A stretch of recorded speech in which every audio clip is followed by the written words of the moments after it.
Hey folks, welcome to the Jack and Coke stream. It might be more Jack than Coke at this point. I made it a bit strong, but I'm live streaming this evening because there are 3 maps that are being considered for the Snapcast feature coming up. And I can't really decide off the top of my head which one's better. And I think the best way to figure that out would be for me to just sit down and play all 3. And I think by the time I'm done doing that, I should know which one's the best. Now you might hear some happy kitchen noises coming from behind me. That's just my wonderful wife who just made a bunch of gingerbread cookies, and now she's making her hot butter rum. So she might make me one some point later, if I'm lucky. If you're lucky. Feel lucky. But anyway. So I'm gonna... Oh yeah, gotta delete one of my published maps first.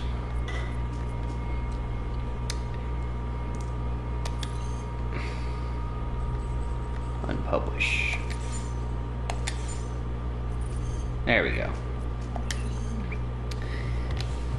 Just nothing to get excited about, just me transferring a map from my PlayStation 4 to my Xbox so that I can actually build it on the Xbox.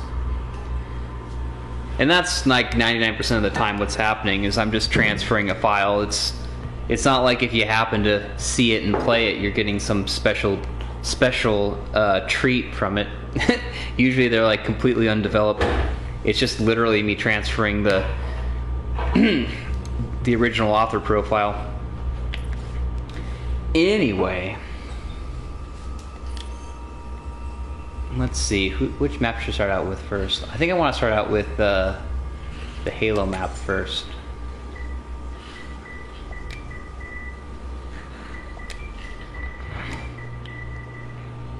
By Soviet Onion. You know, it might be faster for me just to look up the map, go on YouTube and look up the map ID.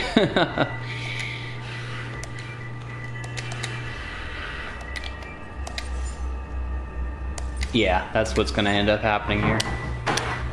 That's okay, we'll just give people some time to show up for the live stream. Anyone who wants to join, that is. Let's see. Doom snap map. Here we go. Got a nice video up by Quantum Affected. Did he put map ID in here? Yes, he did.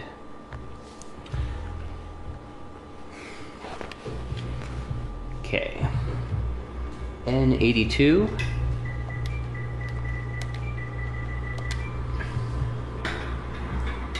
VA5,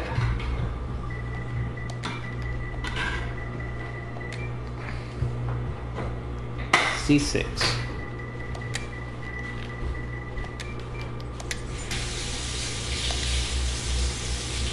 Here we go. I think I'm going to save to my downloads first, in case I lose it.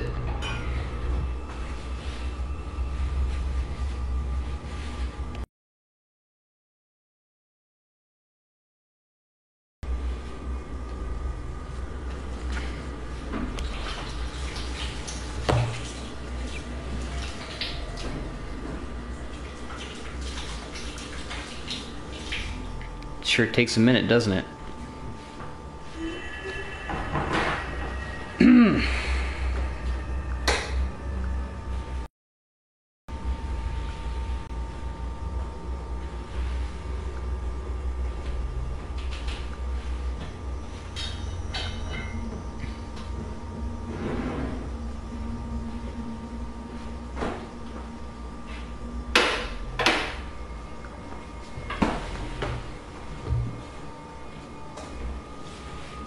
There we go.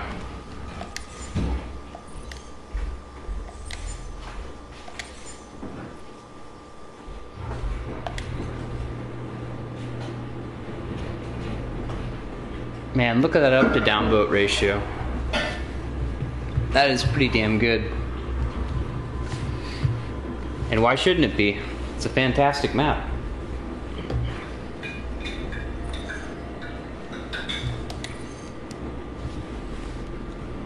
Yep. Halo CE, Canyon Assault by the Soviet Onion. Fight your way through the first half of Halo CE's campaign mission, Assault on the Control Room. Custom Geo and More, version 1.5. Now, I was always a huge fan of the original Halo map. The original Halo game for Xbox. And personally, I think the first half of the Halo game is the best half. Because towards the end of the game, it's a lot of backtracking through the same types of levels. They just sort of make you play it in reverse, and they add like the Flood. And I was just never a huge fan of the Flood. You know, I'm just not into games where you fight zombies. You know, I just always found that to be kind of boring. Like they just sort of mindlessly, ooh, gingerbread cookies. Thank you. Like zombies just sort of mindlessly run at you, and to me they're not that fun to fight against. I always like playing against actual sort of well-programmed, well-reasoned computer AI bots like the Covenant in Halo was a lot more interesting to me personally. So that's why I prefer the first half of the Halo games. Plus the maps are all unique and interesting, so I usually only just played the first half of the game, and then I kind of would just stop after that. Hey, Ultimate Doomer. Welcome to the stream, buddy. I have a question. Did you play Doom Eternal? Yes, I did play Doom Eternal. Yep, I did. I beat the game, actually. I played it when it first came out, and I had sort of mixed feelings about it. On one hand, I really enjoyed the fact that it was very fast-paced. It was just, you know, the action was totally cranked up to 11, and I really liked the way it kind of had aesthetically, they went back to sort of the original Doom with the way some of the weapons looked and the way some of the demons looked. They sort of went away from the chitinous space alien look of Doom 2016 and went back towards the demons having a more bestial, animalistic look to them, which I know some people didn't like. I personally liked it, because when I think of demons from hell, I think of more of like the demons from the original Doom that look like, you know, super grotesque, buff, mutated goats and stuff. Like, I don't really necessarily think of the demons that they had in Doom 2016, which look kind of like giant bugs. Like the Mancubus in Doom 2016 looks like a big space alien, you know, basically. Whereas the Mancubus in Doom Eternal, it looks more like kind of what the Mancubus actually looked like in the original Doom games, which is kind of what I prefer in my demons, if I'm being super specific here. But one thing I didn't like about the game was, one, the Marauders. I thought were just... the learning curve on those guys was so steep for me that I literally just put the game down and didn't play it for like a month. And the other thing I didn't like was that there was too much emphasis on the Doom guy being this really... There was too much importance placed. Like, okay, the story, I have to say. To me, the story of Doom Eternal really didn't make a whole lot of sense, and neither did it really need to be there at all. Like, I'm fine with just having Doom be a mindless shooter. Like, I'm more of the John Carmack side of things where, you know, a first-person shooter, the plot in a first-person shooter game should be like the plot in a porno movie. You know, it's fine if it's there, but it doesn't need to be. And I kind of tend to agree with that. And I think the plot for Doom Eternal was just... it was too confounded. You know, I didn't even really understand what the plot was. Like, you know, why are there all these ghosts, like these medieval ghosts showing up? There's some king, and then it's like it jumps around in time. To me, it was super confusing. It was almost like it wasn't just a single person's vision of what the story should be. And then when I watched the end credits, sure enough, they had like over a dozen people who co-wrote the script of the game, the story. So the story I thought was kind of incoherent, and I didn't personally like it that much. And there was also this weird sort of deification that happened with the Doom guy, where, you know, he isn't just some regular soldier. All of a sudden, it's like he's this super important cosmic hero that everybody just worships, and, you know, he is the special. And in the original game, he was literally nobody, and that's what I liked about it. It's like, in the original Doom, you weren't some super special cosmic hero. You were literally like a janitor. It said like your job was like cleaning the latrines, and you just happened to be in this situation where all of a sudden demons are taking over your facility, and you're pissed off about it, and you're gonna take your shotgun and go shoot some, because you're tired of these motherfucking demons on this motherfucking Mars base, and you're gonna take care of that shit yourself.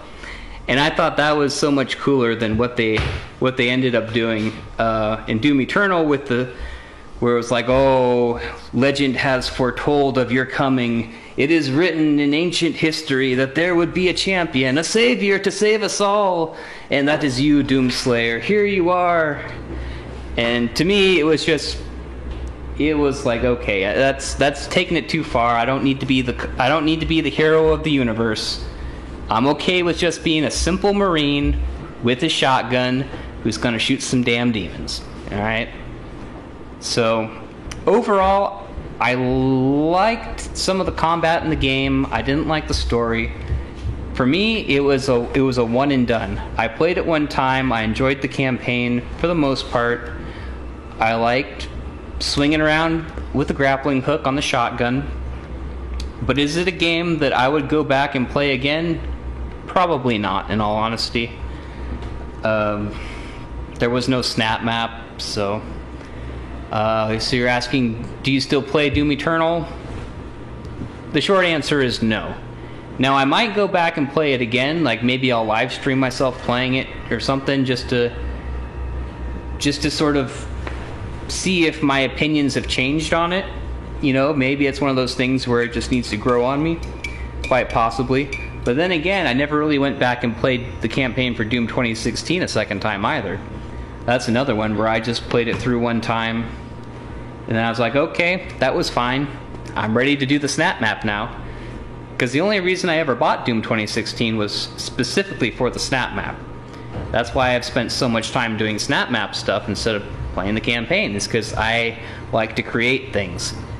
And that's what sold the game for me, is that they had that little sandbox editor called Snap Map, and that's what I got the game for. And unfortunately, Doom Eternal didn't have that, so after I played the campaign and got what I could from that, there was just no reason to circle back and play it again.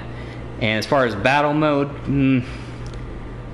was just kind of too boring for me too, to be honest. I didn't quite understand what was going on with battle mode, but it was not for me. But you know what? I'm actually glad that Doom Eternal's out there. I'm not gonna crap on it. I'm not gonna say that people who like it shouldn't like it. But it just wasn't really for me. And I think that's fantastic that there are all these different flavors of Doom out there for people to enjoy, whether it's 2016, Doom 3, which is a horror themed version of Doom, or you can just stick to the straight classic retro version. You go back and play the original Doom 1 and 2 from '93, and if that's your bag, that's fine. Or if you want the sort of new fast-paced flying around, you gotta memorize literally every button on your controller for Doom Eternal, then that game exists for you. So everybody's got their own version of Doom out there that they can enjoy, and I don't begrudge anybody their happiness there.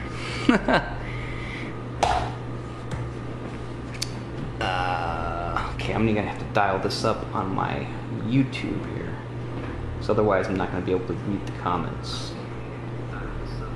Turn my volume down. Okay.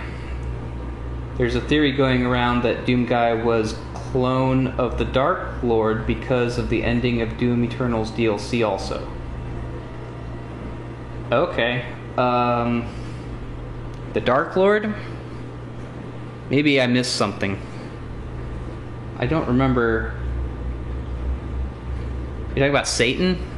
Who's the Dark Lord? I don't remember there being a Dark Lord. I remember there being some kind of boss, like some weird boss at the end that you have to beat up, but I don't remember that being referred to as the Dark Lord. But again, if that's something from the DLC, then I wouldn't have known about it. Because I didn't bother with any of that. Dr. Samuel Hayden is the Seraphim and Vega is the Father, aka God. Okay. I mean, that doesn't change the way I enjoyed the game at all, but and that's not a theory. Okay. Yeah, you know, some people say that they really enjoy the plot from Doom Eternal. Not me. It doesn't do it for me. Hey Stony, what's happening, my man? Welcome to the stream. What's going on? Not much. I'm live streaming because we had some great nominations for a Snapcast, and it basically comes down to 3 maps, but I can't really decide which one's better off the top of my head, and they're all pretty good. So I think I'm just gonna live stream all 3 of them, which, you know, I should just go ahead and start that now while I'm talking. So it's basically Halo CE, Canyon Assault by Soviet Onion, Time Traveler 2, and Bad's Call of the Void. So between those 3, one of them I think is going to be the Snapcast featured map for sure. But I can't say which one is best because they're all pretty damn good. But I think after I finish playing all these maps, and I just sort of let that experience happen, the true map will reveal itself to me, and I will know by the end of the stream which one is going to be the next.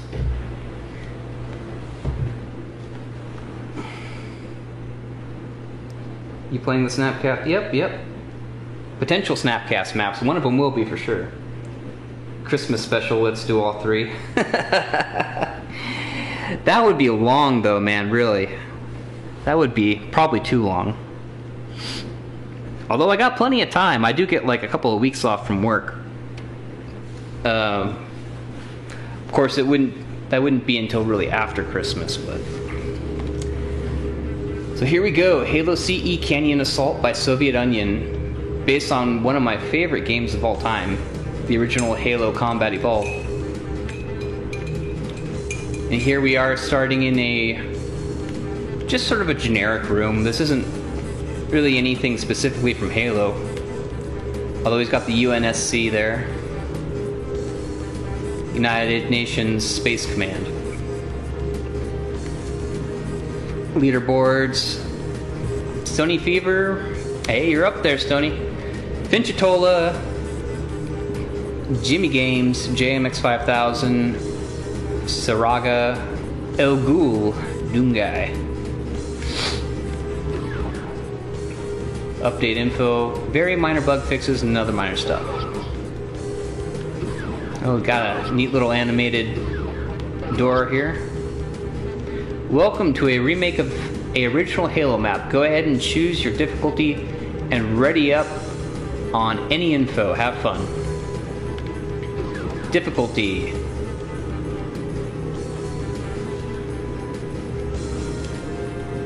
I actually have beat the Ancient Gods, Doom Eternal's DLC, on Ultra Nightmare, so you can see my stance on the game.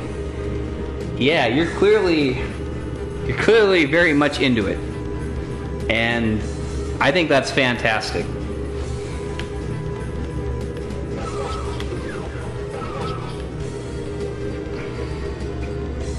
difficulty. If you want breeze on through the level, or not skilled enough to go for easy or normal, the higher difficulties can be quite challenging. Pick the one that you can play effectively. Good luck. P.S. Lasso is nearly impossible. Hey, Marine 1986. Cheers back at you, man. In fact, on that note, take a sip of my delicious beverage. Trying that hot butter rum. Oh, and my wife made a hot butter rum as well. I put a lot of rum in it. With a lot of rum, apparently. It's good. Here's a little spoon clink action for you. Yeah. Warms the soul.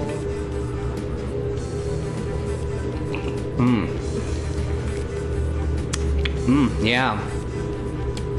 That is spicy. It's good though. That's hot. Just like me. Oh yeah. Soviets' recommended difficulty is legendary.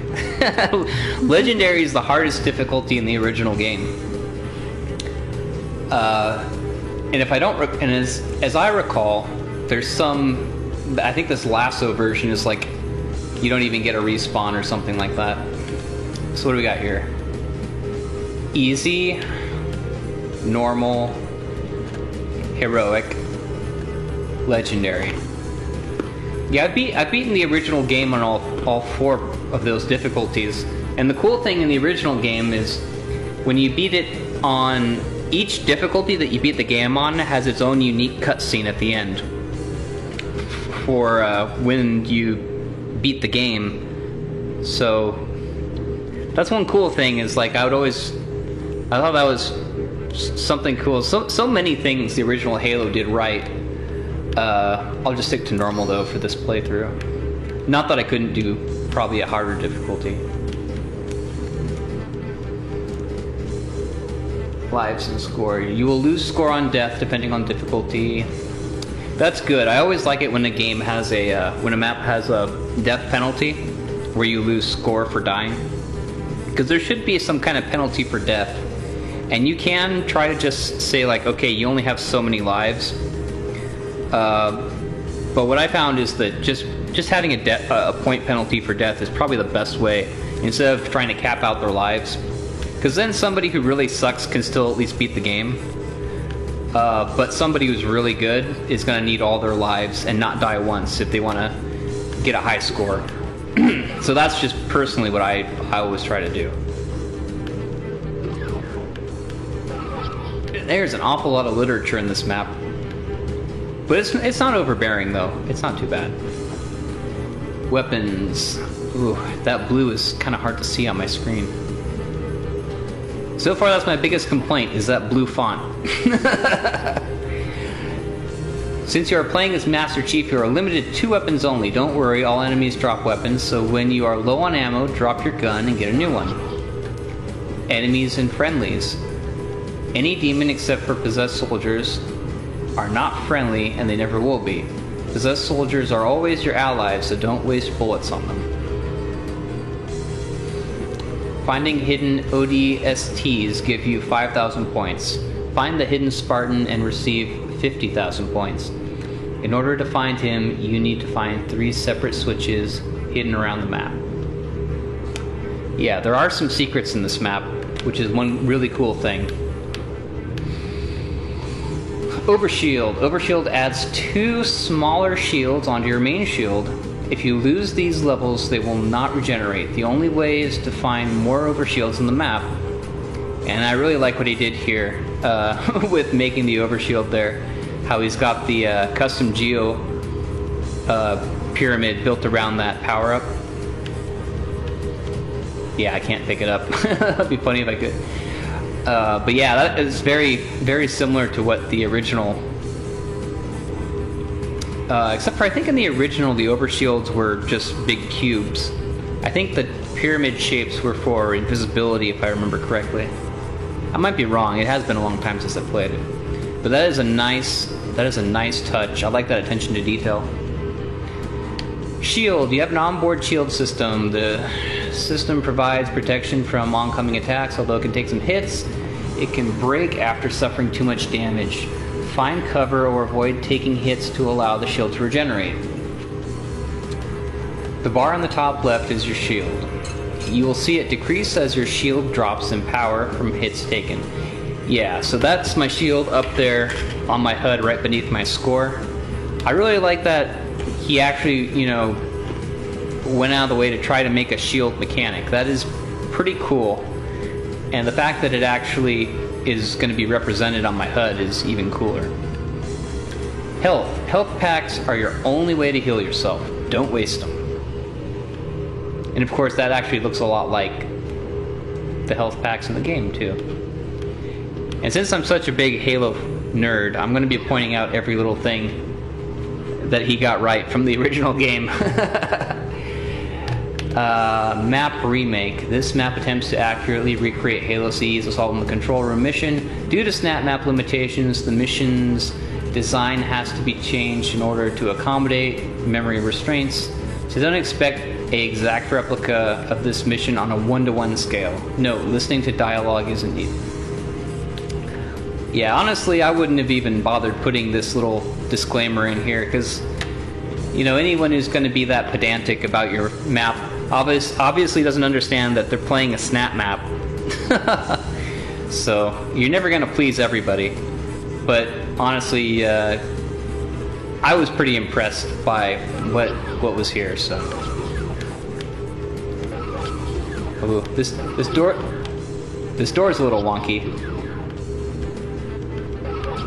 Alright, I think we're ready to rock and roll. Ready to leave? Click this after you selected your difficulty. Ultimate Doomer says, if you ever play Doom Eternal again, I will help you. I'll probably need all the help I can get, to be honest. Maybe I'll live stream it sometime.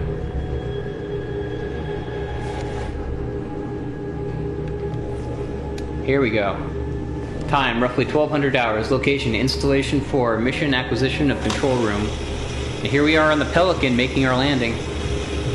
Cortana service classified, active. Nice little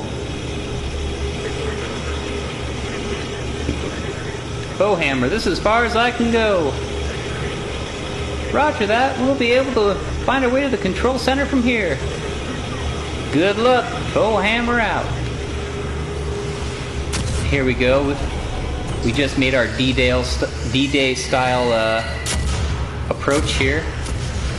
An aerial insertion from underground. The last thing they'd expect. And of course, we've got the little welcome party here waiting for us.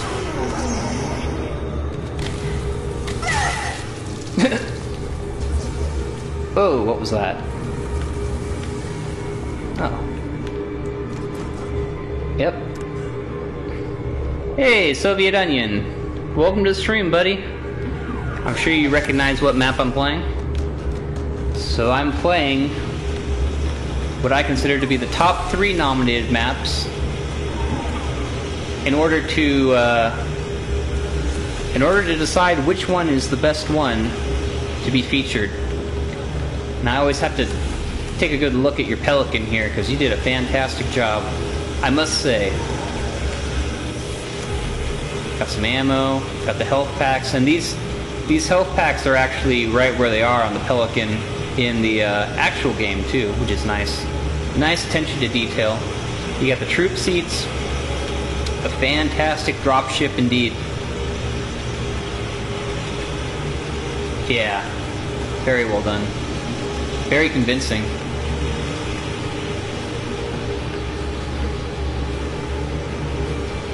After you are done with nominated maps, you up for map requests? We'll see. I might be kind of tired after I finish playing all the nominated maps. But we'll see. We'll see where I'm at. There's a secret in that room no one has found. Oh, I wasn't even looking for secrets. So again, I gotta point out the detail on the door here. I mean, that is very, very close to what the actual doors look like in Halo. in this level. So I definitely like that attention to detail right there. That is pretty groovy. Let's move on. Whoa! Grenade!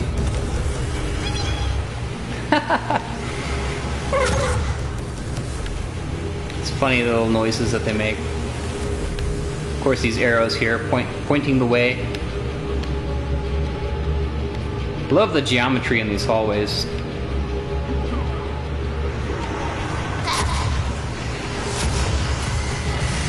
Oh boy. Oh, big guy. Oh, there's my overshield kicking in.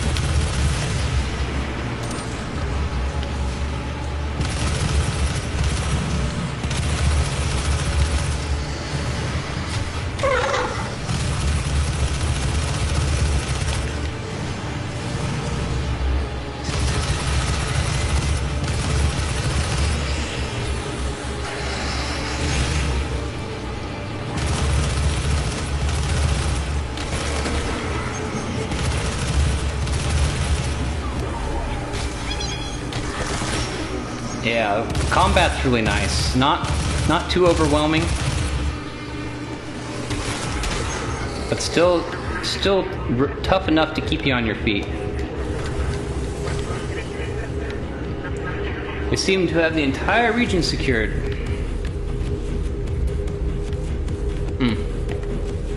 Looks like I'm gonna need to swap out my gun. Lightning gun. I don't really want that. Plasma rifle. We'll take that. Yes, that will do just fine. I'm not going to spend too much time mountain goating around for secrets. I'm going to take a sip of my drink. Just because I want to get to all these maps. Shotgun. Here we go.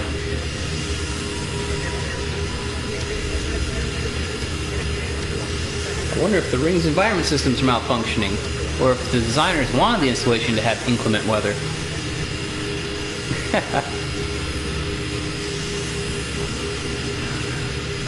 This is Fire Team Zulu requesting immediate assistance from any UNSC personnel. I didn't think there were any human forces left on this part of the ring. Cortana to Fire Team Zulu, I read you. Hold position. We are on our way. Roger that. Make it quick.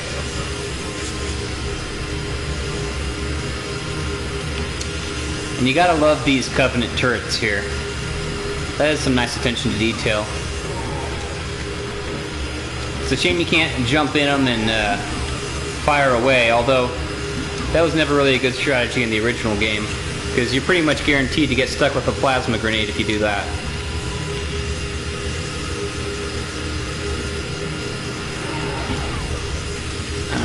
Let's heal? I don't need to heal. I'm good.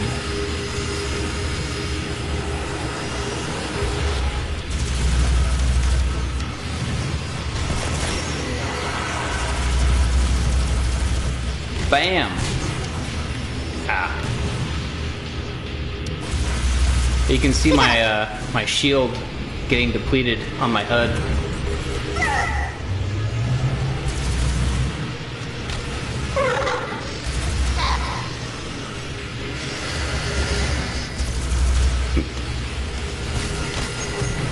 So.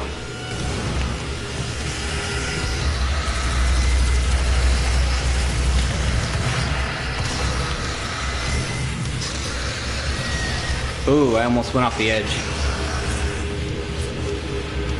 Oh, here we go. Overshield. Oh, I like that sound effect. The sound effect when you pick up the overshield actually sounds very similar to what it sounds like in the actual Halo game when you pick up an overshield. So that is some good attention to detail right there. It's really hard to do good sound design in Snap Map actually, just because you're actually quite limited with what sounds they give you to work with. So you really have to get creative. But I think that's a really, really good effect.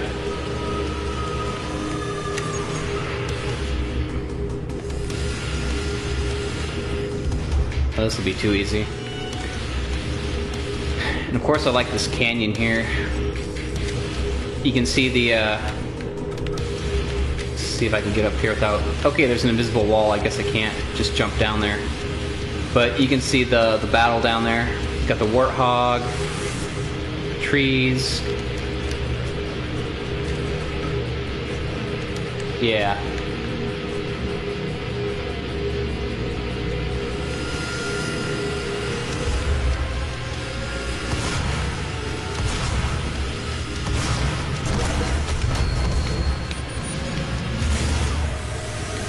Oh, you actually gave me the charged burst mod, huh? That's surprising.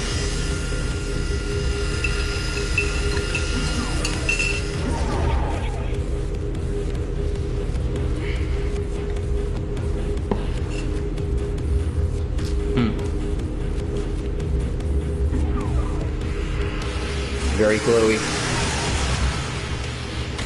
The Geo is very glowy.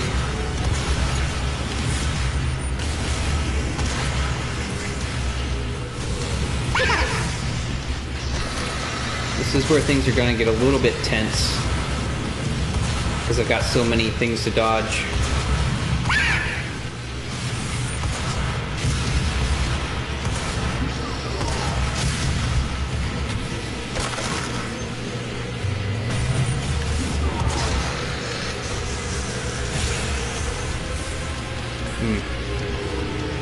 Better let my shield recharge. There we go.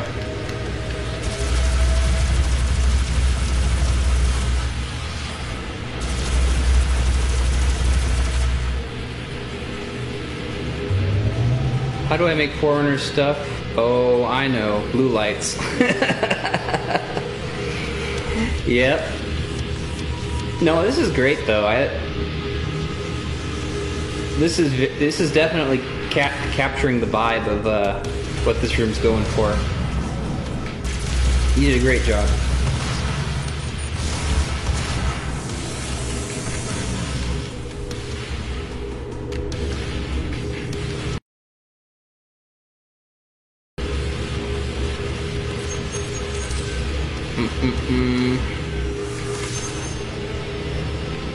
Good on ammo. Plasma rifle ammo. Oh boy.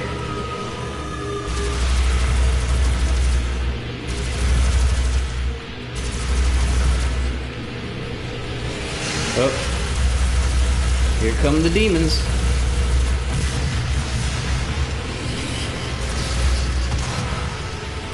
And I'm critically low on ammo here.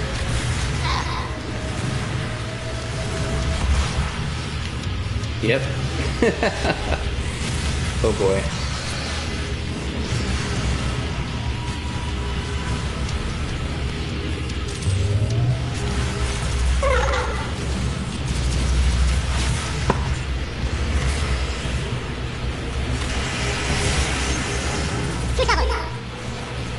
Shoe shuffle.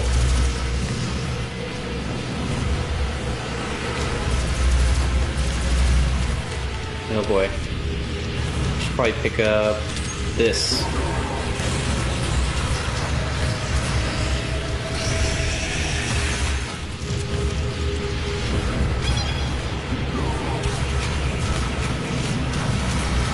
So I know what you were going for there,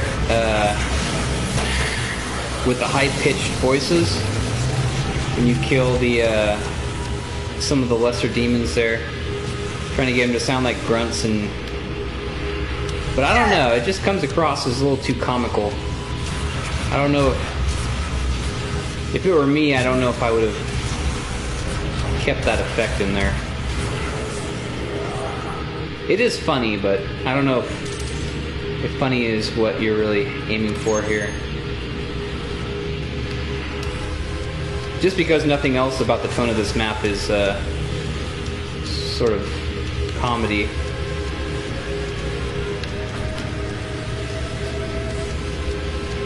I guess we cleaned out this area. Is there anybody else here? Oh, this guy.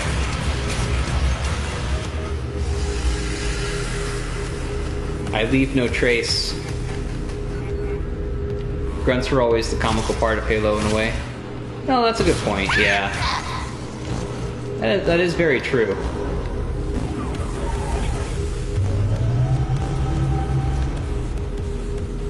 Yeah, I'll give it a pass. Just for that. I need to replace my shotgun here. That's got ammo.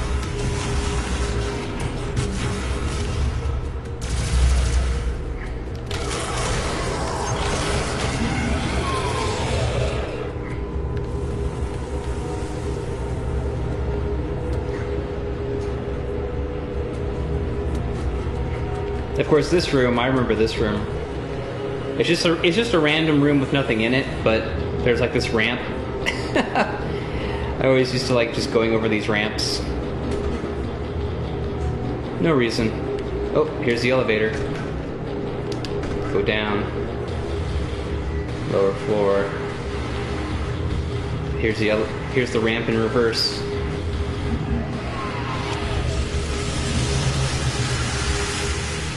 One of my guys got splattered.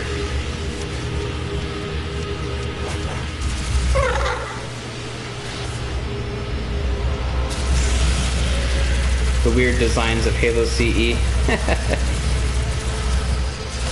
They were very abstract, but that's what you gotta love about the art direction of that game. It was very surreal.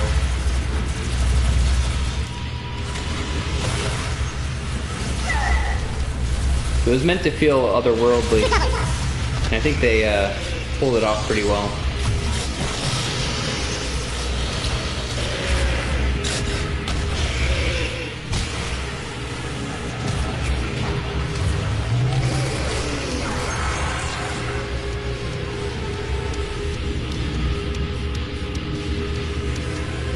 Yeah, that game is like the only reason why I ever bought the original Xbox.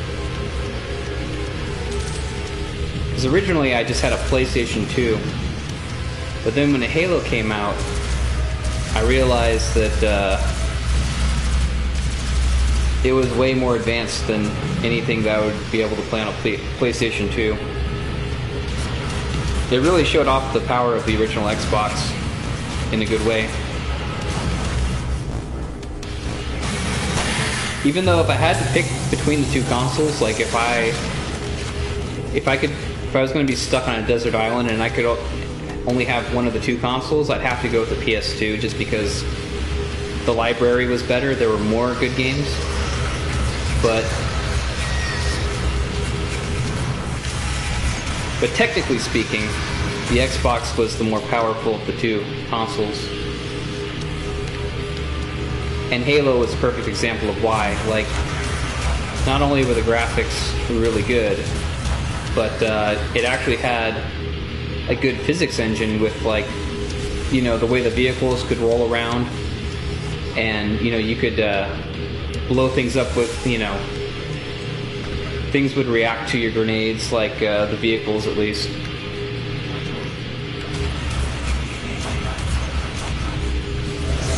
And that's just something you never saw in most PlayStation 2 games. Until like Half-Life 2 or something.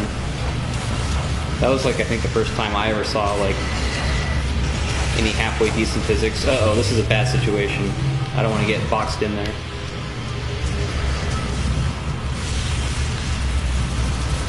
Oh boy. Oh boy.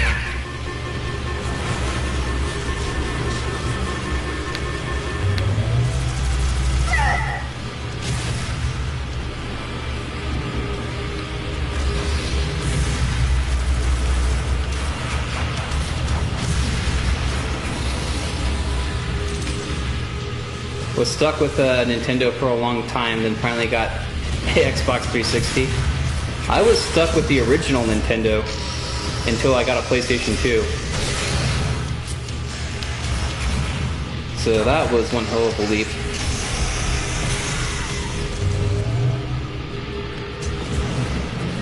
I went from an NES to a PS2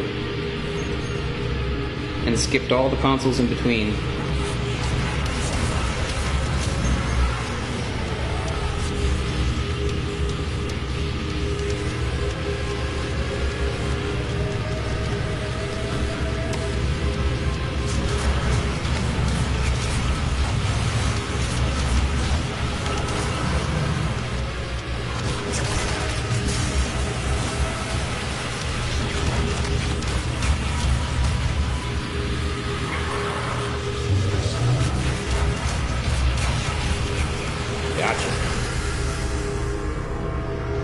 Which Nintendo are you talking about, Sylvie? I mean, are you talking about the original NES or Super Nintendo or N64?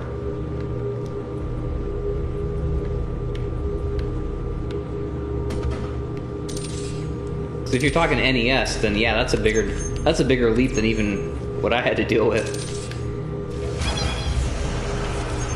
Beep, beep.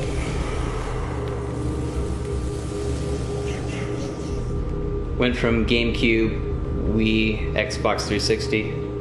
That's not much of a leap. You just went from one generation to the next. But that's interesting that you switched out your brand loyalty though. There definitely was a point though. I would say, I guess in some ways you could say it's always been the case, but it definitely, after the GameCube, during the Wii years, it definitely became apparent that Nintendo was really focusing in on a younger audience, making games for a much younger crowd, and they weren't getting as many of the sort of the violent first-person shooter games that I was into.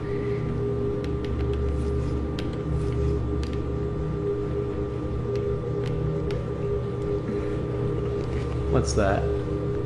If I don't get COVID, I'll probably get diabetes. I don't know if I should post that on my story. Yeah, you should. That's funny. I made so many cookies. My wife's been making gingerbread cookies. She made a whole giant plate of them. No, this is the elevator I came down from. So, yeah, that's the one thing about. That's one thing. Okay, this is very accurate to Halo, especially in one way. I'm just realizing is that I would always get turned around in this part of the game, coming into some of these old Forerunner rooms. Hey, which way did I come from? And then like these arrows come in handy. But I would always end up walking the wrong direction at least once or twice, or run into a wall, or yeah. So this reproduces that effect quite nicely. Here we go. Do you know that Doom Eternal was released on the Nintendo Switch yesterday? I didn't know that. You know, I knew they came out with Doom 2016 on the Switch. Unfortunately, with no snap map. I mean, how cool would that be if you could build snap maps on a Switch? You know, you could take it anywhere. But no, that's cool that that the Switch has the Doom Eternal.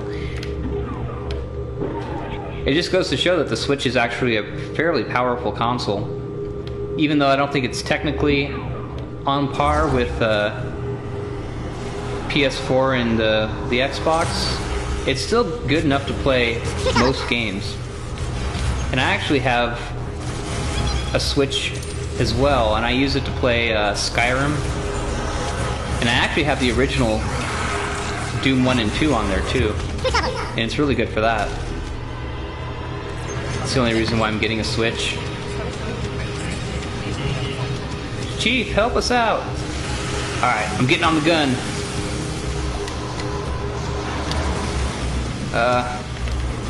Taunt. Oh, here we go. Yeah! This is cool, but it seems a little bit unwieldy. Am I getting hurt? I can't quite tell. There, I'm getting off.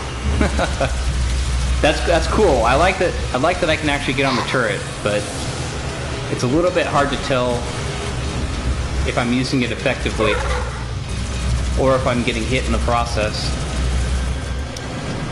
So I'm not quite comfortable enough to just sit on the turret, but it's definitely a cool effect.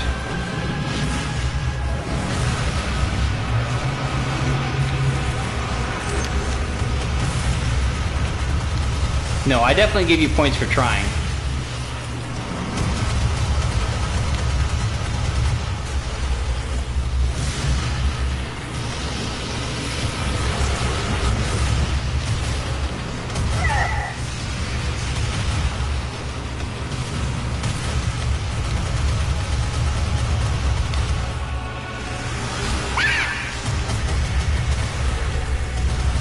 Oh boy, I'm a little bit behind enemy lines here.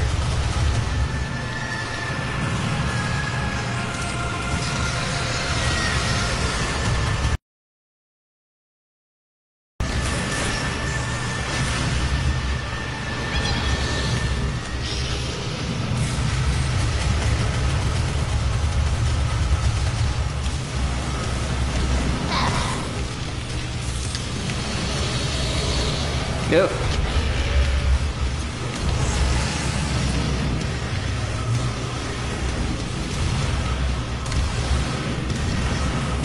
Oh, I just realized the Mancubus are supposed to be the hunters.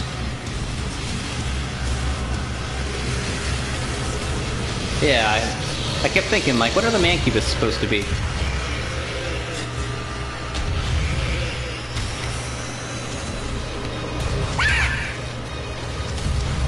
Ugh, I'm against the wall. Oh boy.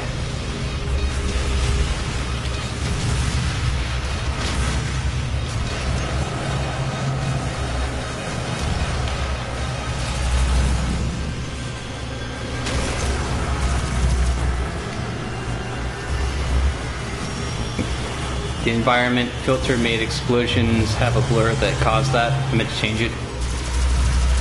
Yeah, it's all good.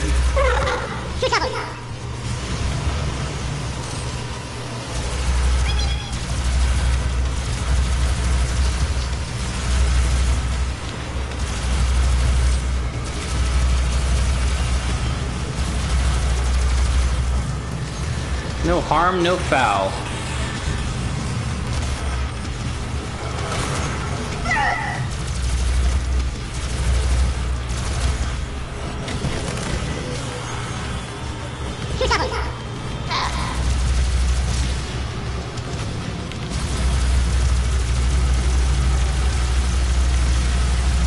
This is one hell of a battle.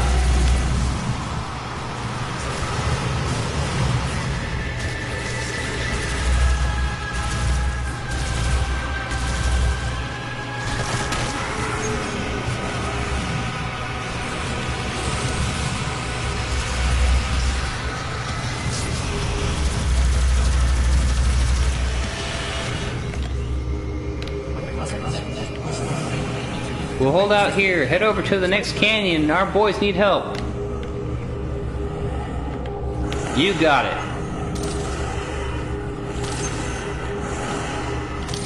I'm taking that rocket launcher with me.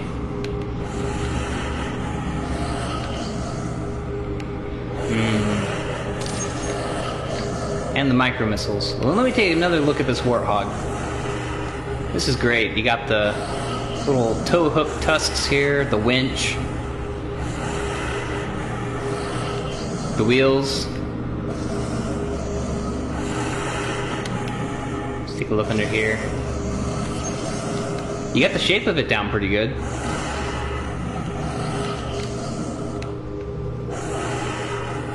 You even got the little two divots here. Puma.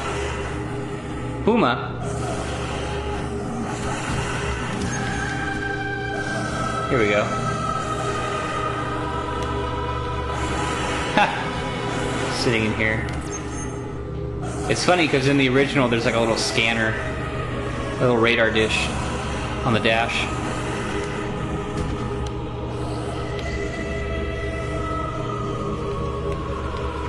The trees look like Minecraft trees, but what can you do?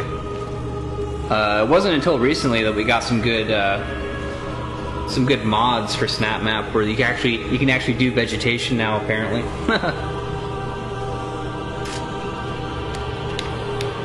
That might be fun. Oh, here we go. This is the ghost, I think. That's cool.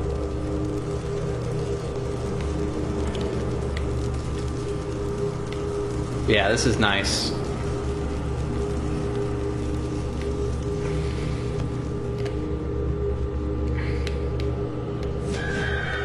don't think there's any way I can go in here. The red usually means it's locked. And then what was the... There's something for me to pick up? Oh, this. Sucks the plants are jungle based, although now jungles are possible. True. Might make for some fun horror maps. Assist the next group.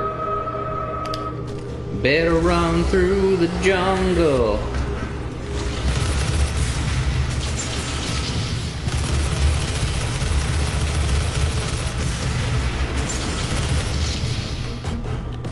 Gotcha.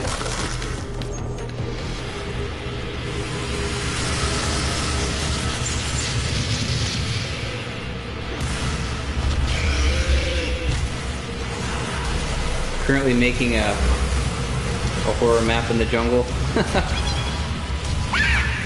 That should be interesting.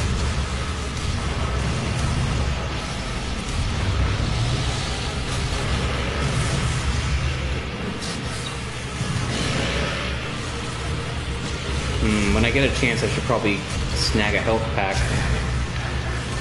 Uh-oh. Uh-oh, no!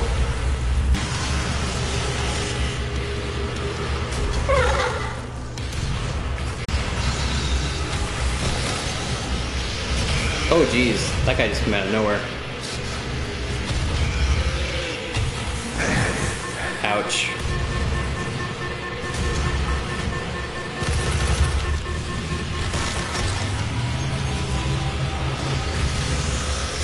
Oh geez.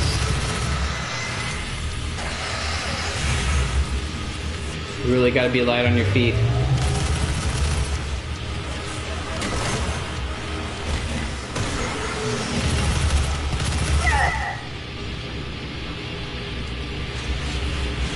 No point in getting it for 1 HP. Oh, ow, damn. They really seem to run up on you, don't they?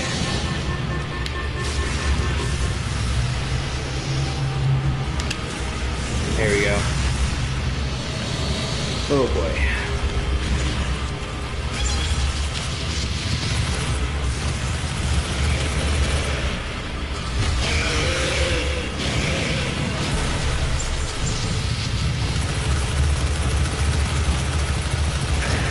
Uh-oh.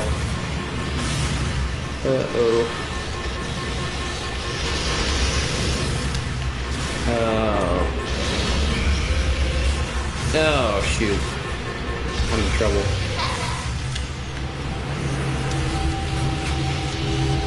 Oh, things are lagging. Things are lagging.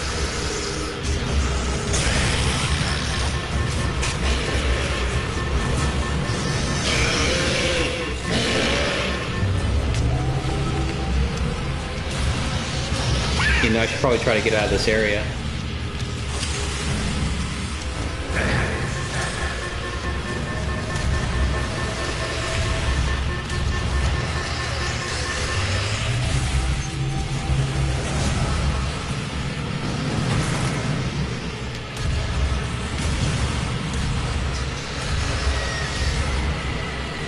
I'm not sure if there's a real good strategy to this this particular portion of the map. It just sort of feels like a meat grinder no matter where you go.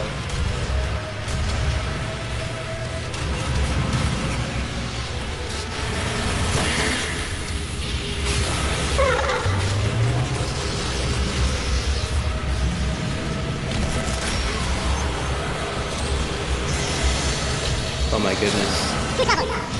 demons everywhere.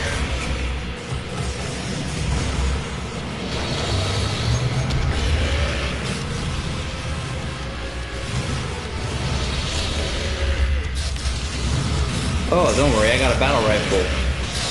This will turn the tide. Oh, jeez.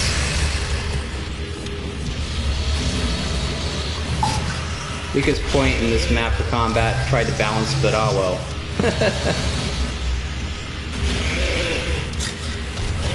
What I think would balance out this portion is a BFG.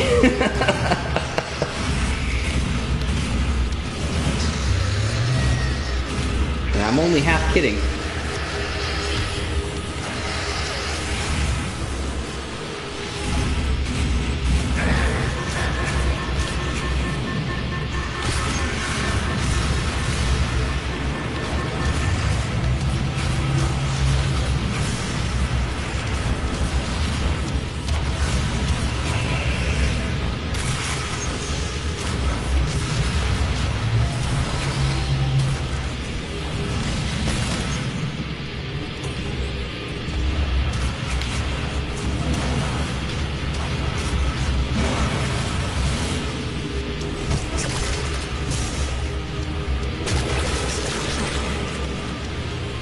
They just keep coming and coming.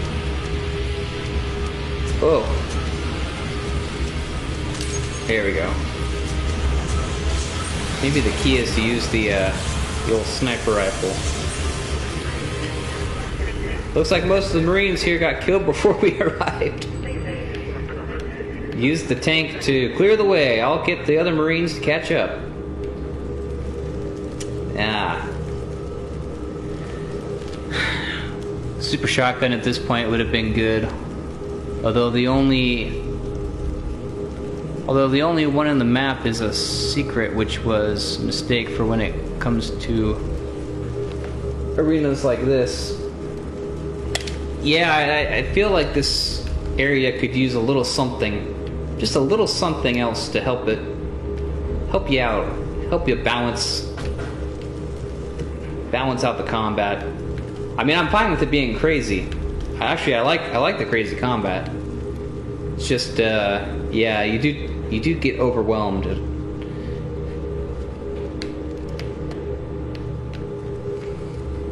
So I like this. This is like probably my favorite prop in the whole map. The Scorpion tank. Sheila. Now that's a reference to Red vs. Blue. For those of you who don't know what that is, you should look it up if you're fans of Halo. You even got the little antennas. And that's just a cherry on top. Yeah. Lovely, lovely Scorpion tank.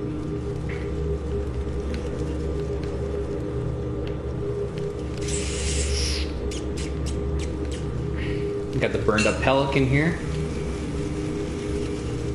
Very nice.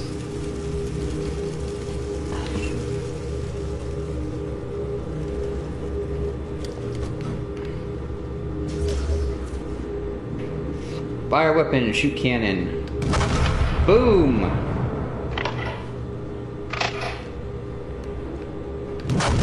Boom! Boom! There we go. Hey, at least you get to shoot the tank. Or shoot from the tank.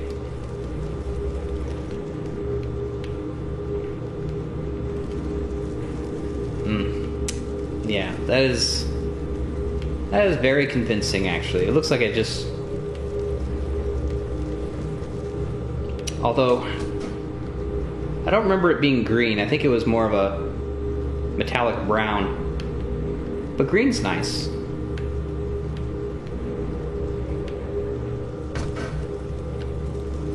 Even got a little bit of frost from the snow on it.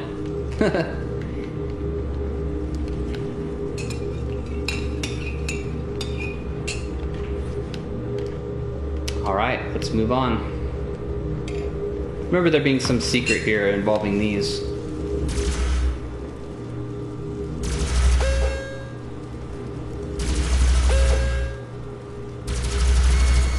Oh, here we go.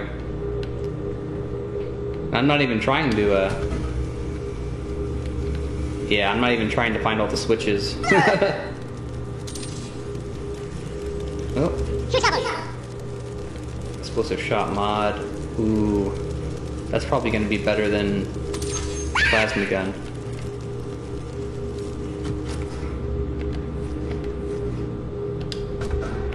Oh, here we go. Boom.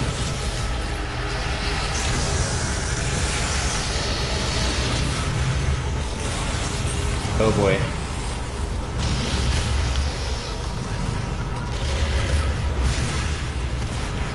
Skeet, skeet.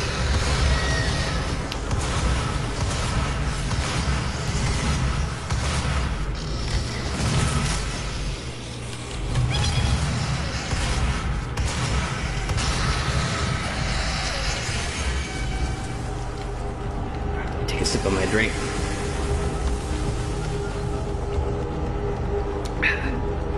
Delicious. Oh, that's nice.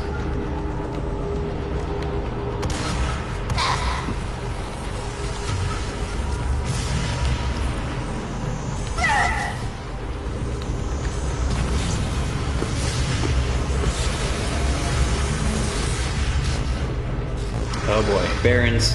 We got Barons.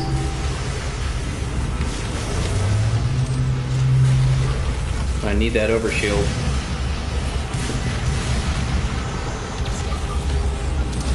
Oh boy. Oh boy.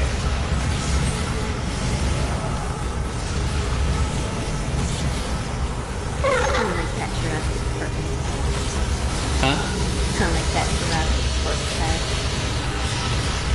Oh, we got Dotson. Yeah. We got Dotson. We got Dotson here. See, nobody cares. Nope, I died. We got Barons. We got Barons here. We got Barons. We got Barons here.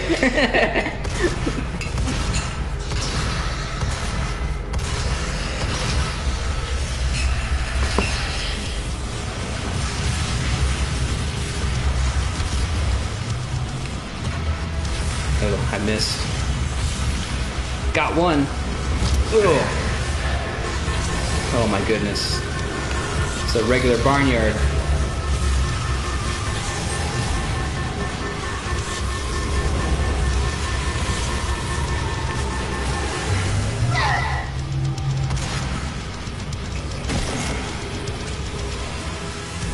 The actual strategy is to keep the lower tier demons alive and eliminate the highest tiers first, so the high tiers don't spawn as often. Oh, I see.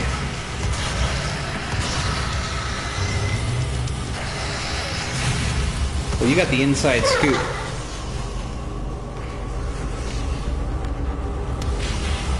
The only thing is, yeah, I'm really just kind of trying to stay alive at this point. Not so much even kill the demons.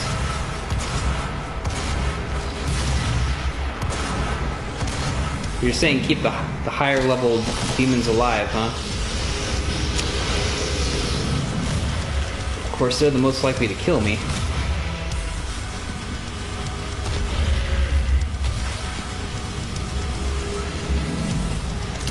Lightning gun, lightning gun! That might be a poor choice. Although, the lightning gun is surprisingly good against imps. And any of those smaller guys that sort of clump together.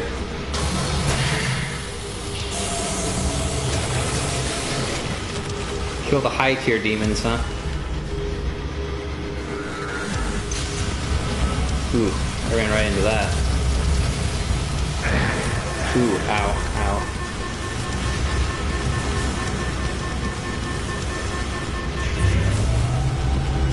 Oh boy.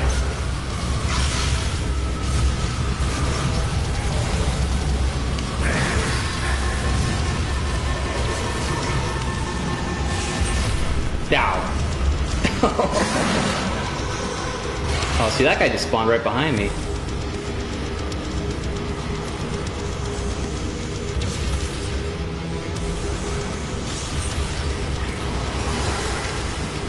Oof.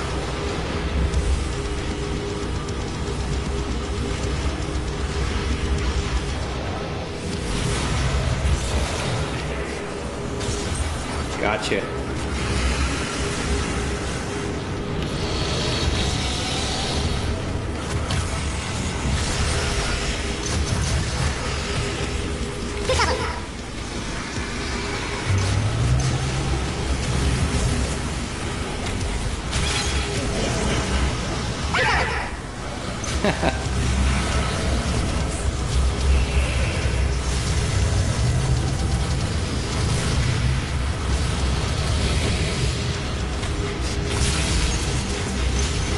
And you know, this is me playing on normal mode, by the way.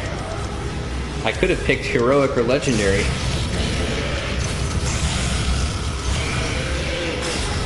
This already feels pretty tough, though.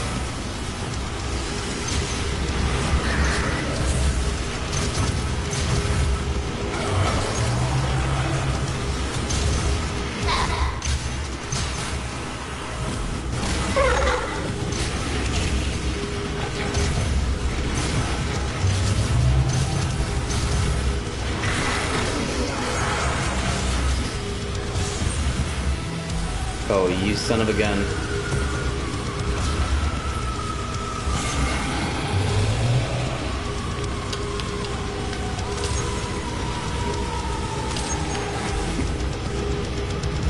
Oh, I see you.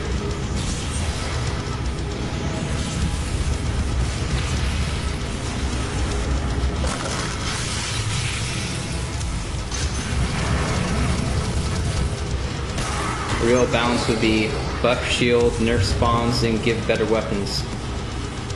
Yeah, probably.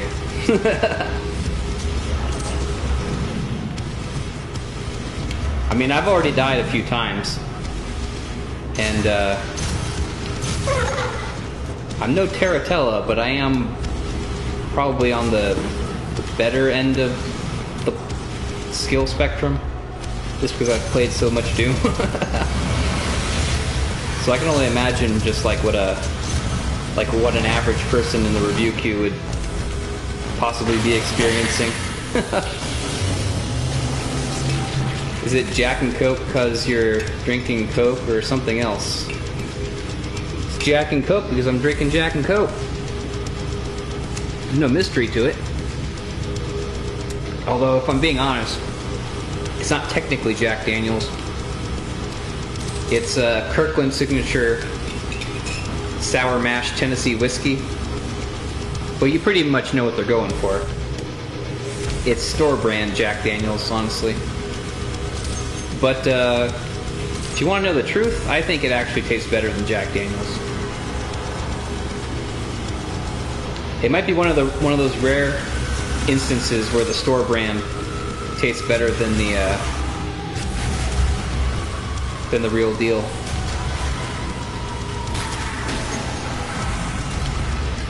There we go.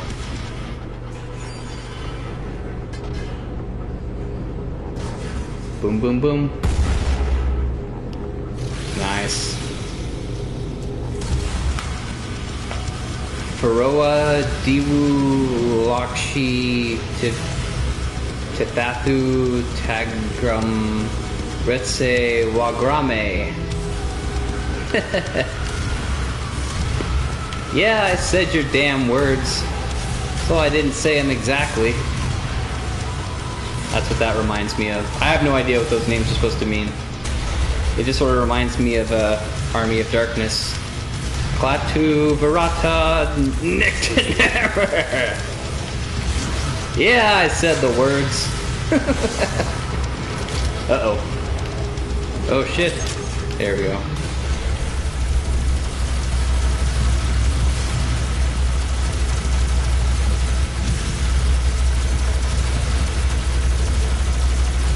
Random elite and hunter names.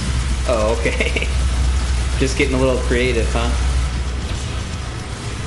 Nothing wrong with that.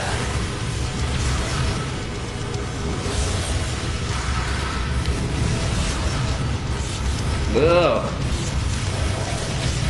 There we go. There we go. From the heart of hell I striketh thee.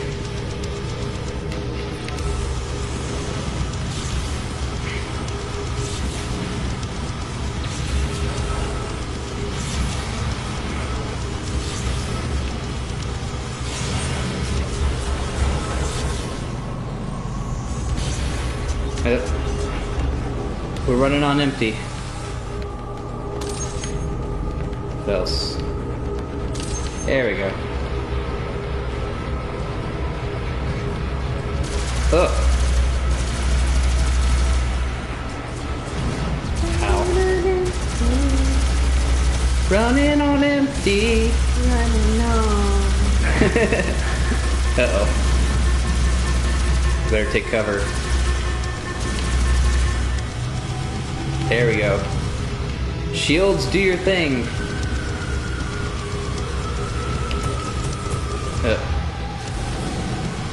Misjudged that grenade toss a little bit.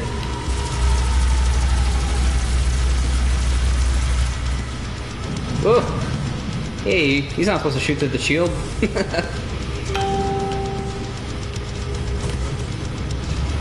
Oh, I'm gonna get you. Choke on it. Choke on it.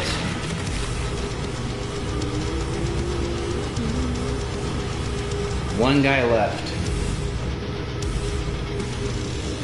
I think the main reason why the balance and other stuff took a dive after the Warthog area was that I was tired of working on it. This map helped me learn a lot as I built it.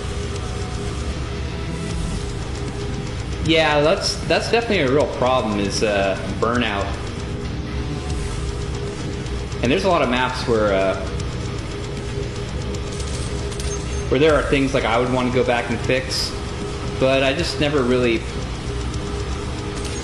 got that kind of spirit that I felt like I wanted to take my time to actually go back to an old map and change things.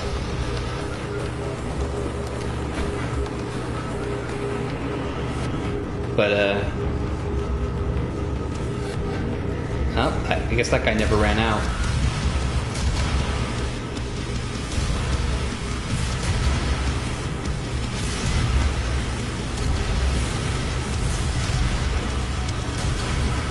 But you know what? So far, nothing seems to be broken, and I'll take challenging over broken. I'll take slightly unbalanced over broken.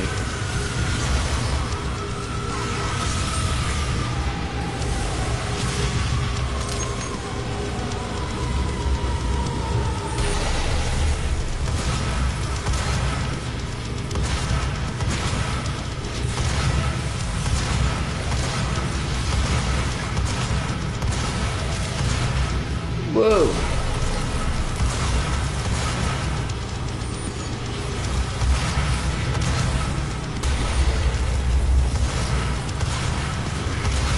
Ow.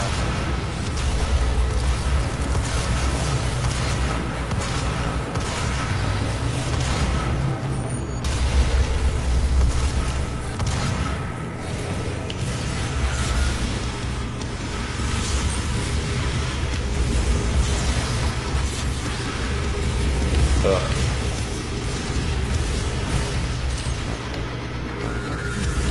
Look. Whoa. No way. I thought that grenade was really going to skip further than that. Went like 3 inches and stopped.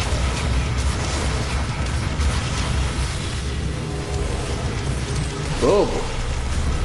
Sometimes it's hard to gauge just how far those Barons are going to jump.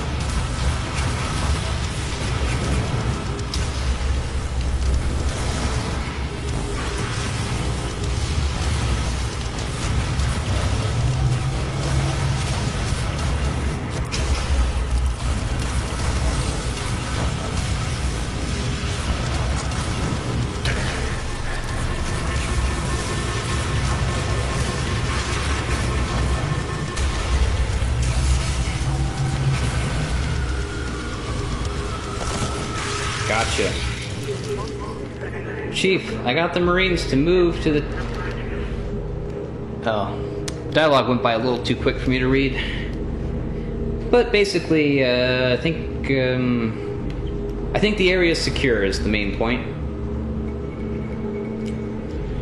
Bug-wise, this was patched a million times to fix bugs. Tons of playthroughs. Hey, even the best maps have bugs, and beyond that, even the best games have bugs. I mean, how many AAA games get released and the very first thing you do when you play it is you have to download a bunch of updates to fix the bugs? So, I mean, every map has its issues, you know. It's not a big deal. As long as the bugs aren't like totally game breaking. Or you know, those are problematic, but you know,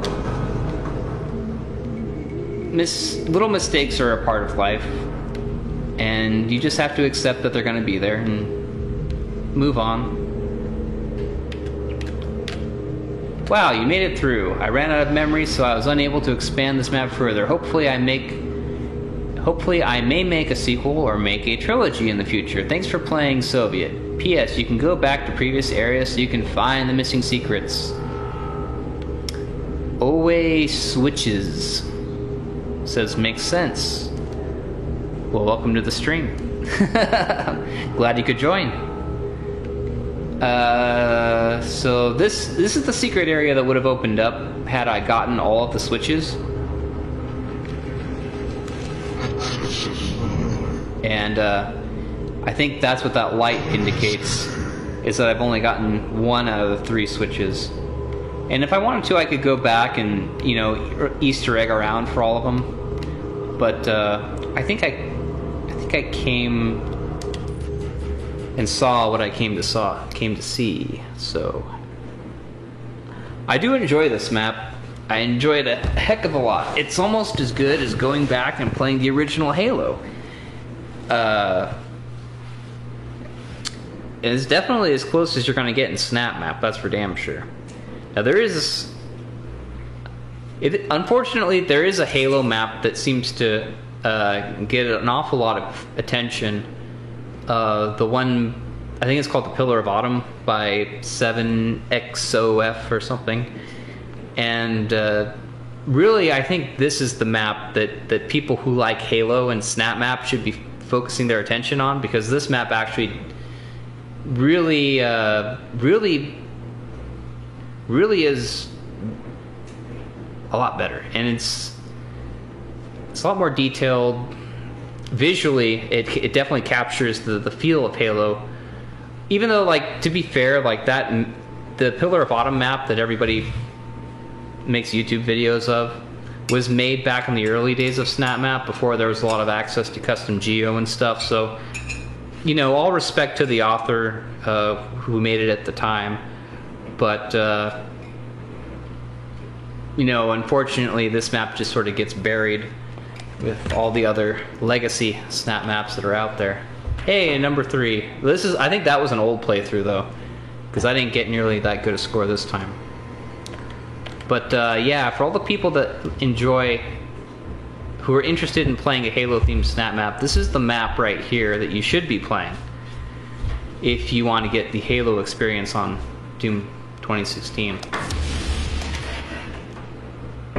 So yeah, absolutely. The custom geo is by far my favorite part of this map. The Scorpion tank, the Warthog, all the cool vehicles, the atmosphere, like the doors, the Pelican, the dropship, man, all of the vehicles, I'd say custom geo-wise, are my favorite part. Second favorite part is just the custom geo overall. The architecture of the rooms, the doors, the definitely capturing the aesthetic of that level. Also, I really enjoy the mechanics for the overshield. I think that was a really cool thing. You even got the sound of the shield, like when you pick up an overshield and it makes that noise. Like, you actually got that, and the beeping for when your shield is low. That everything about the way the shield the mechanics work for your suit's shield, I think, was just beautifully done. Absolutely beautifully done. Obviously, there's some things about it that I don't think are perfect. You're right. I do think the combat is a little bit unbalanced because for playing on the normal difficulty, I don't think I should have died maybe more than one time. If we're talking about like a normal level of difficulty, right now it feels like it's set to like heroic, at least, maybe legendary. I don't know. So yeah, I would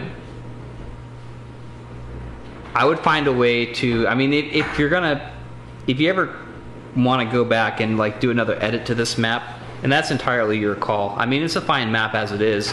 Obviously, like if we look at the up to downvote ratio, almost nobody has downloaded this map. Everybody who's played it seems to have loved it, and rightfully so. It's a fantastic map. It's a great tribute. But yeah, there is, if I have to nitpick, there is that balancing issue with the combat. It's a little bit too difficult. So there's plenty of ways you could balance that out, you know, if you want to. You could sprinkle in more overshields. You could make the weapons better. You could do something with the enemies, or there's lots of stuff you could do. But yeah, fantastic map, and it's even got secrets for those of you who are secret hounds. Great balance for earning leader for that leaderboard competitive element of it. You know, you got that death penalty in there, so it rewards you for not dying, which is, I think, one of the better ways to go about doing your scoring. Overall, it's a fantastic map. It's just a little bit on the brutal side. So you gotta come in with some strong skills if you're gonna play this map. I had 2 more Halo maps in the work, but I want a very long break from remakes. Remakes tend to be a huge pain in Snap Map. Everything has to be right or very close. Yeah, that's true. I mean, that's why I don't even really necessarily try to do anything that's like too exact of a remake. I'll just be like, yeah, this was inspired by, you know, Aliens or whatever, and then I'll just borrow from it heavily, but still try to make it my own thing.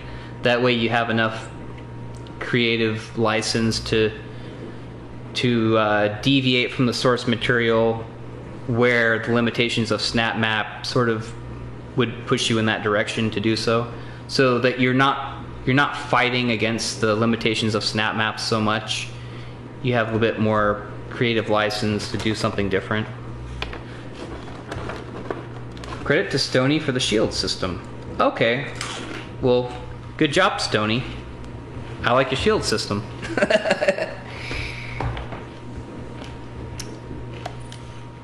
Alright, so the next one.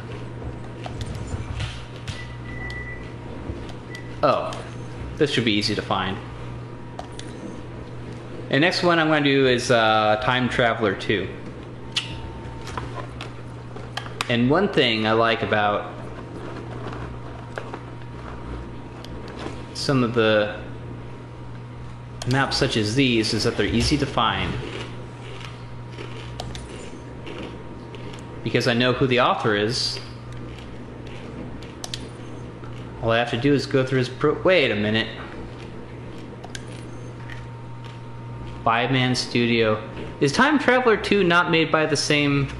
Oh, he must have a second profile, huh? Oh.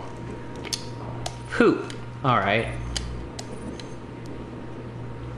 Let's see. Maybe I can just... Whoops. Accidentally saved Spindleshanks' map to my...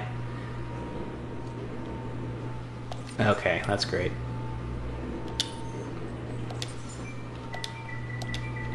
Time...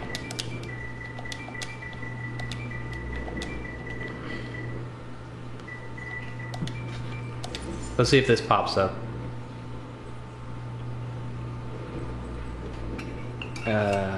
this it?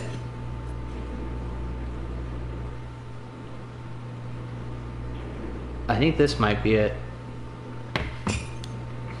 Time Traveler Part 2. Yeah, this is it, right?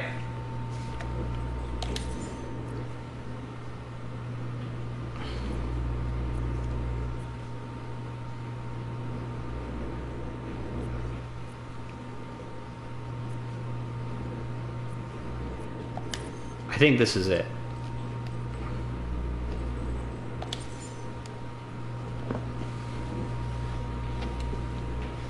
So of course, Time Traveler 1 is on the community spotlight, right there on the title screen. And I don't know what happened with this author where he had to make a new account. It could be that this guy was on PlayStation 4 or something, so if that was the case, then that would explain why he had to make a new account. Because of course you can't really build much on PS4 unless you're willing to publish a map with like 30% network. Anywho.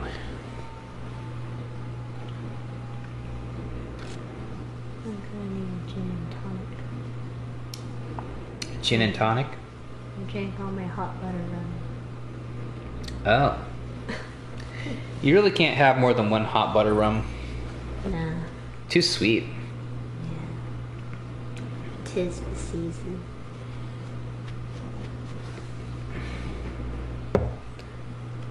I need a gin and tonic.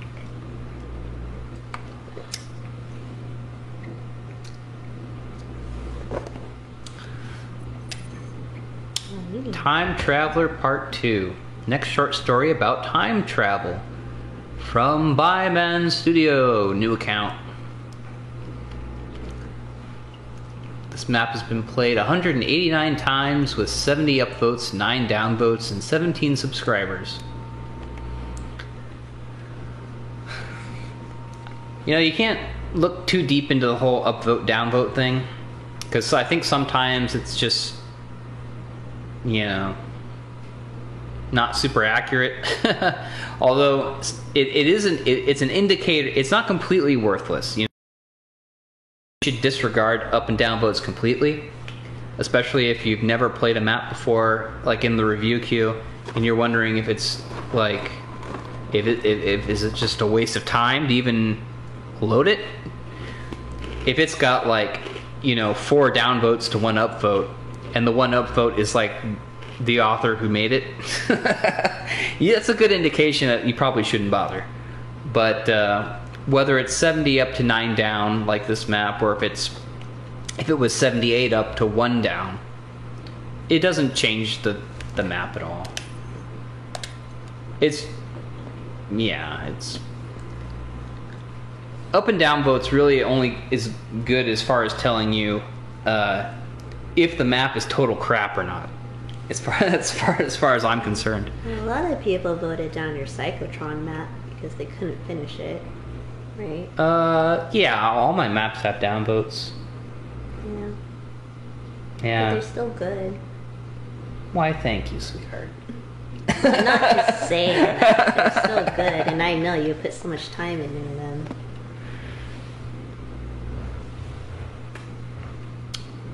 All I'm saying is that, you know, don't get bummed out if you have a few more downvotes on your map than what you think should be there.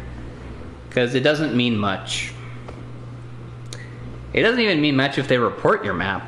And I don't even know why people bother reporting maps. I mean, has there ever been a map that's somebody published a map that was just too edgy and it got reported, and then Bethesda's like, oh my god, we have to take this map down? I don't think that's ever happened. They're probably not even looking at it now. No.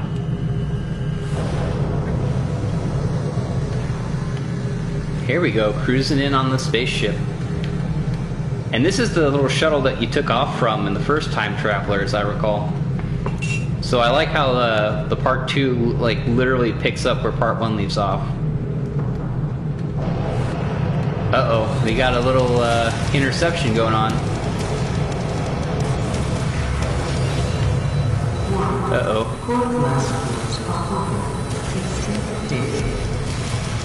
We're being breached. We should all report a map and see if Bethesda does something.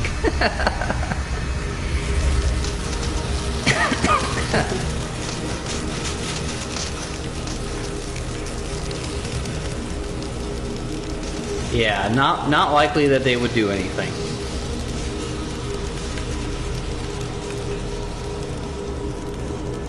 Maybe if we all went out and reported Loose Screw, it would finally get taken down. Yeah, so right off the bat, fantastic custom geo going on here. Really detailed, I love it. It looks like we crash landed in the city.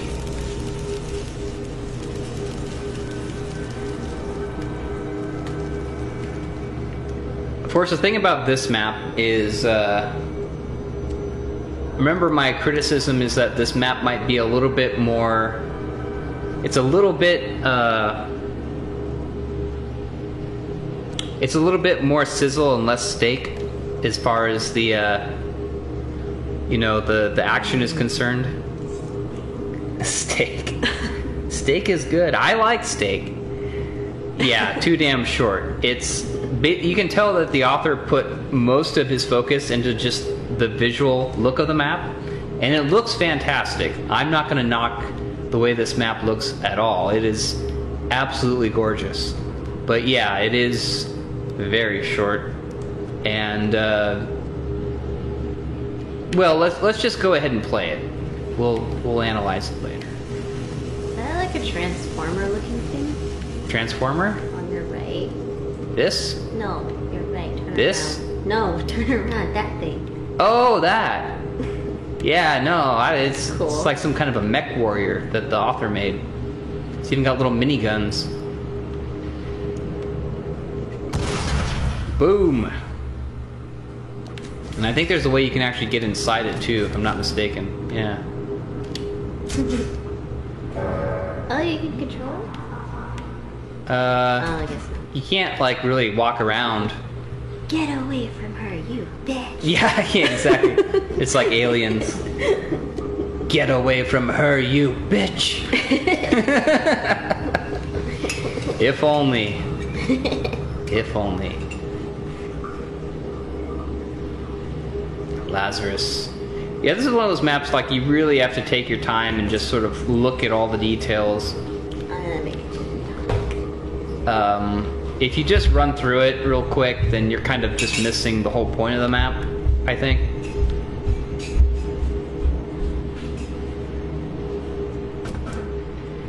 I'm going to now update my Halo map before I forget. I don't play on Xbox much since I went to PC. Okay, cool. Well, I mean, it's fresh in your mind, so... Yeah, man, update away. And if we end up using that as the featured map, then we'll be featuring the updated version of it, so... Good stuff. Port access restricted. Darn. Let's see, what am I supposed to do here? Oh, very green.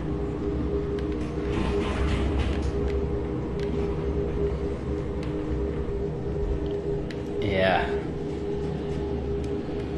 This is quite nice. I would dare say this almost gives Devil City Ransom a run for its money.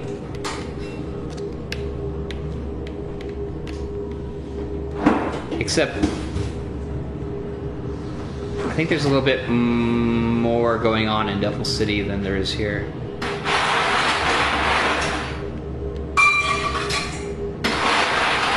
But it is close.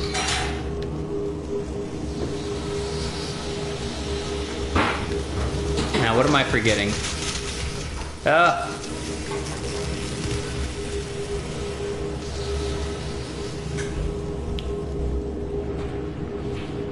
Okay.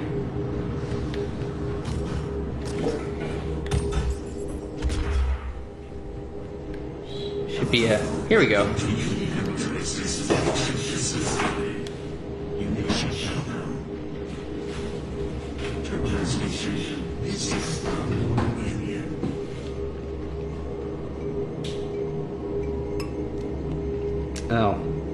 I better hurry up and drink. My ice is almost gone, completely gone.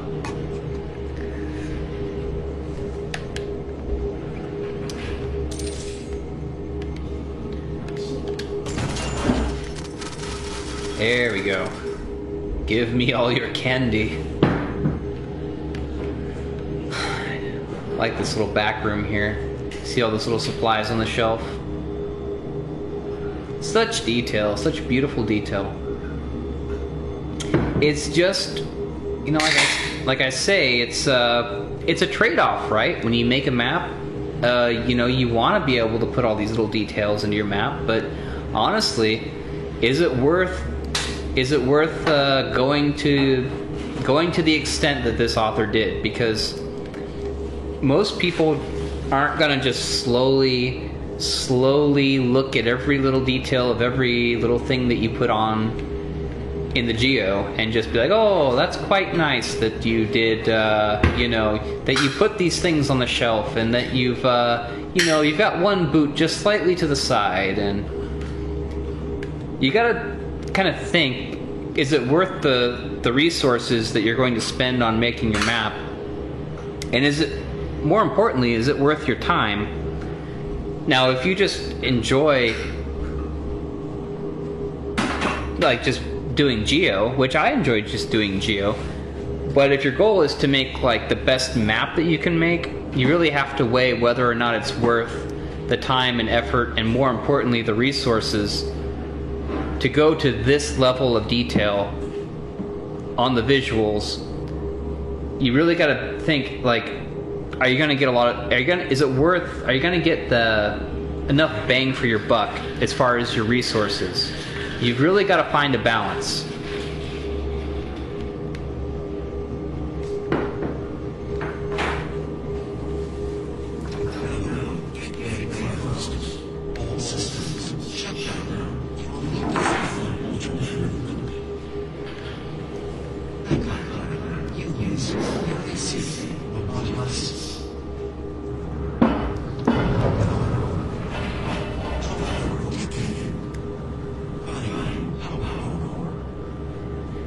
Ah, could it be the power core that was in our dropship? Soviet Onion says you have to find an equal to both visuals and gameplay. Very true. Very, very true.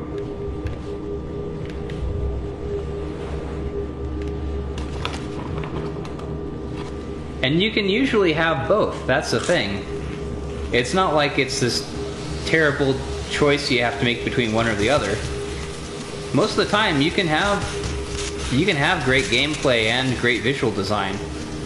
You can have really great custom geo and a lot of good solid gameplay.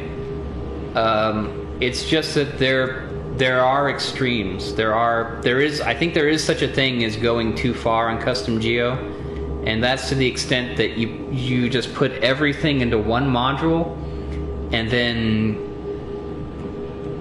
it's one thing if the entire map takes place in one module, like in Devil City Ransom. It's another thing if you're only just passing through that module, and then you end up in a situation where the game just feels too short.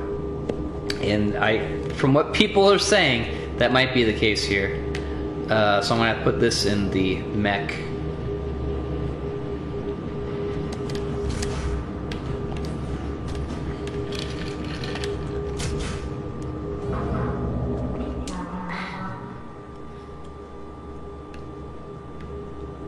Okay. Wait, did I? Oh, what the hell? I'm stupid. There we go.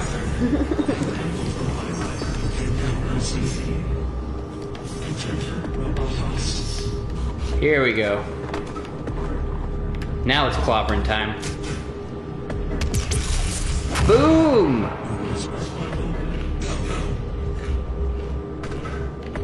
Yeah.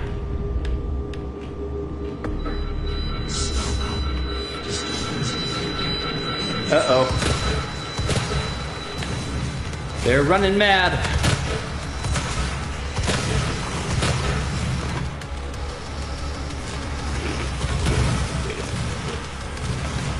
Okay, wait, what weapons do I have? I've got some good weapons. Whoa! Am I gonna die in a cutscene? Okay, good.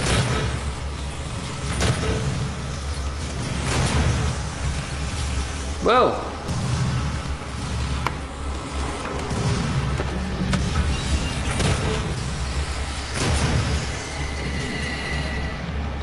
I need goodies.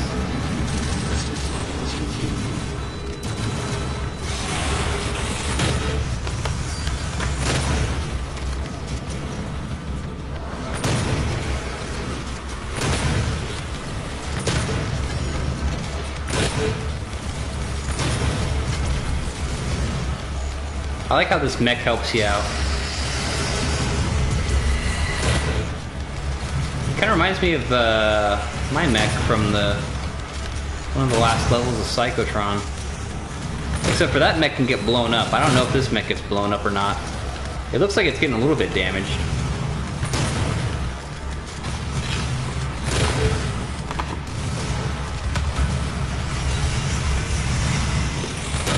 Oh, I need help.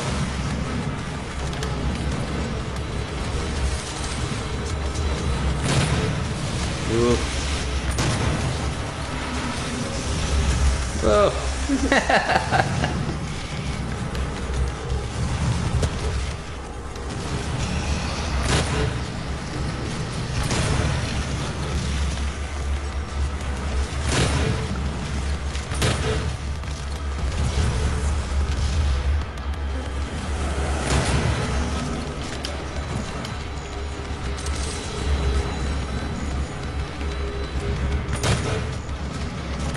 Uh-oh, did it get blown up?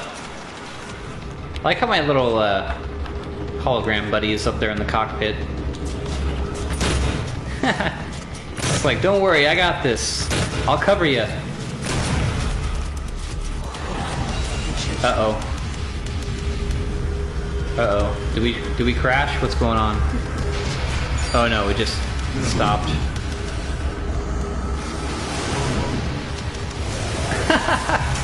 That's a hilarious cinematic.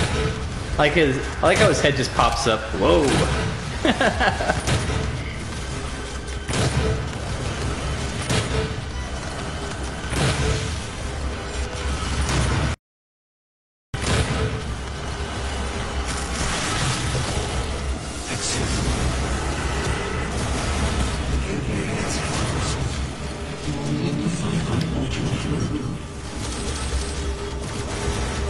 You know, one thing I'll definitely hand it to Byman Studio in both this Time Traveler and the first one. Do I have a sniper rifle? Is that he actually gets quite a performance out of that hologram character there. In both the first Time Traveler and in this one, he does a really great job of just getting that guy to sing and dance for the camera. Really some of the best I've seen.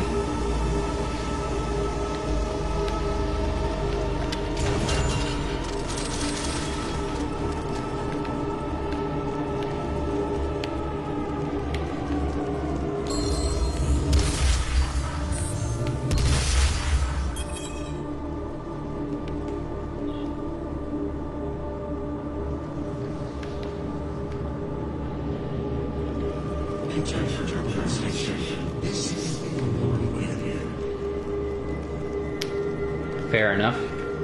Alright, getting thirsty. Yeah, I'm already on my second drink.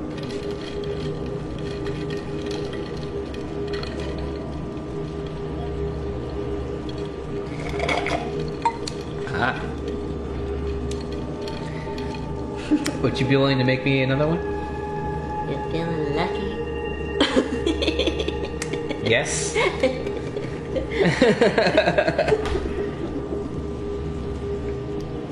I love you. Mm-hmm. Love you. Okay. I've got the best wife. Yes, you do. I'm sorry, guys. There was only one best wife in the world, and I already took her. You'll just have to find the second best one, I guess. Assuming you're not married. I have no idea.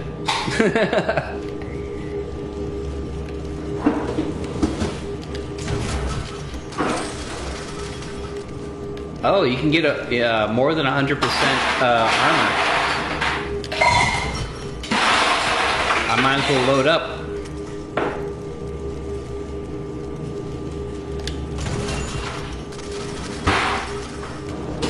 There we go. Whenever you find an infinite munitions crate, you always gotta take advantage of it. I like this. This is kind of cool. Like, I could imagine that being like a little 3D hologram advertisement in some sci-fi city.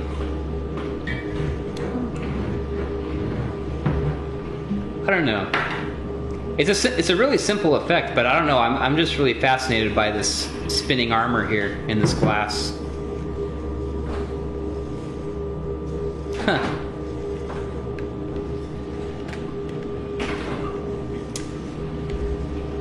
Let's see. Can I get past this? No, I think I have to go into one of these buildings.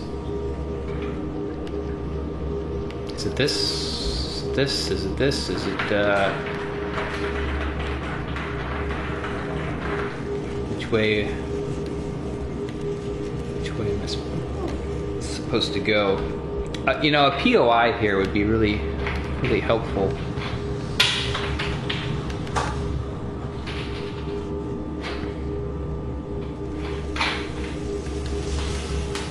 I know it's not here.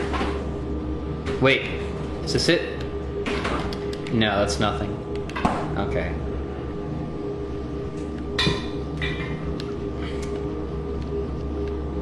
Yeah, not enough map to use POIs, actually. Oh, I think I'm supposed to climb on top of this.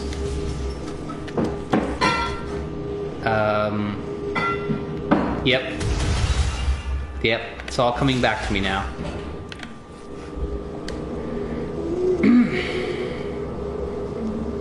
I like this, climbing through this vent with the red light. This totally reminds me of Aliens. I'm just expecting something to pop up through one of the floor panels here. Thank you. And then me and Vasquez are gonna have to try to run away from it.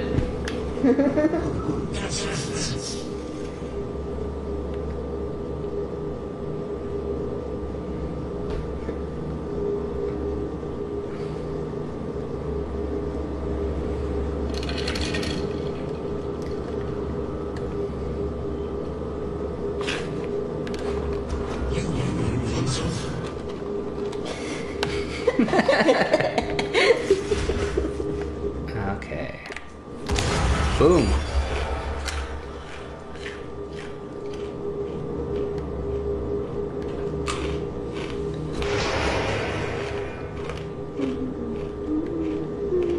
We're inside.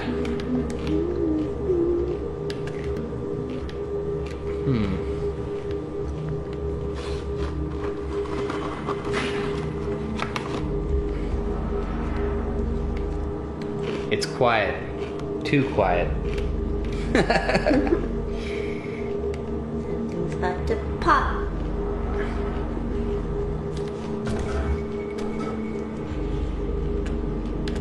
So I feel a little bit bad though because I never used this module. I never used the train station module for anything at all, ever. So I don't know how much of this is just the module and how much of this is the author as far as the custom geo is concerned. I want to say like this sign, this stuff, all this stuff here, all these props, this is the author, but I'm not 100% sure. And I always feel a little bit bad when I'm in that situation because I can't fully appreciate what the author has done as far as their geo work. Because I'm like, Especially if it's like this. I'm almost certain this is Byman Studio doing some custom geo here, but it's almost so good, and it matches that train so well that it looks like it's part of the module. And if I didn't know any better, I would say this is just a default module. Like, oh, he didn't do anything, but it's only because he did it so well that you don't even notice.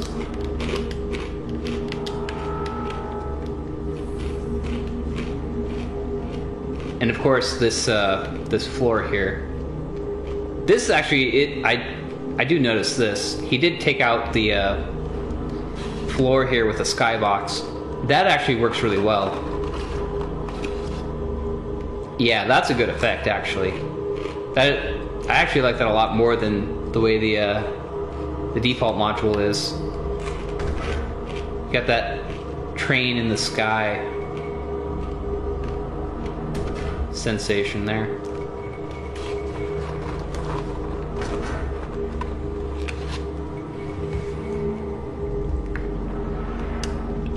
Is it a runaway train?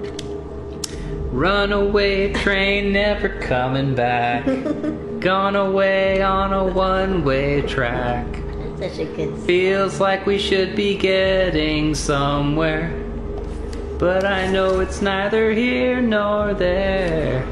That's such a good song.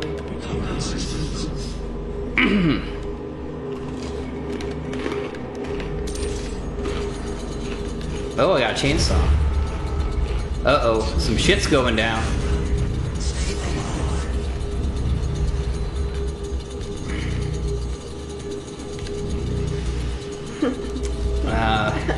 There's really not a good way to make him sit.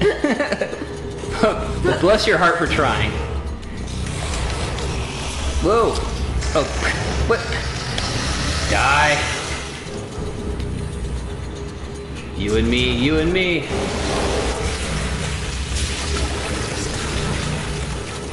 Off the edge you go.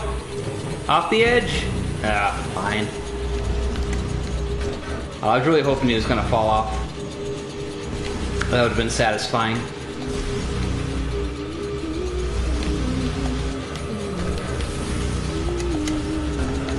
Oh, ooh, almost fell. Alright, I feel like there should be another demon in here somewhere.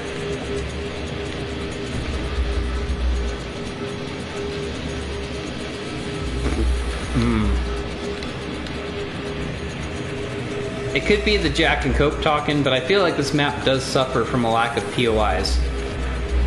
Because I feel just a little bit lost right now. I'm not exactly sure. Am I supposed to be fighting some demon that I don't know where he is? Am I supposed to... Oh, okay, I'm supposed to just be running... I think I'm supposed to be backtracking up here. Yep, I'm supposed to be backtracking. Again, it does... I think it does suffer from some POI issues.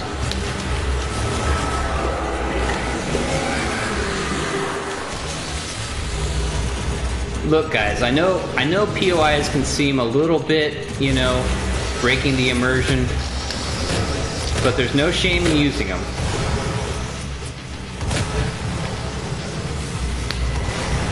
I've never once heard someone complain, "Aw, man, why do you have to put a POI here? Now I know exactly where to go." Took all the fun out of just wandering around.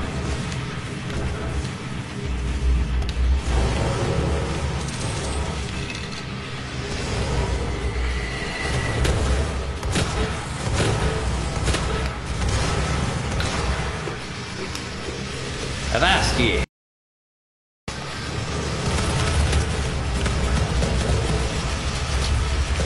Uh-oh, uh-oh.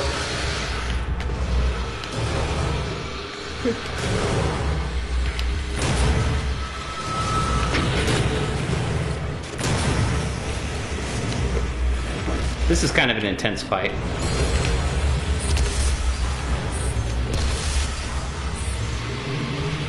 Boom. Just like the 4th of July.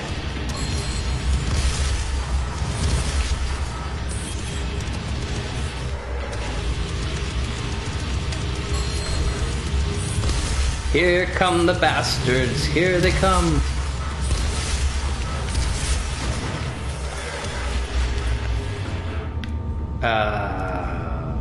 Here we go.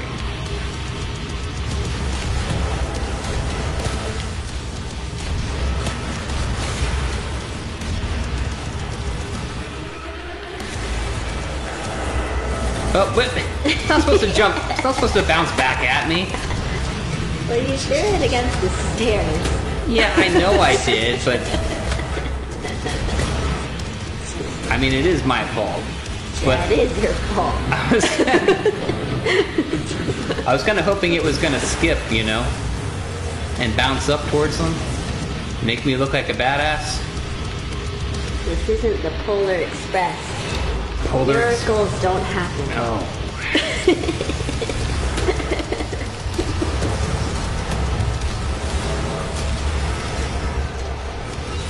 Whoa. Wow, I'm actually getting really low on health.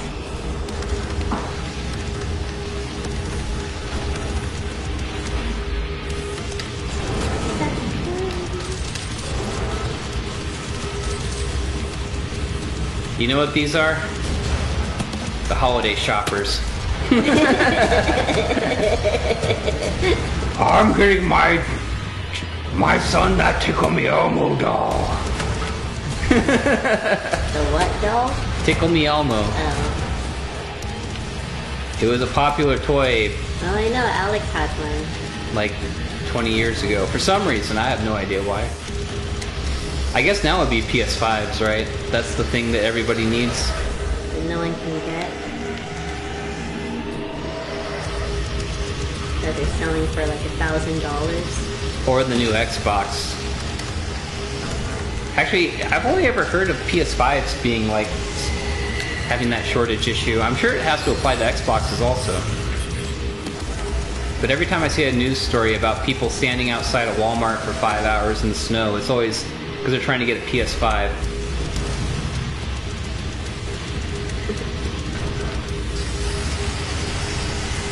I hear a demon, I don't see a demon.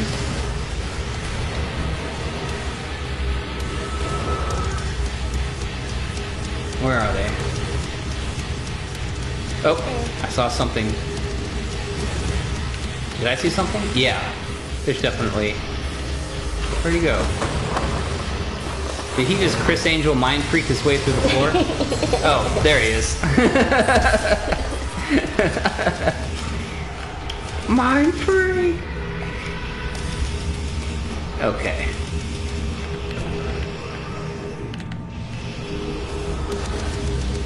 I think that's it. I'm gonna try to get a little bit more armor real quick.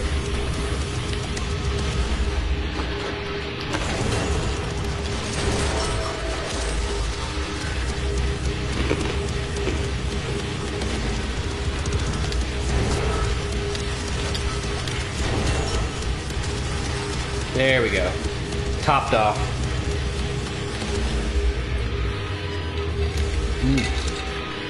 Awesome.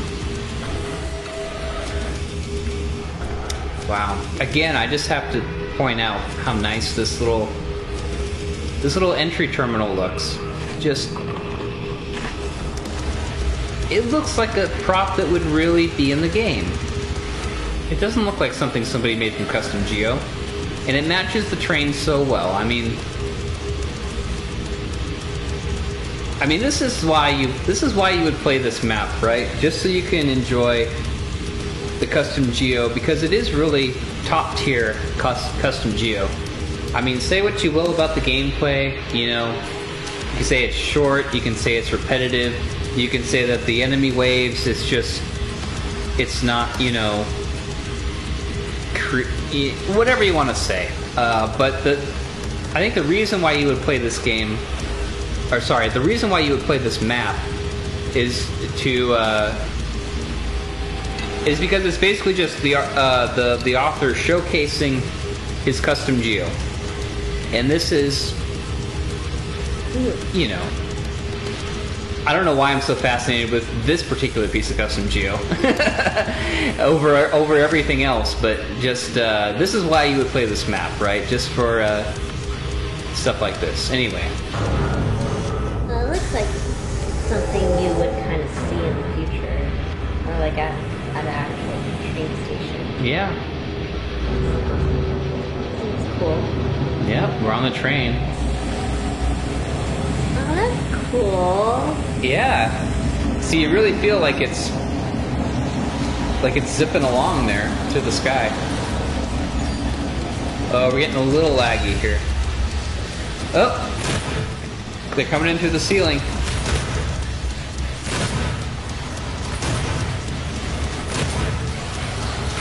Uh-oh, shield guy.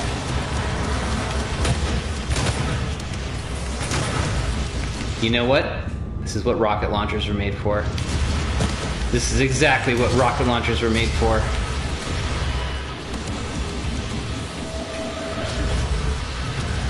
Uh-oh. Lag, lag.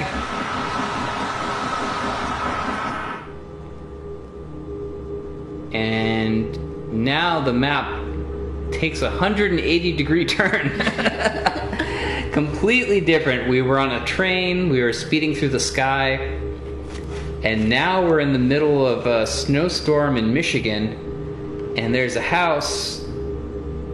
Michigan. I don't know. Michigan's cold, right? I don't know. Canada, Ontario, Canada, Ottawa, Alaska, Nome, Alaska, the North Pole. the North Pole. That's Santa's house. Is that Santa's house? Guys, we finally found a holiday connection here. This is a Christmas themed snap map. Alright. And I've got no weapons now. It's just my fists. This is pretty cool though. Like, just this effect. Just... the kind of house you would live in. You don't have any neighbors. It's just all field. You'd be an old man by yourself. But I like this effect of just, you know, the white snow, the gray background, the snowflakes falling, and you have this house that he very intentionally made this house with no detail on the blocking boxes. It's just flat gray. And it has a very ghostly, creates a very ghostly visual effect. Maybe that's the past. Maybe. You're in the past. Like I'm now. living through a memory. Where Oh, you killed your wife. where I killed, oh my god. Oh, there she is. Wow. And you feel so bad where you just see demons. Uh-oh. There it is. Well, that's one theory. That's one fan theory. Uh-oh. Oh, this is cool. And I just shoot him. And there he goes out the back of the train.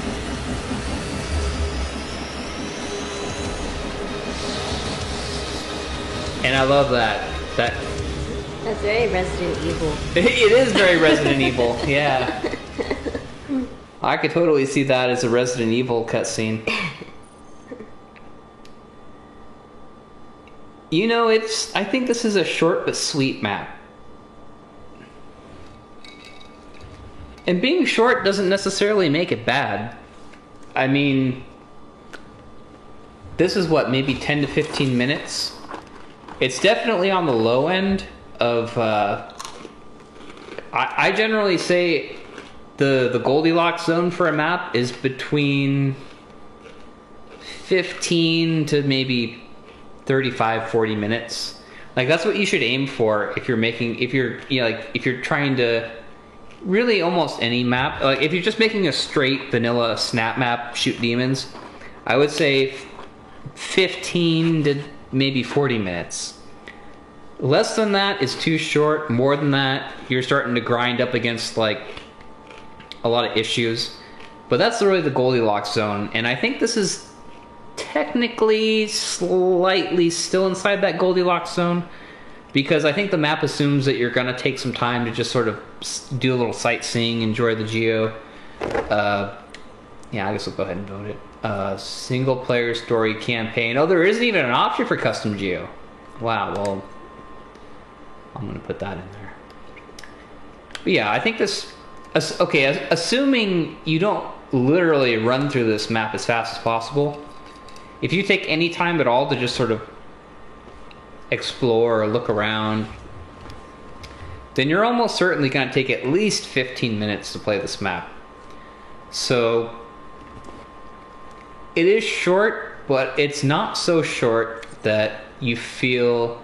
For me, it's not so short that I felt robbed, that by the time I finished this map, I didn't feel satisfied, especially with the way the map ended. You have that epic showdown on the train with the Baron there, and I think because that was executed so well, because you have some weird. Yeah, okay, apparently, like, so the Baron comes into the train, you get knocked on your ass, and I guess maybe you're unconscious for a moment, and then you have a dream of, like, a house. I don't understand. A memory. You killed your wife. Why? What's with you and killing the wife? Well, that's what a lot of games are like. A lot of horror games. Well, there wasn't anything specifically... Or you killed your roommate, I guess, if you don't want it to be the wife. Maybe it's just open for interpretation. Whatever the house... They didn't specifically say what the house was meant to represent in the map. So it's just someone lounging on the couch, and all of a sudden it pans to that demon. Is that really what the story is?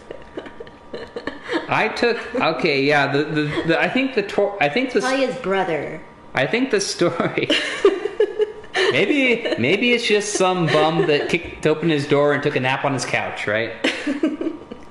I feel like the story of the map is it's ambiguous, it's vague. I think it's intentionally so. Or maybe it's about your inner demons. Oh. Okay. The woo-woo stuff.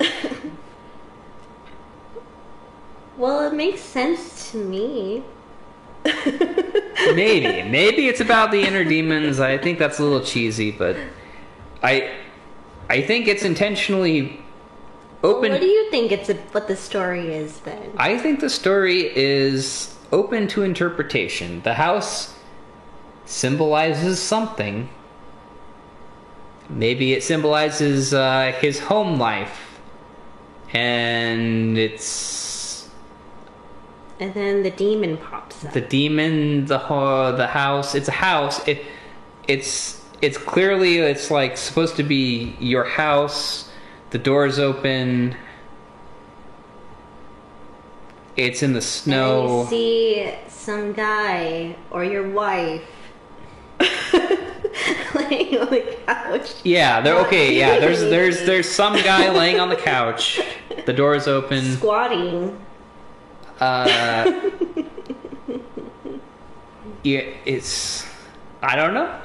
This is one of those things where, like, if somebody wants to reach out to Bioman Studio and invite him on to the next Snapcast, where maybe he can, like, tell us what he was kind of going for with that, that would be great. I'm sure there's a story behind it. I kind of feel like it's just one of those things that's open... It's open for interpretation, The house symbolizes... It's kind of... I mean, visually, aesthetically, it's cool. I think the way the house looks in the snow, just being a very flat gray, it looks cool. It looks like a memory. Like the feeling is like you're living through some kind of a memory. And the house, I just assume, symbolizes something about home, something. It symbolizes something. It's whatever the player wants to insert into the story as it having some significance is It's open to interpretation, and that's okay. He's not specific about what the house means. I assume it's symbolism. It could just be that the author was like, hey, here's a house that I was going to make for a different map. I just put it into this map for no reason. Here you go. It could be that. It just seems odd.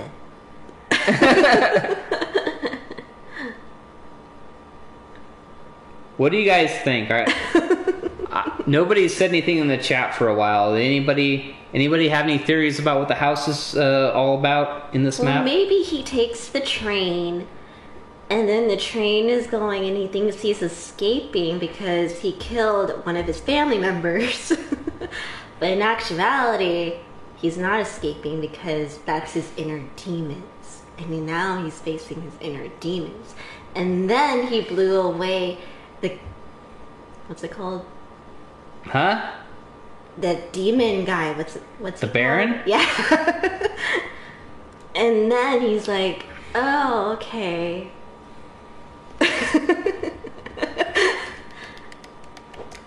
I don't know.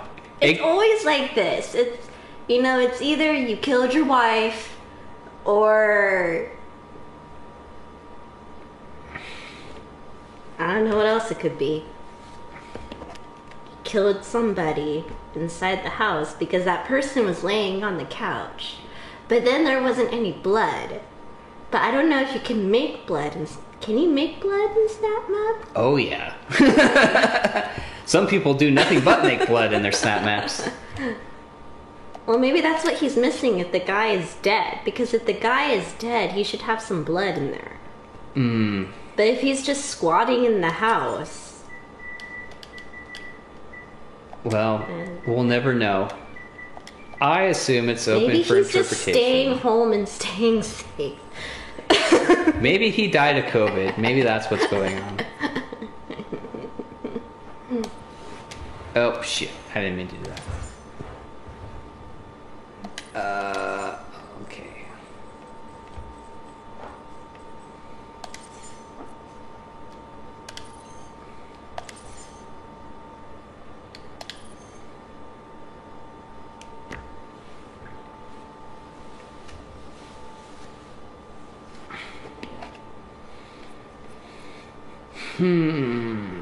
What was the bads? Man, I can't believe how many Snap Maps Bad Fluppy has made. Bad Fluppy is like the most prolific Snap Map author, other than like Justin82 or whatever his name is. But like, as far as like an author that makes actually quality Snap Maps that are worth playing, I don't think I know of anybody who has made more maps than Bad Fluppy. Seriously, he's got... How many maps does he have? It'll say 30 maps. That's a lot of maps. That's a lot of maps. Now, not all of them are like full completed Snap Maps. Some of them are like, okay, this is just like some props or something in a grid room that you can borrow. But there's a lot of maps here. He's really, really prolific. So I gotta give him a lot of credit. He's definitely made a ton of maps. And that's considering the fact that there was like, no shit, like a whole year or so where Fluppy went from being present in the Snap Map community to being like completely gone. Like nobody knew what happened to Fluppy. He just disappeared, wasn't making any maps, wasn't playing any maps, wasn't active on any online. Is that like an acronym? Or is that just something else? BAD. Is that maybe like his initials? I don't know. It might be. BAD. Bad. Make your mom and daddy sad. That's a song from Wasp. I don't know if anyone knows who Wasp is. Probably not. Oh, someone did comment. He's gone again. Hasn't showed up recently. No kidding. Well, I don't want to speculate as to why he's gone. I don't want to say, like, he's in jail or something. But hopefully, you know, he's just playing other games, let's say. But no, it is impressive how many maps he's made, seriously. Really pretty amazing. And they're all good. That's the thing. But I've watched him live stream, and it's crazy how fast he can make a map, like in real time. Where like if you watched me live, if I was live streaming myself making a snap map, it would be too boring. You would all just stop watching. Fluffy just starts making it from start to finish. Like, he already knows what the map's supposed to look like before he even starts, and it's just a matter of putting things where they need to be. Me, it's like a painstaking process of like, okay, does this look good? No. Something else? No. Start from the beginning. This color, that color. But yeah, Fluffy is just freaking insane how fast he can put Geo together.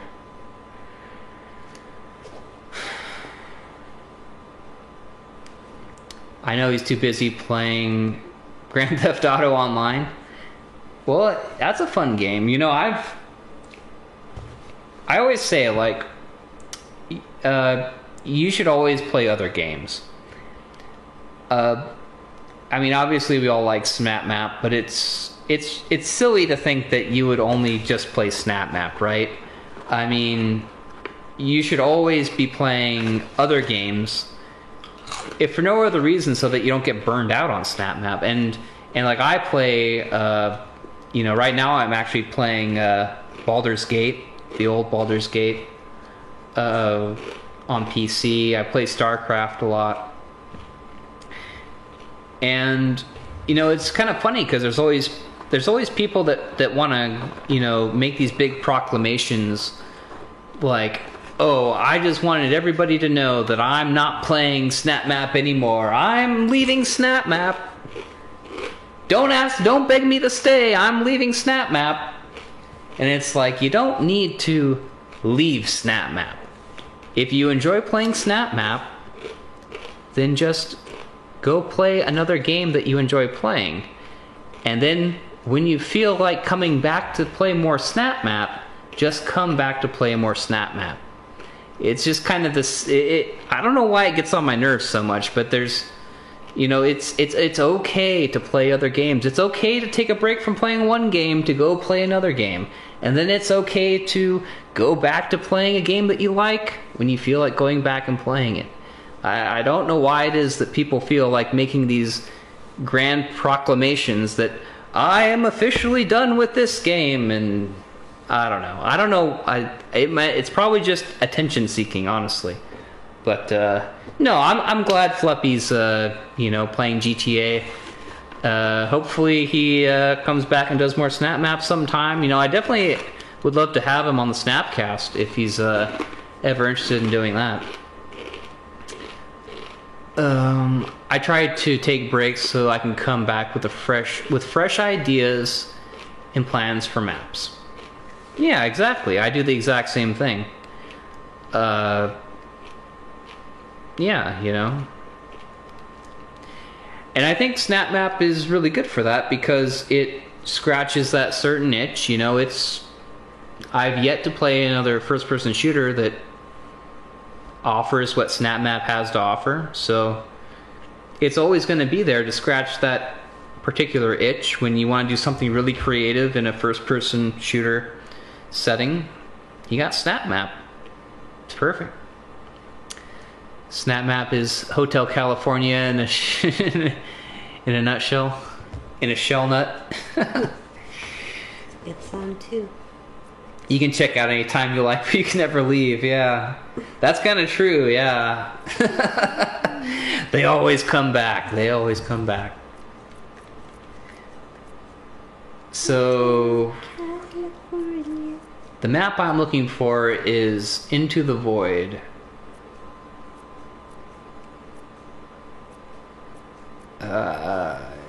or is it Call of the Void or Into the Void?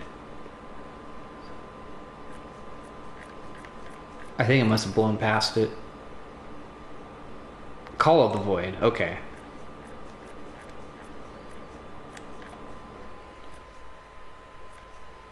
Jungle. Welcome to the jungle!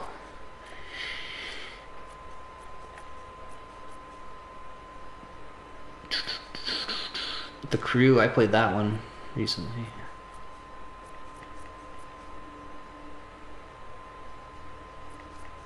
Here we go, Call of the Void. Wow, 19 ups and no downs.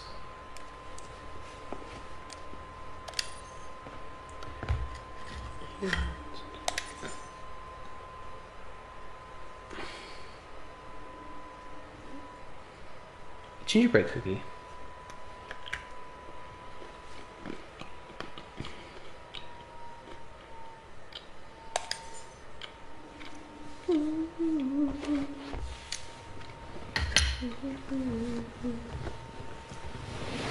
I'm gonna take a quick break and use the restroom. When I come back, we're gonna play the last map, and then if I'm still feeling it, I'll take some requests. It's not too late where I am, so I'll be back in just a minute.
The Starcaster came back on. Yeah. Or the Star Shooter or whatever. It's cool when it's raining because you can see like when the water's dripping down it, it makes the lights all weird.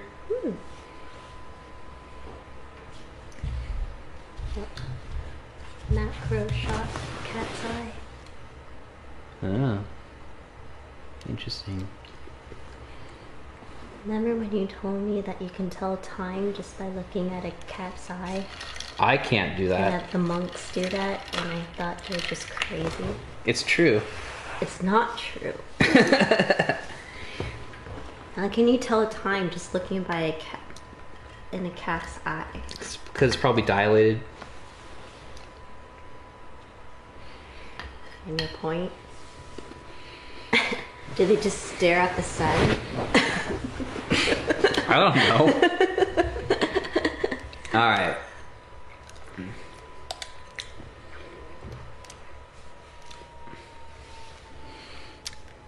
Got the Halo map balanced.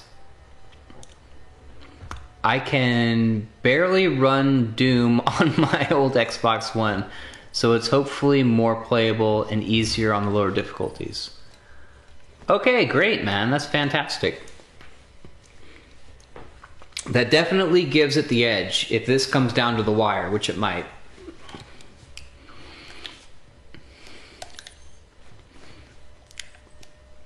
Bad's Call the Void. Of course, Bad Fluffy is number one by quite a bit. Then we got Trey D, Venturatola, Let's see if I can get on the top 10. My first time playing. For whatever reason, I always do better on my first time than my second or third time playing a map. I don't know why. Maybe I'm just more cautious the first time I play a map, so I don't die as much, maybe.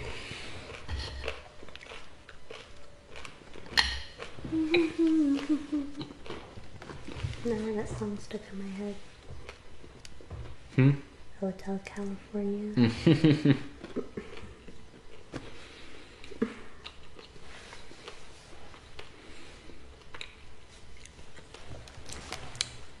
Soviet Onion says, I can't really add anything else in it. My Xbox won't let me save the map past 92% or something. Yeah, that's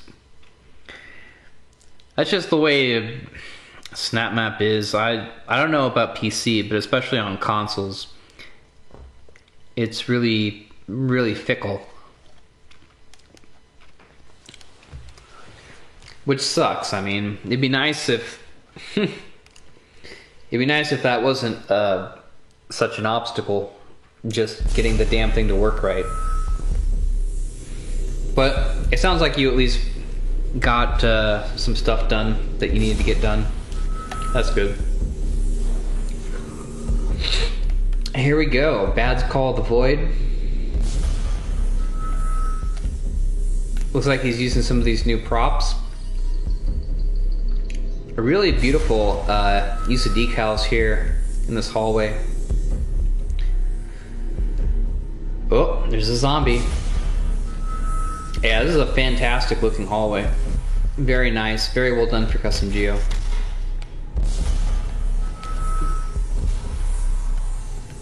Of course, ooh, oh my goodness.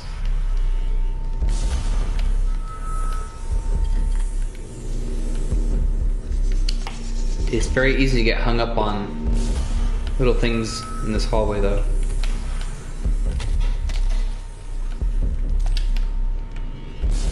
Ew. Got him. Oh boy. What was I saying about doing good my first time through?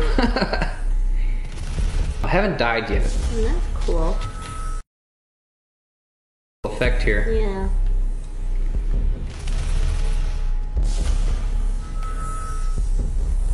So this is one of the things I love about Bad Fluppy.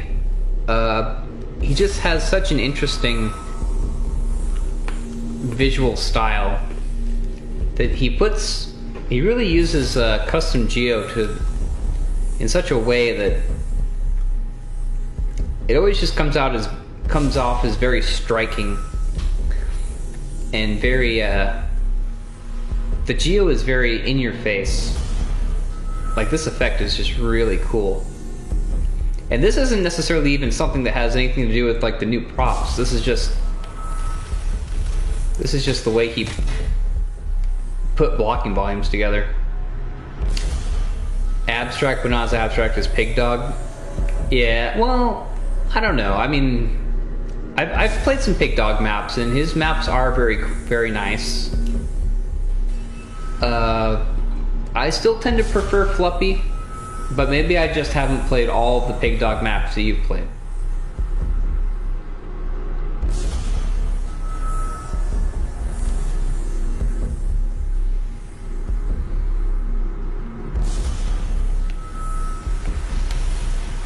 Yep.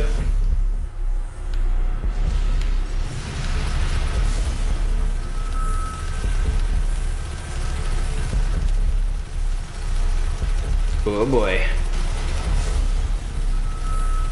This could get rough. Ugh.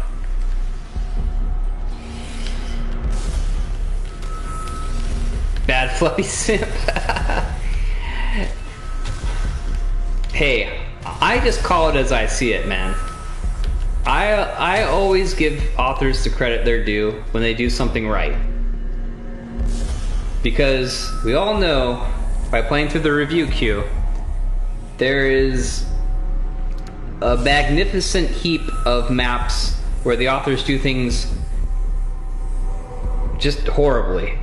So I'm never going to shy away from calling out when an author does things right. Yeah, I remember your first map. That was terrible. Yeah, my first map wasn't great. Every map I've made has had something wrong with it, actually. But no, I've got no problem giving credit where credit is due. But I'll also be critical too. I don't have any authors that, you know, that I would never say like what I don't like about their maps just because I don't want to hurt their feelings or something.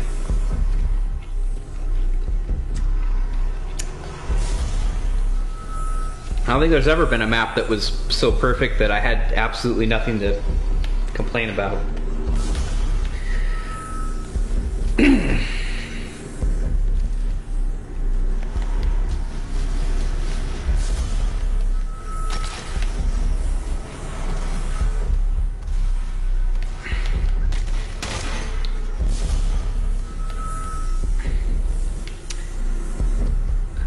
No, I prefer fluppies. I never really liked abstract geomaps.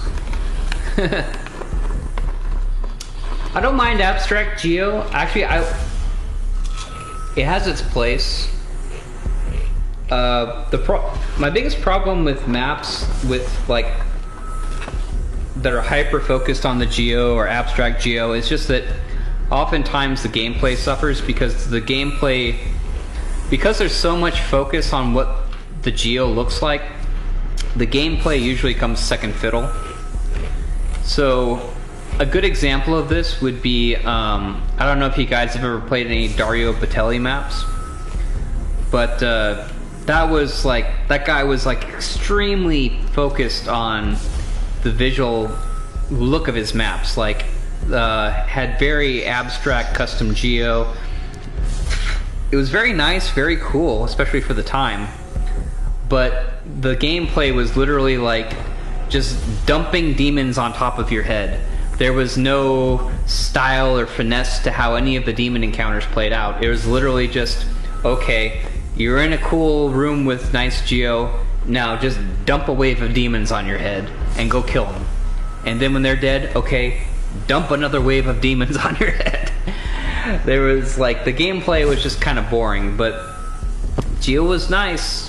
And he did get a community spotlight out of it, but that's my biggest issue with just is sometimes I think authors are too focused on the way their maps look and they don't really consider the gameplay as much. Not that that's always the way it has to be, but unfortunately sometimes that's the way it tends to be. And least of which is just the simple fact that the AI doesn't necessarily want to cooperate with custom geo. Like, if you're going for pure gameplay, the best thing to do is just use standard modules and don't do custom geo at all. Don't even do props. Because the AI, I mean, they're fantastic at navigating those pre-made modules, but you get them in a room full of blocking volumes and props everywhere, they'll walk through walls, they'll get stuck on all kinds of things. So many times, like I've seen demons get stuck inside of walls where you can't get to them because they just wandered in there somehow. It's really, really difficult to make AI behave properly in a custom geo, a fully custom geo map.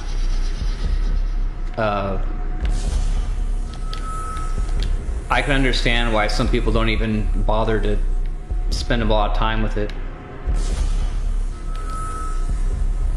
But yeah, this is beautiful here too. I mean, I don't know what any of this is like practically, but just visually it's it's very artistic, very nice looking. Like, I don't know what the hell this is. Is this like it almost looks like lock boxes in a wall, or maybe like, are people buried in? Are people interred in there, or is it like? Is it just soundproofing for the wall, like acoustic paneling, or I don't even know. All I know is it looks cool.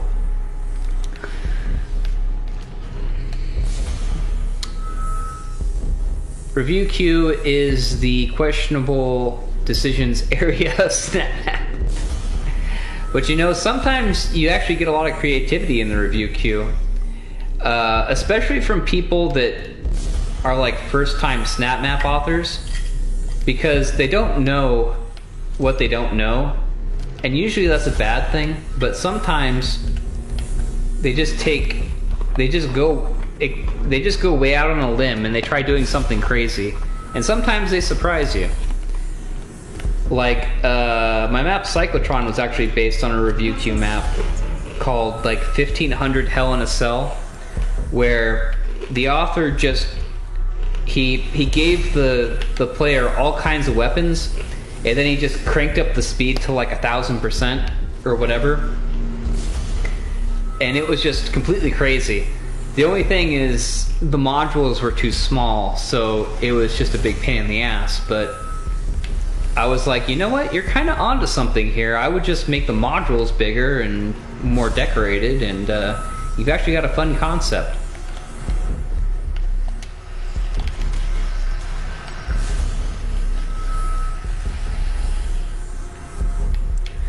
The custom background music in this can be very loud when it comes to the hearing other noises.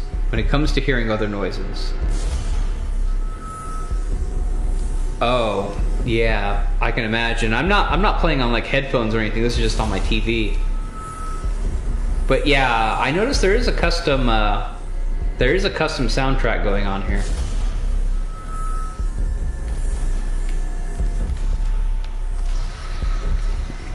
It's not so bad right now. In fact, I don't even know if I would have noticed it had you not said anything.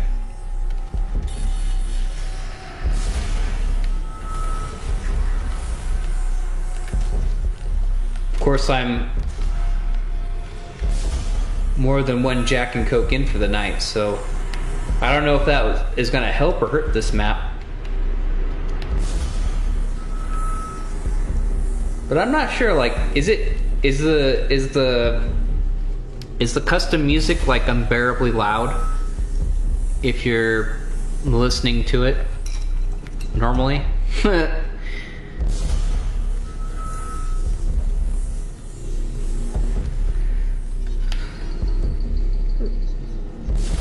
I mean, it doesn't seem too bad right now, but I don't know. It could be that if I plugged in some headphones or something, I'd be like, oh my goodness. If the volume is all the way up, yes. Where's the remote? I want to test this out. Alright, I'm going to turn up the volume to be quite loud, and then I'm going to turn it down. But I just want to hear how loud this is.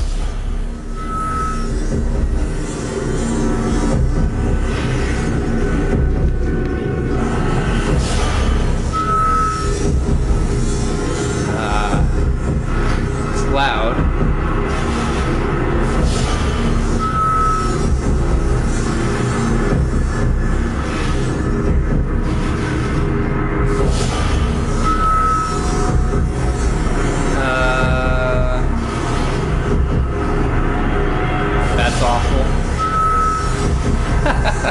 Alright, I'll turn it back down.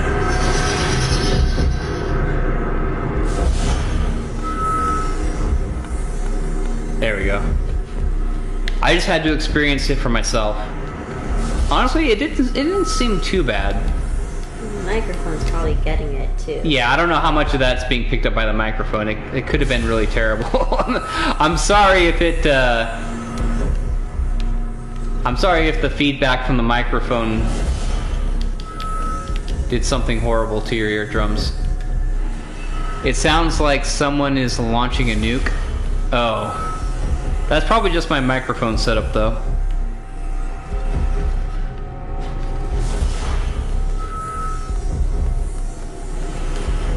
On our end, it's pretty loud. Well, hurry up and finish this map then.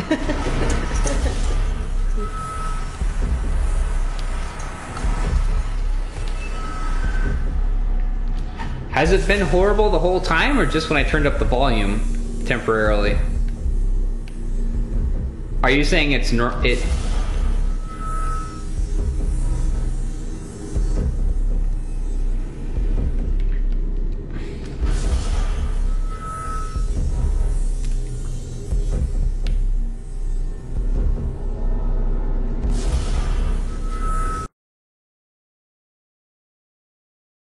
Be going.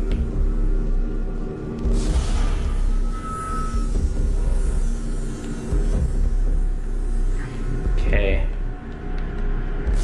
It's tolerable now, but when the volume was up, it was bad. It was BAD bad. Make your mom and daddy sad. Well, sorry guys. Okay, maybe I should have warned you to turn your volume down. I just had to know what it sounded like with the volume up. It didn't sound horrible.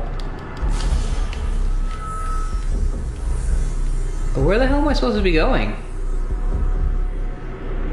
Well, I don't have headphones and I don't have my volume all the way up, so it was just awful for me when you turned it up. It's already down low enough. It's fine. So my big problem right now is I just don't know where I'm supposed to be going. I feel a little bit turned around. And now is there somewhere up here I'm supposed to be jumping? Maybe something up here? Go back to where you came from. Okay.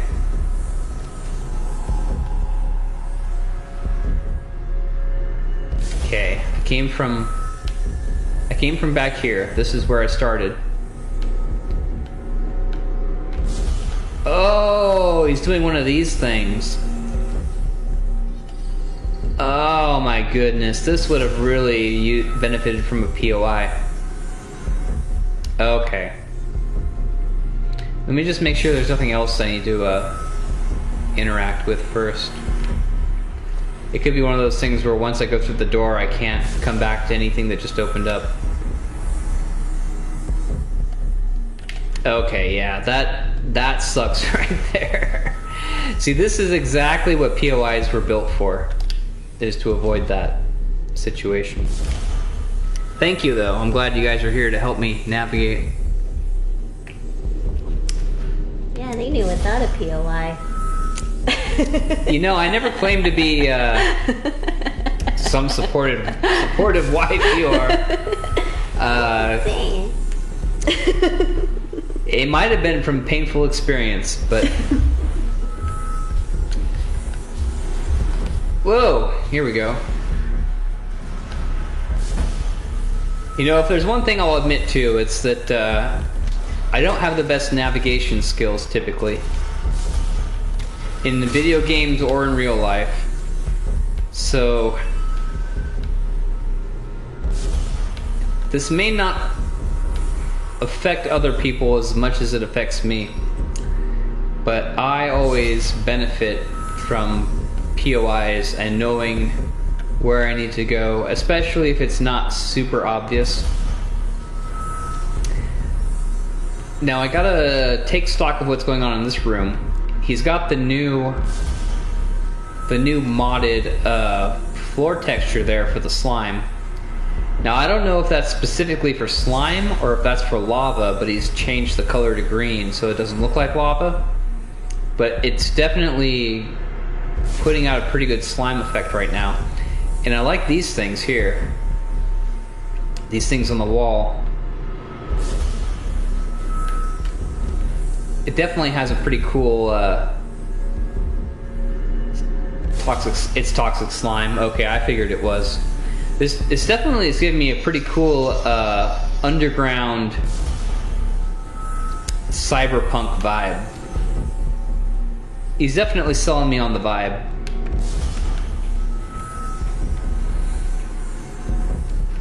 And these are kind of interesting too, these little street lamps.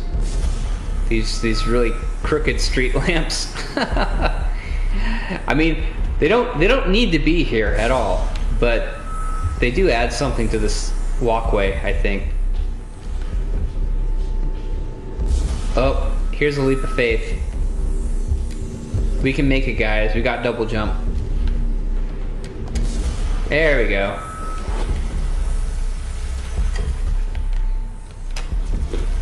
Now, unfortunately, because I'm on such a narrow walkway, I can't exactly dodge his attacks too well. And...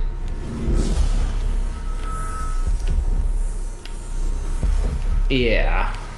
There we go. Got him.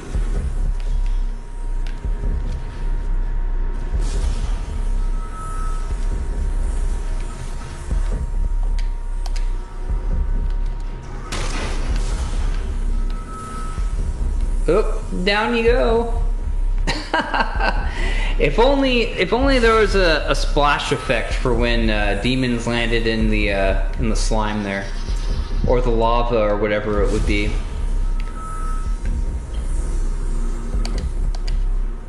Oh, here we go. Switch. Oh, it doesn't do anything.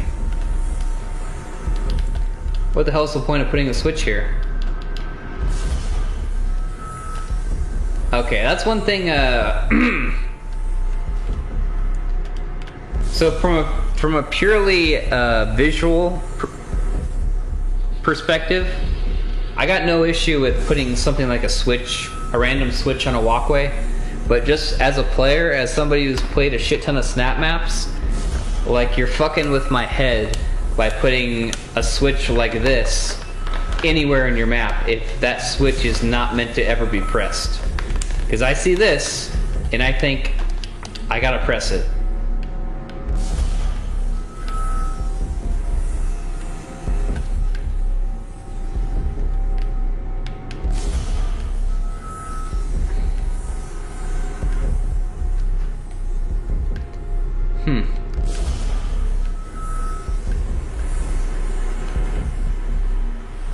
I think the rainy haze atmosphere actually works out pretty well in this room too, by the way. You need to go down into the pit to use it. Oh really? I get to use it later, huh? Oh, I gotcha. Yep. You're right.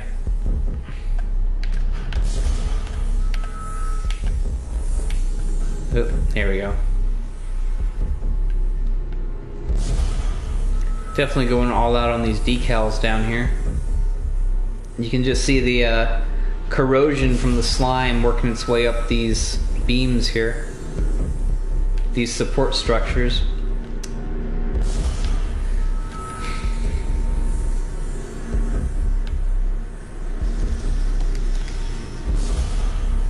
Mega health. Oh, uh-oh. We got trouble.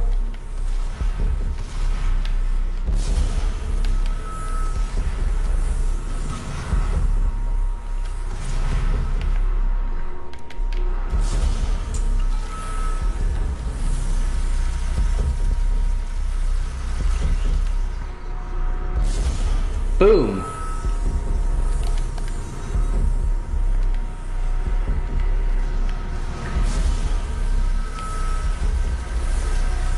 Oh, we're changing the atmosphere to lime green. That's how you know shit's getting real.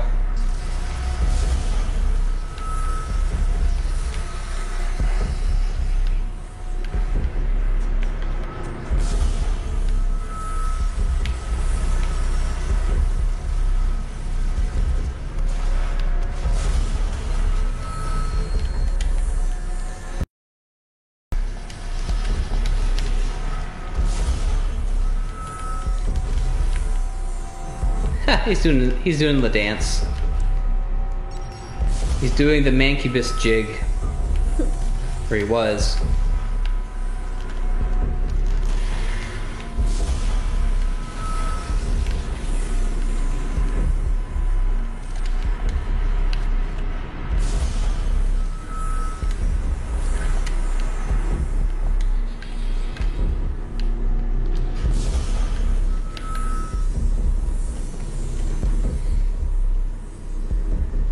we go.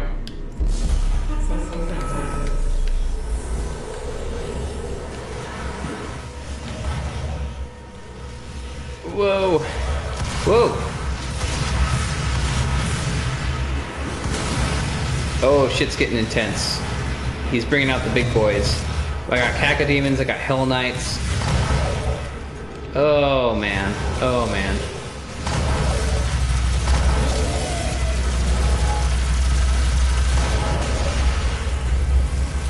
And Barons.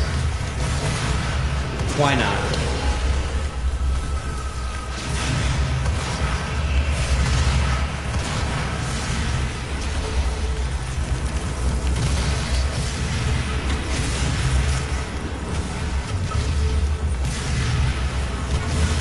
And another Cacodemon just spawned in.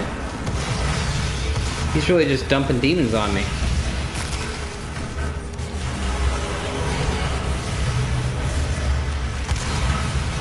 Show some mercy, Fluffy, my goodness. You're really just gonna dump all these demons on my head without giving me any new weapons.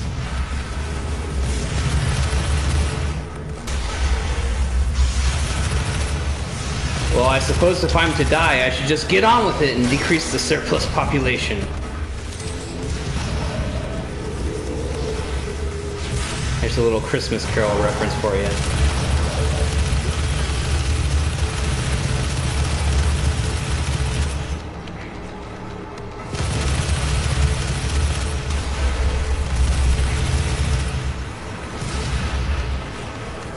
Hey, Fluffy, welcome to the stream.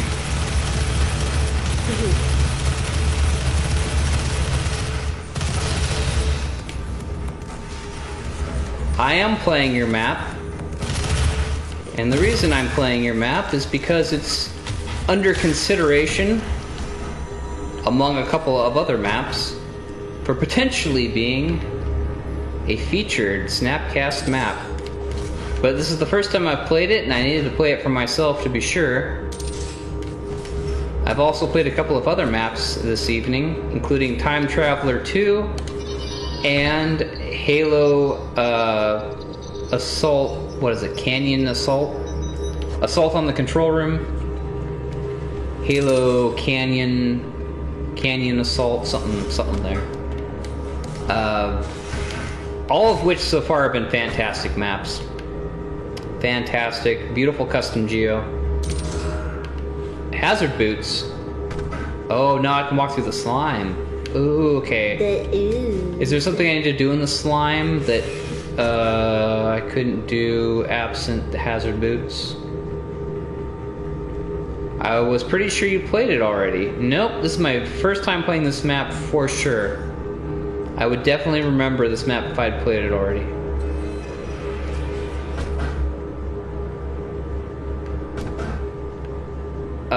Why the hell did you give me these boots? I don't see anything to interact with in the slime. Unless I'm just really missing it. Which I might be.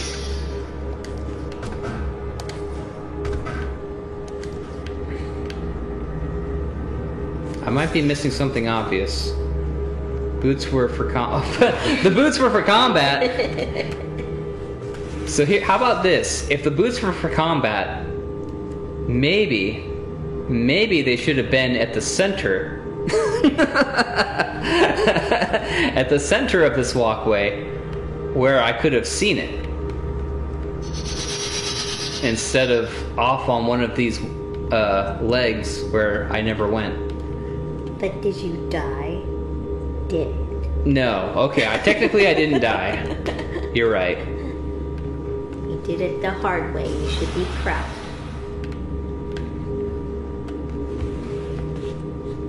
Thank you. There were boots you picked up. You picked them up already. Oh, I picked them up. I just didn't notice, apparently. Okay. Gotcha. Switch on the lift to get back up. Is this the lift here? No, that doesn't do anything. Which lift? Oh, this is the lift. Oh, that's what this section of the missing walkway is. This is a lift. Oh, of course, there's that little sign right there. Okay. I didn't even... Alright, Fluffy, there's one thing you have to understand right now. Is that this is your map is the third map of the night that I played. I started out with Halo Canyon Assault, then Time Traveler 2, and now your map. And since I've been playing, and even a little before since I've been playing, this has been a Jack and Coke stream. So...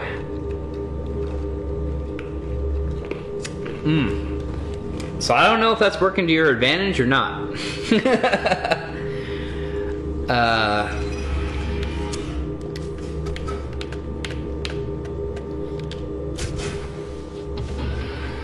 Oh, this is nice. Oh, this is great. Check that out, guys. That was a smooth animation right there. That was beautiful. Okay. I wasn't too drunk to appreciate what that was all about. That's the kind of smooth animation that you really never get in Snap Map. Hooray for movers. Okay, that was a new piece of custom logic there, or modded logic rather. Hey, you know what? It actually was put to good use. So hey, good job. Thumbs up.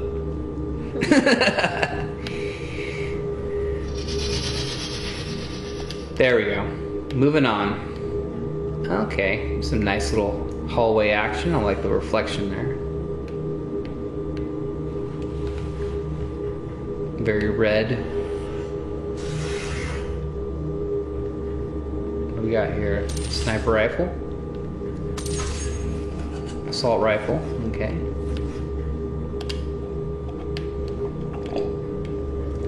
This is some interesting geo here.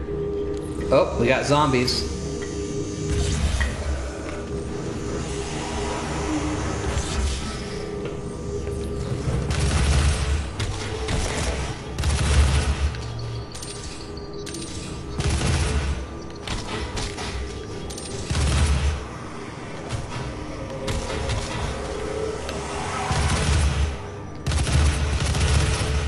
Shot in the dark.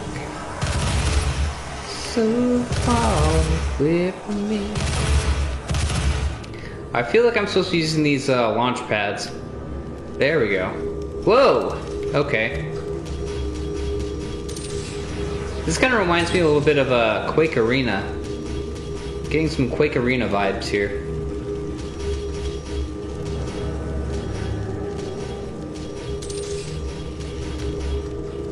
Boom. Can I just bounce back and forth between the two? No. Whoa! A little bit crooked there. Hey, here we go.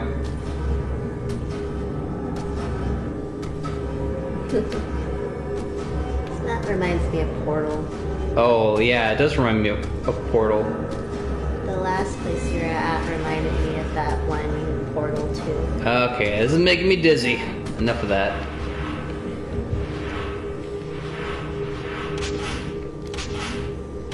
That's pretty cool. A little new prop action going on there. Used to good effect. I like it. What do you want?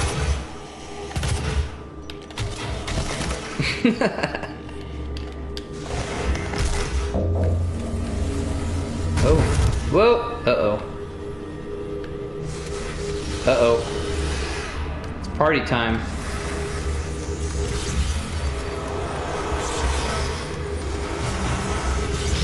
Whoa. Uh-oh.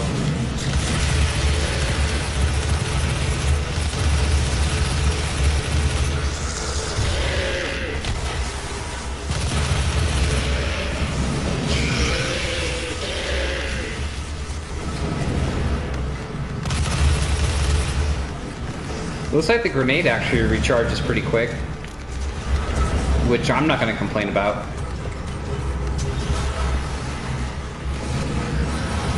Hey, Brady, what's happening, man? Hey, Brady!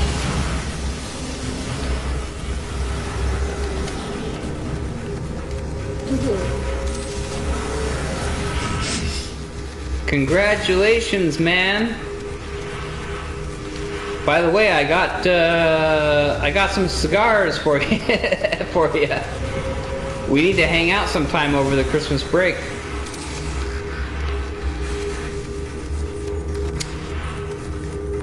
Grenades are on 50%. 50%? It seems like they recharge pretty quick. So I killed all the demons here. Ugh. No, wait, there's still one more. I think they're upstairs. Whoa, whoa, no, no. Oh, let's try that again.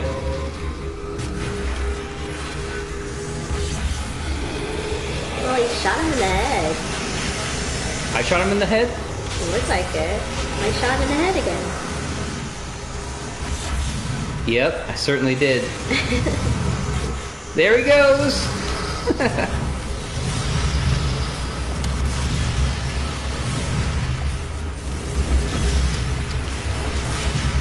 I'm definitely a sucker for enemies falling off of falling off of anything down into anything. Like shooting an enemy and they fall off of a bridge down into a pit, or anytime that happens, I'm a happy camper. Oh, I could really use a super shotgun right now. I guess I'll have to settle for regular shotgun with a grenade attachment. Oh, Spectre.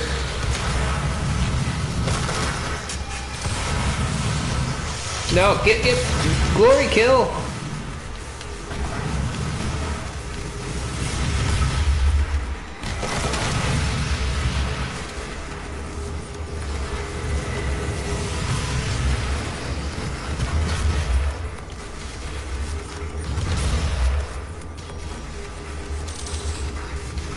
Here we go. Armor.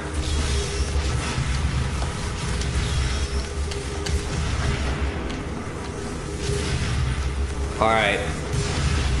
It's party time.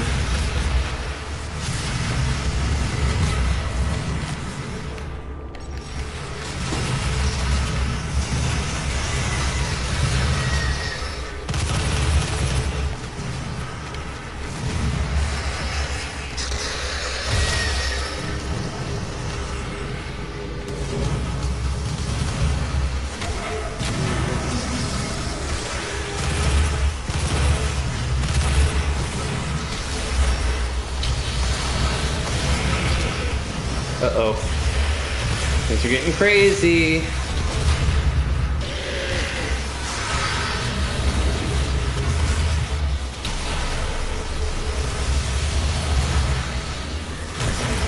I'm out of here.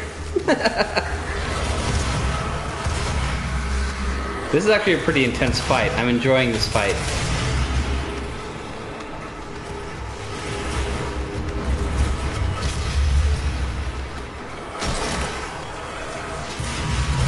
I like how there's a there's two dimensions happening here. There's the ground level and the balcony up here. Two different areas where this fight's going on.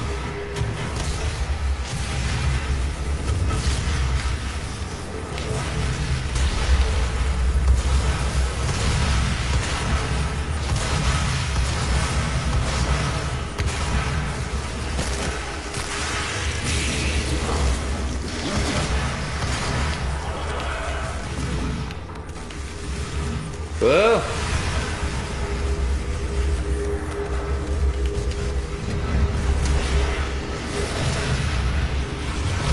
Oh, the Baron's back. The Baron's back in town. Oh man, there's a lot of crazy... Oh my goodness. This is getting brutal.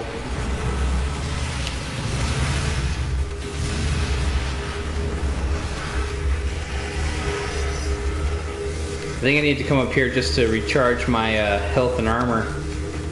Just because there's so many damn dudes down there tearing shit up.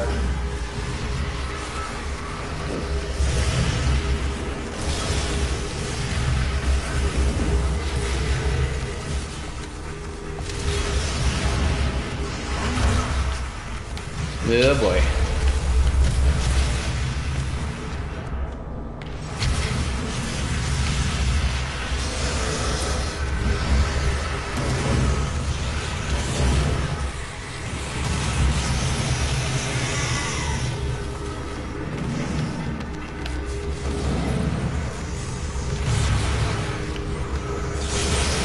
Gotcha.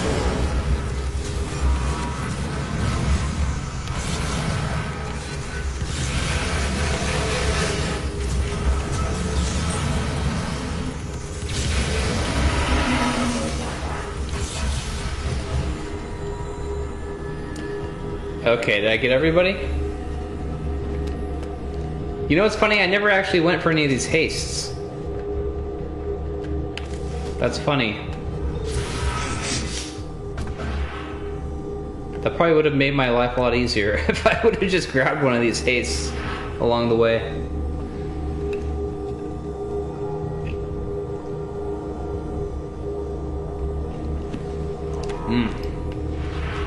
Okay.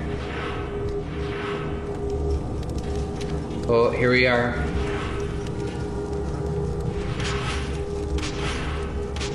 Nice. Very nice. Uh-oh. We're gonna do a little bit of a parkour here.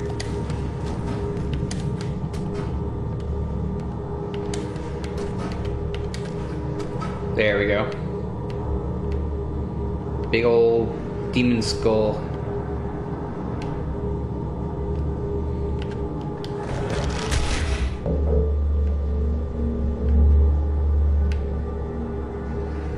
What did that do?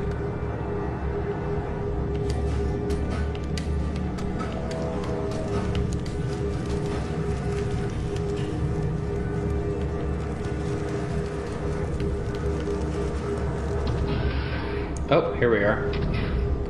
Oh, is this the final area?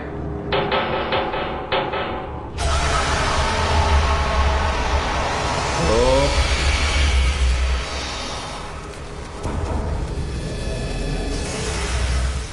Oh boy. He just summoned the whole barnyard on me. It's a pretty looking custom geo area. Too bad I can't really, appreciate it because I'm getting torn apart. Damn. Oh, this is rough.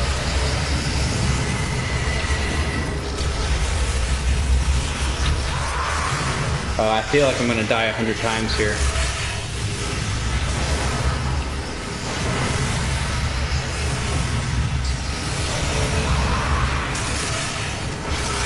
This is brutal.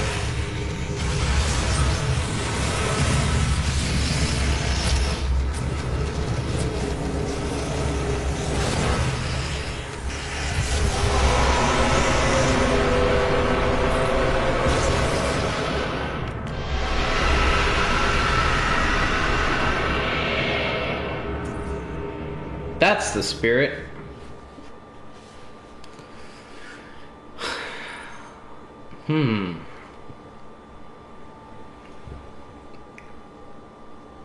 That was a pretty neat custom geo boss in a pretty neat arena.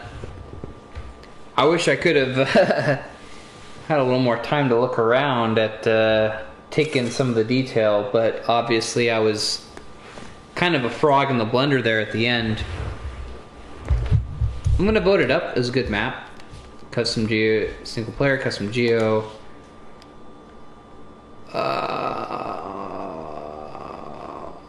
Boy. I don't know what else to give it. Hey, top 10. Number 9.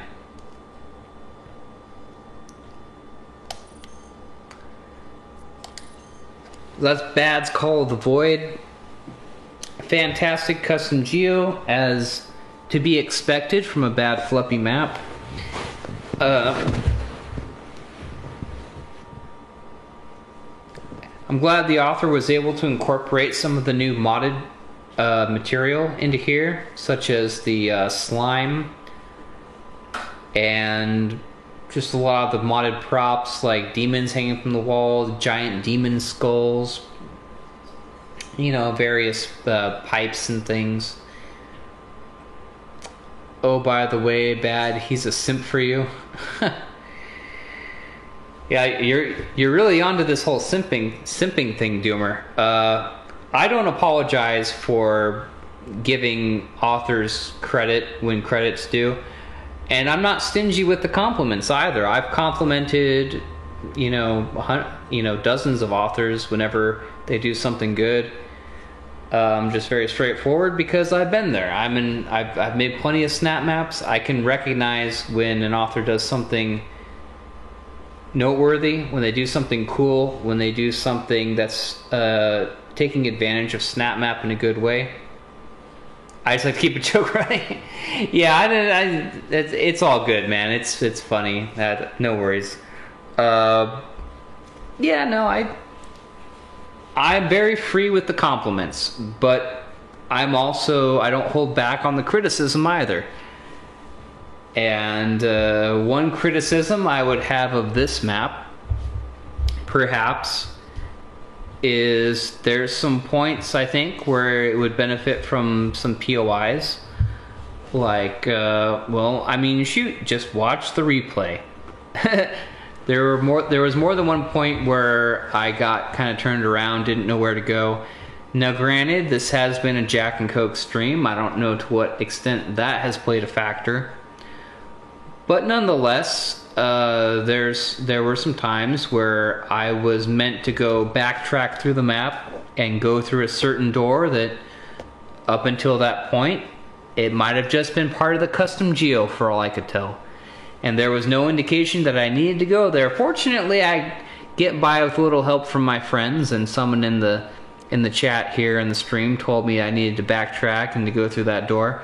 But otherwise, who knows how much time I would have spent wandering around looking for what to do next. And that also happened a little bit down in the slime area before I got on that really cool lift with the custom geo movers, which is also a nice touch, adding in some new modded material there. But yeah, you know, it's a little... it never hurts to add some POIs just to kind of help the player along. And it's an easy thing to forget about when you're the author, because you know the map that you're making so well, and it always just seems so obvious to you as you build it, like, hey, this is the next area you should go to. Shouldn't it be obvious? You know, why are you getting turned around? And I know how that feels because I've been on the other side of it. You know, I've made maps and I always assume something should be obvious, and then when the player doesn't do the obvious thing that I assume they should do, I'm always like, you know, what the hell, you know. But that's just something to take into account, is that you're going to have that bias as the author. You got to assume that the player isn't always going to know where to go. And especially in a map like this, where there's so much custom geo going on, and it is a custom geo map. It's not standard modules where you have doors that look like doors and are very obviously doors. You have a lot of custom geo stuff where maybe a door looks like a door, maybe a door just looks like a piece of a wall. It's hard to tell sometimes. And in this case, I would say this map would benefit from some POI markers in certain places where the player is meant to go access a door, or use an elevator, or otherwise move on from one area to the next. Just because I did have an issue with that. As far as the combat in the map, I actually enjoyed the combat. Yeah, I enjoyed the demon encounters quite a lot. I felt like I was a little bit starved as far as weapons. There was at least once or twice where I was in some pretty hairy combat situations where I was like, man, this is like really tough. I checked my weapon wheel because I'm like, I gotta have some better weapons than what I'm using right now. And I checked the weapon wheel, and it's like I got 3 weapons, and none of them are particularly great. So like there were some times where I was in some pretty tough fights, and it felt like maybe I could have used a super shotgun or a rocket launcher or something. I felt like the weapons were maybe a little underwhelming for how intense the combat was. But, you know, seasoned to taste. I'm not marking that against the map. Overall, I enjoyed all of the combat. The only time I didn't enjoy the combat was at the very end, at the boss fight. Because, I don't know, it might have just been that I wasn't playing my best, but it felt like it felt like what did I have? I had 2 Barons and like 2 Hell Knights, or 2 Barons and 2 Revenants. But it was just like kind of it was kind of a situation where I didn't really see any way that I wasn't going to die. And I felt like that was just a little bit unfair. I felt like maybe at that point it would have been cool to throw me a bone of some sort, whether it's a power-up somewhere in that room, or maybe a better weapon or something, just to even it out a little bit. I know I went with a sniper rifle, so... Oh, I missed a rocket launcher, secret. Oh, but if it's a secret, though, so, you know, you can't expect everybody to find it. Well, you know, hey, good to know that you got secrets in the map, though. That's a good thing, too.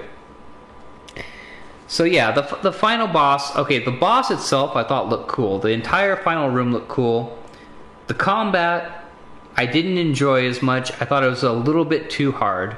I get that it's the final room. It's supposed to be, you know, the crescendo, the final scene. It's supposed to be memorable.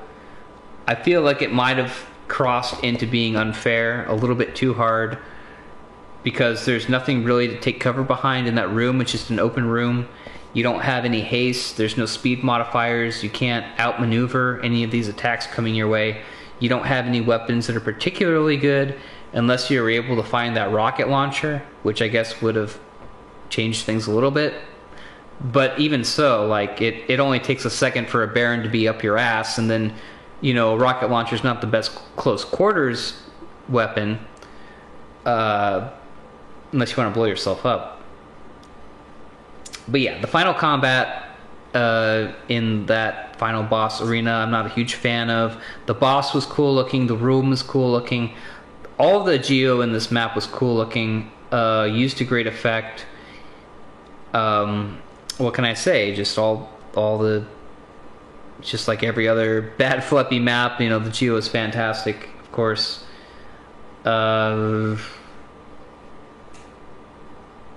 Yeah, very, very cool themes going on. Definitely sort of had that that cool, gritty, underground, cyberpunk feel to it, especially when you're in the sewer there. And I like how you incorporated the movers. That's the first time I've actually seen that, as far as experiencing it as a player. The first time I've seen a mover, and that's like a perfect use for it too, is that elevator that you had there. Although I have to mention, again, a good use for the POI would have been to have a POI on that switch, because I ran right past it and didn't even notice it. But, fantastic map. Fantastic map. Not much to complain about. So let me recap. So I played all 3 maps, all 3 nominated maps that I thought were worthy. Let's see. Intended... The game tests were 50 in the last fight. The game tests. were 50 in the last fight. Okay. So let me recap. So the first map, I played 3 maps. 3 maps that were potentially Snapcast worthy. We had Halo Assault in the Control Room. We had Time Traveler 2, and then we had this one here, Baz Call of the Void. First map, Halo Time Traveler 2. I had a lot of test players. Well, count me as one more.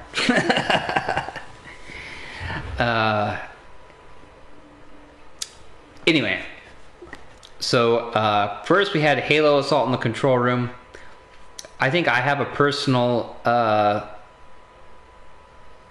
attachment to that map because I was such a fan of the original Halo.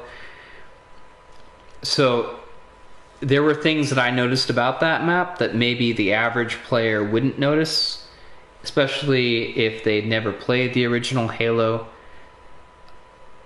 I noticed every little detail, like where the med kits were inside the Pelican, the Pelican underground aerial insertion, how you get at that first little ledge in there, the way the doors look, the way the hallways look, the way you have little nonsense rooms that are almost seemingly pointless, that have little ramps and things that are exactly the same as the actual Halo map.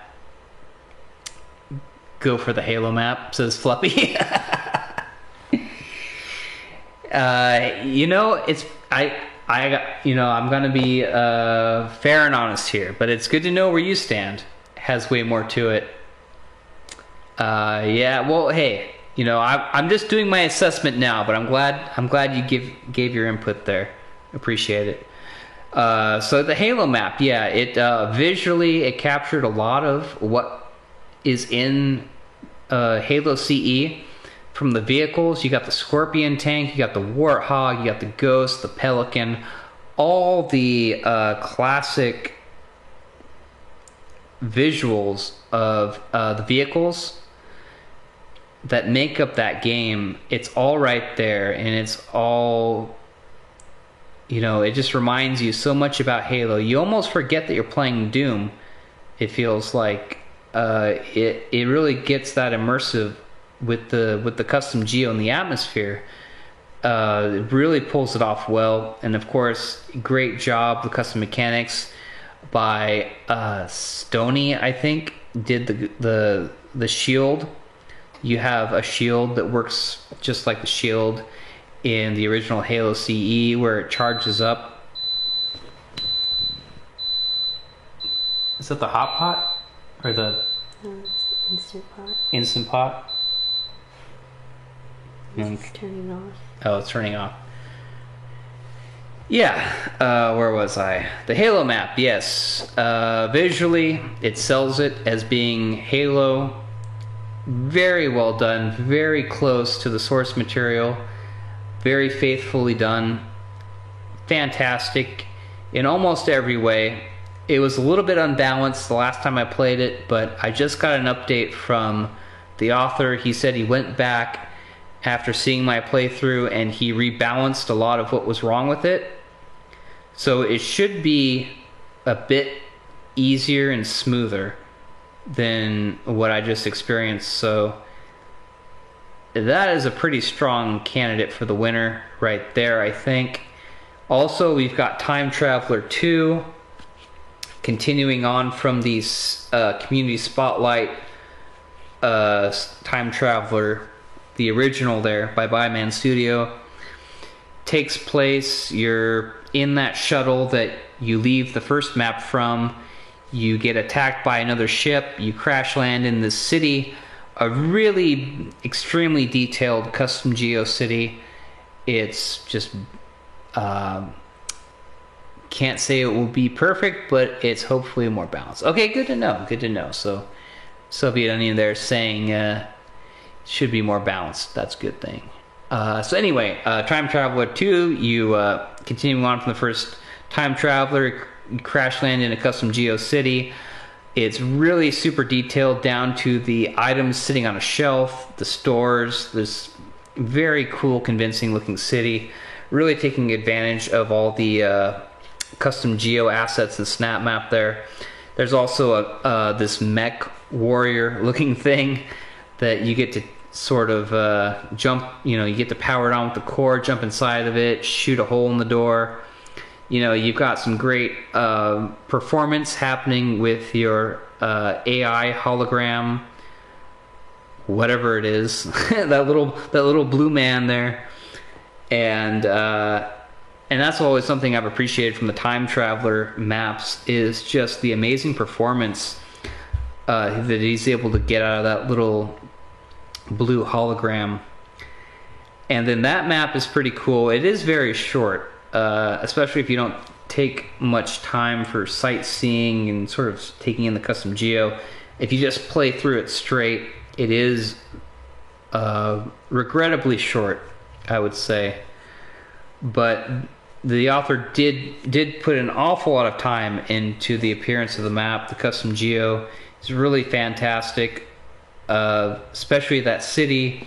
And then when you get onto the train, there's some cool fights where there's a final boss encounter with a Baron, where it transports you to this, it gets a little artistic with it, I think. You get transported to this sort of dream world where there's a house, and it's kind of ethereal and weird. And then you get transported back to the train, and there's this cool sequence where you get to you feel like you're on the floor and you've grabbed your rocket launcher and you shoot the Baron out the back of the train, and it's all very cinematic and very well produced and everything, and it does give you a satisfying finish, even though it is very short. It is I would say a short but sweet, but you would be remiss not to take note of all the attention to detail that went into the visual of the map. And lastly, we have a Bad's Call of the Void. This is a full custom geo map, and in Bad's typical style, it is very abstract, very visual images summoned from the voids beyond this realm. It's very inspired visually. It takes advantage of new modded geo assets, such as the slime and certain things such as the movers, I guess, which I don't know too much about. But apparently you're able to smoothly move things up and down. I was able to take a nice little elevator ride down from the slime. Cool looking hallways, cool looking rooms. Everything in it just looks very cool. There's some fun combat experiences going on, very intense. I would say there were some points where it felt like I was a little bit,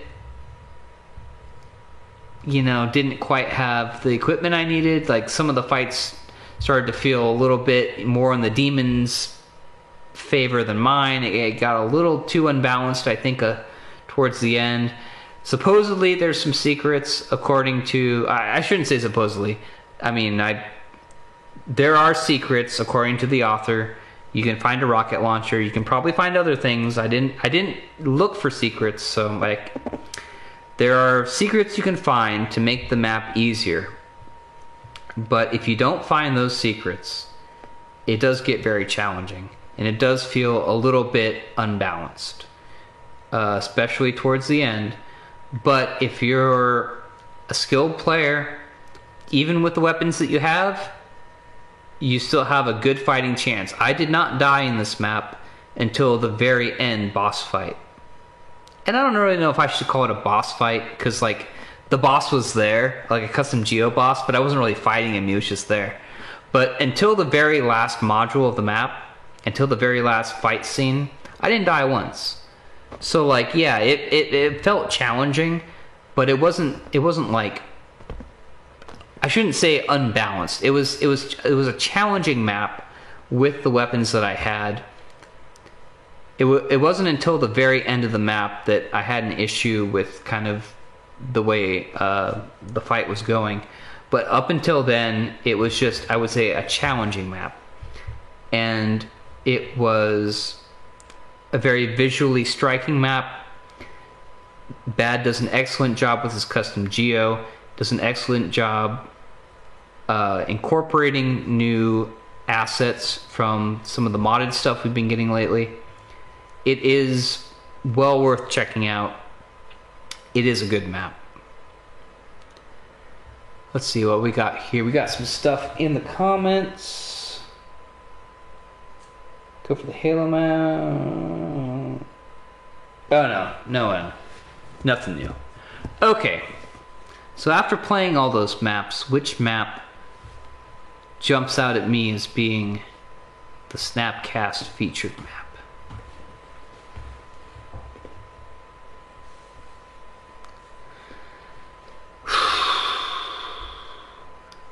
Ugh. I'll be honest,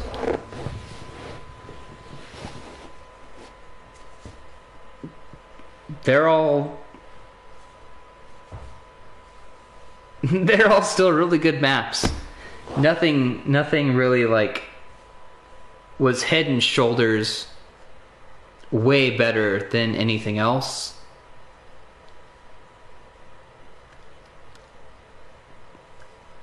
But if I have to pick one map, and there can only be one, like the Highlander, there can only be one.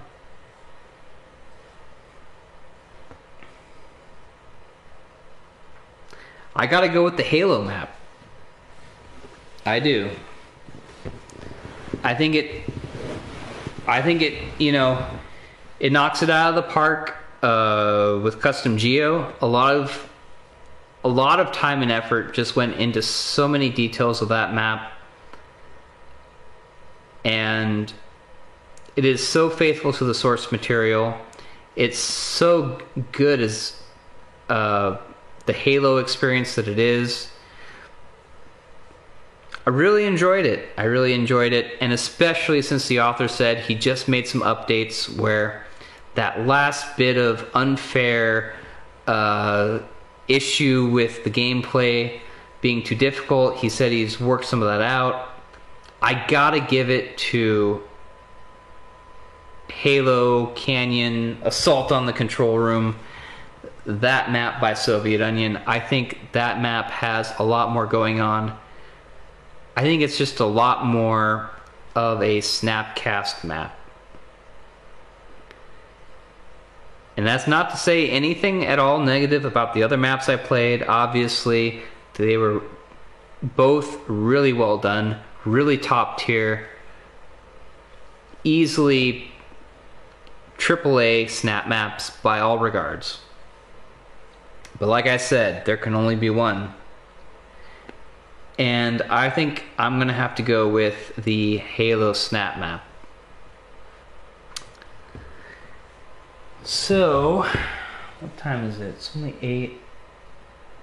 I can take requests if anybody has any requests for me. I know I promised I would do some requests.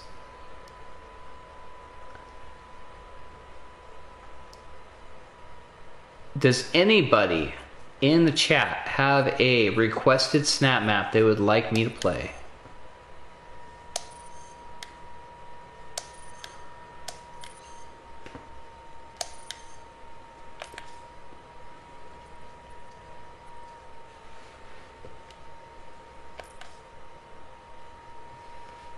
I feel like Ultimate Doomer did. I think Ultimate Doomer had a map for me. I got nothing. I do, but I'm on a different game. I'll get on Snap Mapper right now.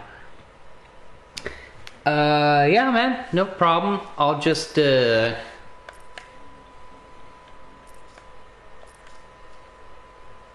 autocorrect. Yeah, I'll just take a quick break. I'll take a quick 5. Use the restroom, freshen my drink. Give you time to bring up that map.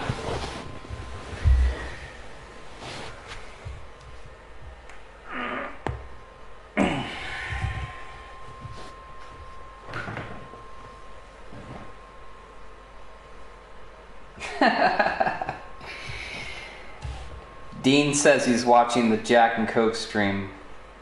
That's funny. That was like 3 hours ago. He's probably done watching it now.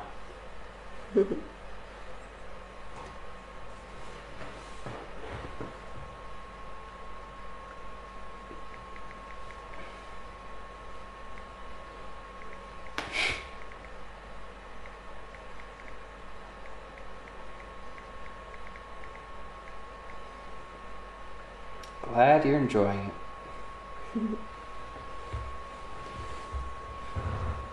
So that's 6 people.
Oh, are you kind of tired, Doomer?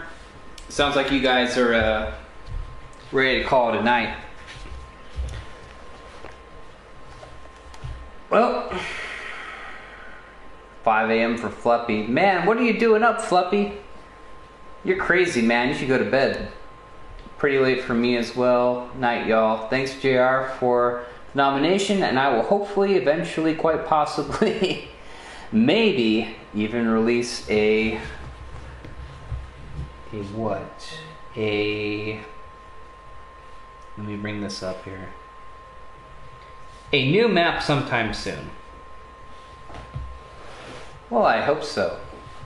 You do fantastic work, Soviet Onion. I woke up and got the stream info. Okay, so Fluffy's just waking up.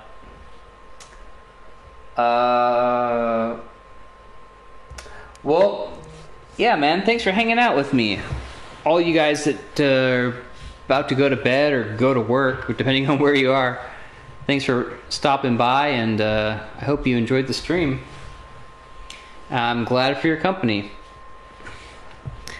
So, did you have a map, Doomer, or... Because I'm ready to call the stream now, unless you have a map for me to play. If you do, I'll play it, but if not, I'm going to end the stream.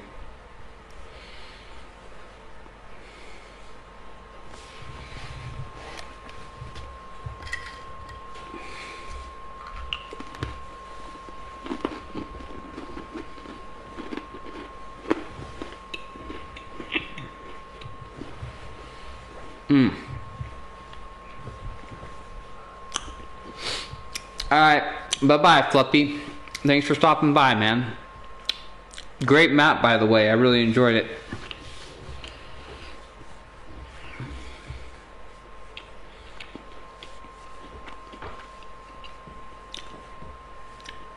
And of course, you're always welcome to join in on a Snapcast if you ever happen to be, if the stars align. I know it's always difficult to try to coordinate things with you guys on the other side of the world, but if things just happen to work out that way, You're always welcome to pop in.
Well, messages are delayed a lot.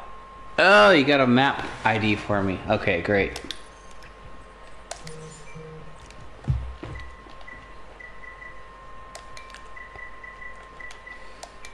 Because I'm not feeling tired quite yet. I feel like I got one more map left in me, at least. QD 36.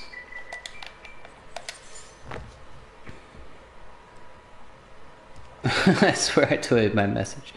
No worries, man. No worries. You're fine. Got your map ID. You should be dialing it up right now.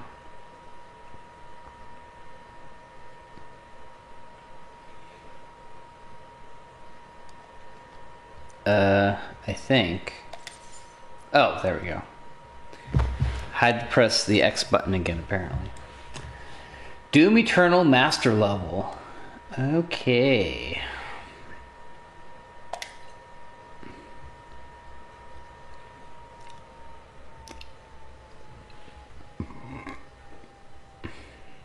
ML time.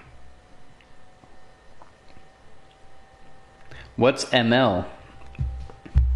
What is that?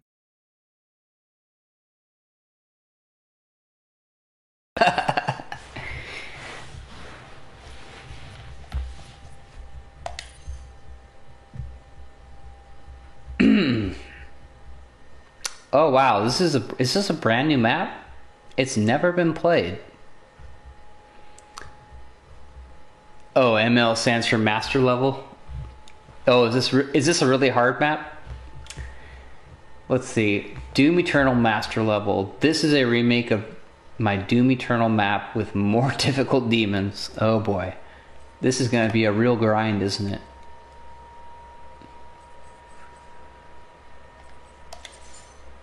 I'll save it to my downloaded maps.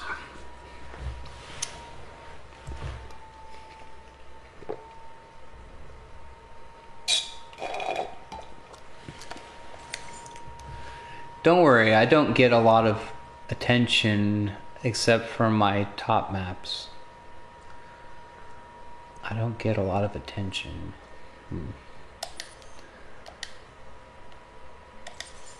Okay. Alright, I'm gonna make another drink. And then I'm going to dive into your map. This will only take a minute.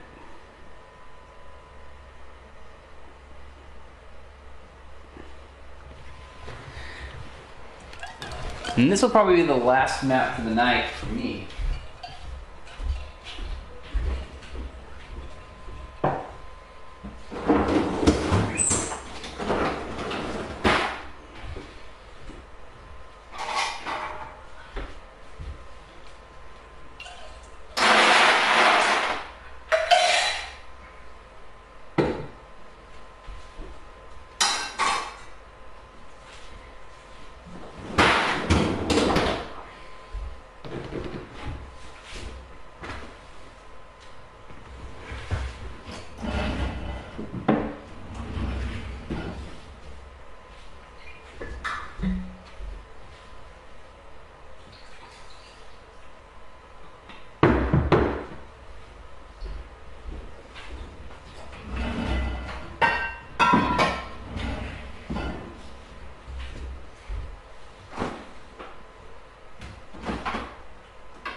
Alright.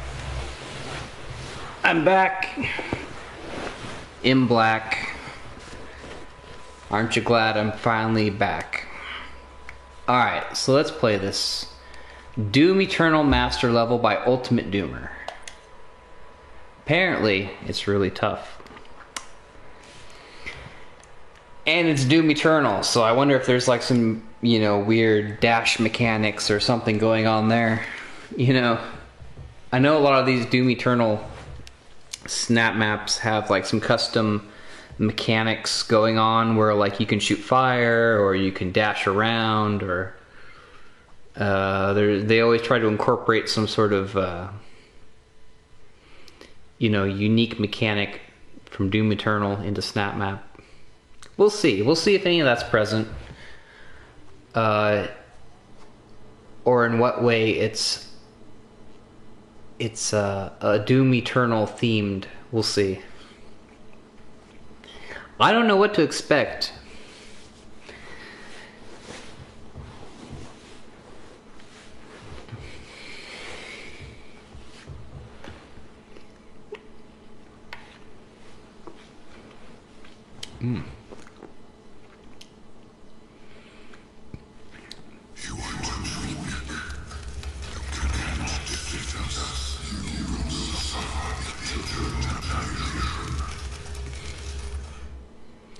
I'm your Huckleberry. Game mechanics. Need to read. Press equipment to dash. You only have 2 dashes before a 5-second timer and recharges your dashes. Okay. After glory killing a demon, you will have Blood Punch. Blood Punch increase your melee damage by 800%. After using Blood Punch, you will need to glory kill another demon to get Blood Punch back. Press scoreboard anytime to see this again. Alright, so far, fantastic start. You're starting out the game. This is a snap map. This is a very derivative type of snap map. This isn't a straight go shoot demons type of snap map. So, because you're altering the mechanics so much, it's definitely good that you're front loading the player with, hey, straight up, here's the mechanics, here's what's different, this is what you need to know. That's super helpful. Super helpful. So far, this map is off to a great start. Now let's continue.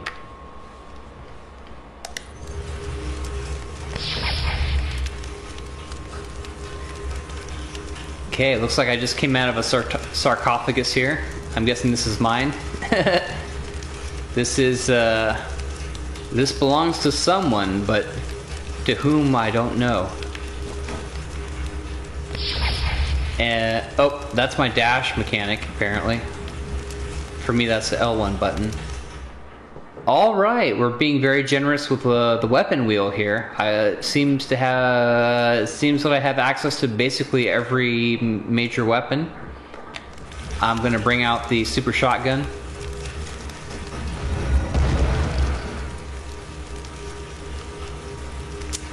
Ultimate Doomer says the first arena is the boss fight from the original. Nothing changed, but then after it gets different. The first arena is the boss fight from the original. Nothing changed, but then it gets different. You have a BFG and all the other multiplayer weapons too. I don't see a BFG. I got a chainsaw. Where's the BFG? I don't see a BFG. Do you just mean it's somewhere in the map? Like, I pick it up later? That must be what you mean. Okay. Alright. Regular hell modules.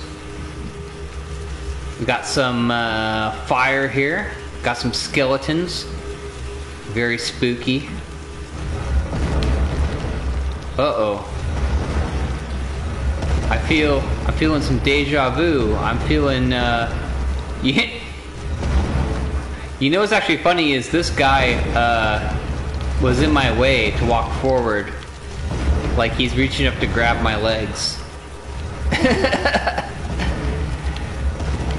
Now, normally I would complain about this, because like if I was in the middle of a firefight, like I'm fighting a bunch of demons, right? And I'm dashing around, I'm trying to avoid their attacks, I'm dodging left and I'm juking right, and all of a sudden I can't move. And it turns out that it's this guy with his arm up against my leg, and then I get pounded into a million different jibs by a Baron. I would complain about that in a normal map. But this is actually kind of funny. I think this is pretty great. If you're gonna have this guy grabbing my leg, stopping me from walking forward, it should be right now when there's no combat. Otherwise, I would say set him to non-solid so he doesn't impede any combat later on down the road. And here he is again. And again. And again. How many modules are there of this same room? My goodness. Here we go. Got this guy reaching up for the rune icon here, but he dies.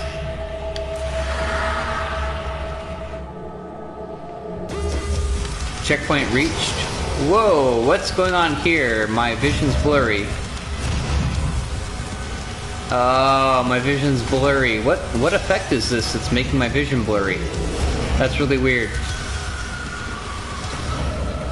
I haven't had that many Jack and Cokes, have I? Oh. What in the world? Use the weapon wheel. Oh, there we go. Okay. It was just some kind of a weird thing with the weapon wheel.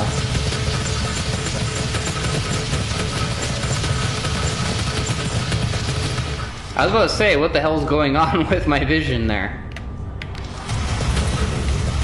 You know, I didn't think I had the weapon wheel open, so that's kind of strange that that effect happened. Although I can see how situationally that could be a useful thing to use depending on what effect you're trying to create. Oh, we got a oh boy. We've got a Cyber Mancubus here. So this is difficult. This is interesting. This room is really crowded. Like there's a million props here to get stuck up on.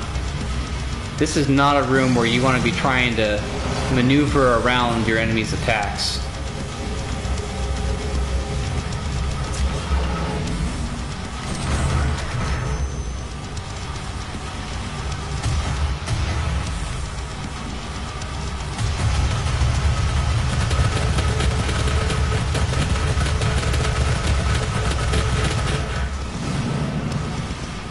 King Kako. Kako's right-hand demon. Get out of hell, kill King Kako. Say that 3 times fast. Kill Kako's right-hand demon. So says the HUD objectives.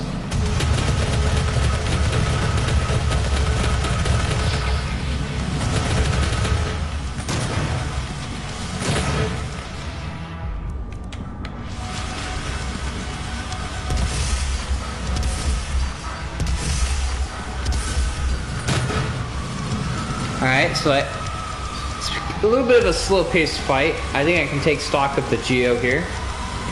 We've got a box, essentially. We got some kind of a Gothic-themed bricks and stone and a lot of green flames.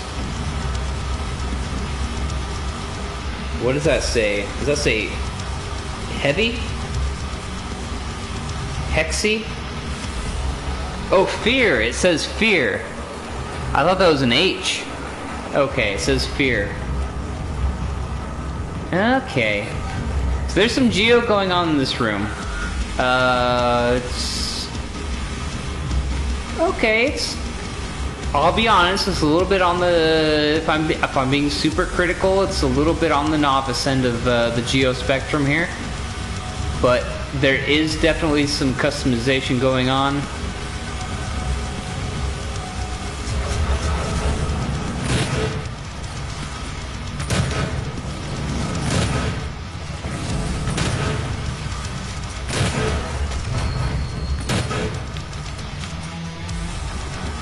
King Kako. Blood punch ready.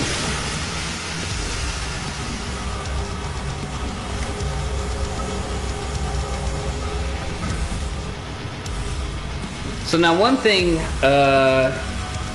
if I'm being a little bit critical, which I always am, is that I was able to just sort of sit in this spot in the map and just sort of, you know, talk about the Geo. Meanwhile, there's this boss over here that was supposed to be fighting me, and he never was able to sort of walk over and get me. Now, I would say, I don't know why. This might be elevated Geo. It might be that he just couldn't walk, or it might just be that there was too much crap in his way, like as far as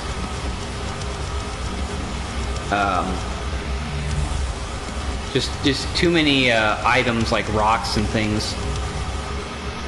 Too many props obstructing his path. So just something to keep in mind. You don't want the combat to suffer because you were too focused on your visuals here. But that's just maybe neither here nor there. So I need to keep in mind how to use my special attacks. I've got a blood punch that's ready to go, and I'll admit right now, I'm pretty terrible at remembering custom mechanics. So I think blood punch is probably going to be one of my thumbsticks. I'm just going to have to remember that as we go forward here. There we go.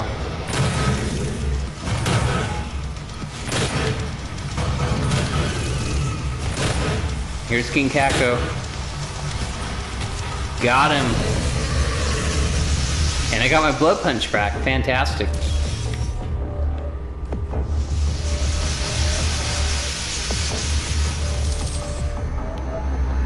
I'm gonna shoot these barrels just to watch them blow up. No other reason. Oh, whoa, a Baron. Holy cow, there's a Baron in here.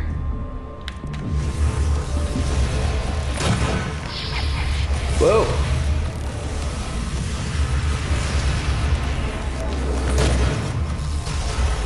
Great bouncing icebergs. Whoa! That's the thing about Barons. Barons bounce! Whoa!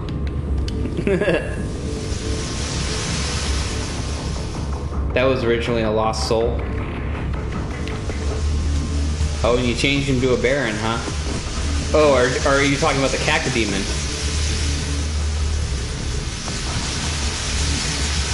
Can I go through here again? No. Well, honestly, I'm glad you made it the Cacodemon instead of a Lost Soul, because a Lost Soul would have been really annoying. Here we go. We got some... Actually, this is pretty effective use of Geo up here. We got a little room here that got sort of... Oh, the Baron is the Lost Soul. Okay. You got a room here that got thrown around. There's some blood.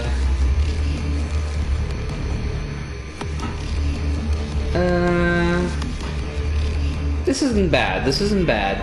I like it.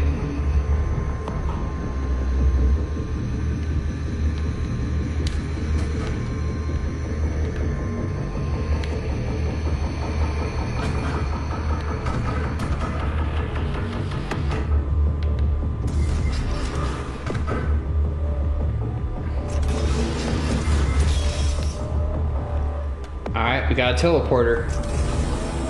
Right next to this heart on a pedestal. Oh, here we go. Mega health, I can use that.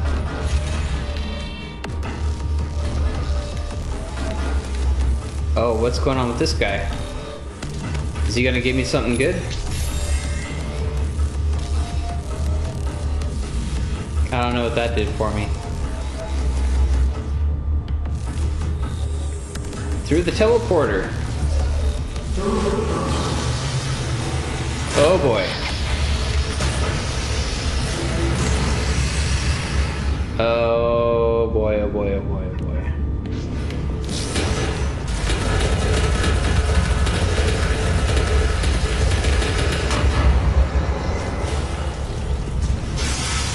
No.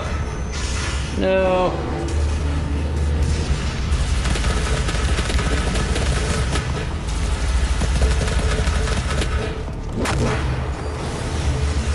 Oh, he gave me a key card.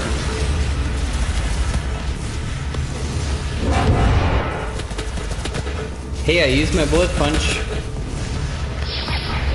Whoa, there's my super speed there.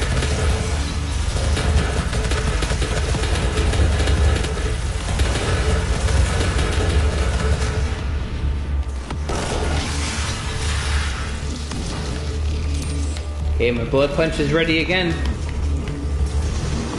So far, I haven't found a great need for the super speed, just because all the rooms I've been in have been fairly cramped, small, obstructed, not very inherently maneuverable. So far, the super speed hasn't been super useful. The blood punch, on the other hand, has been. I gotta restore the power. Okay. Here's some switches. Close airlock and open airlock. Well, let's open it up, see what happens.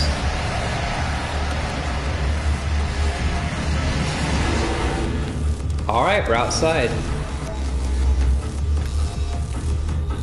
Alright, this is great. We got the skyboxes here.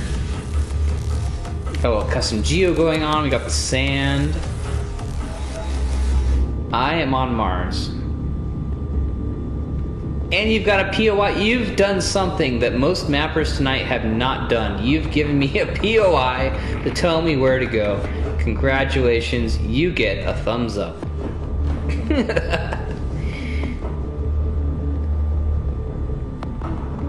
Oh, I'm actually a little bit scared to go into this box. What's in this box?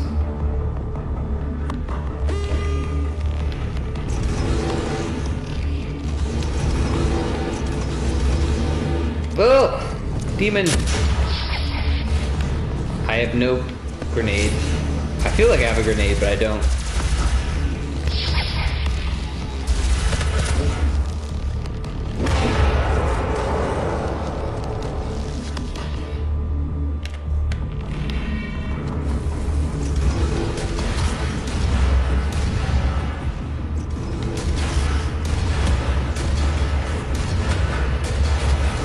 Alright. Guts. Jibs. Oh, I can actually go back outside. Alright then. I'll come back out and grab some armor. What else we got going on? Is there anything up here? Oh, there's a thing, There we go. What's up here? Dead guy. Dead guy in the box. Dead guy in the lifeguard tower.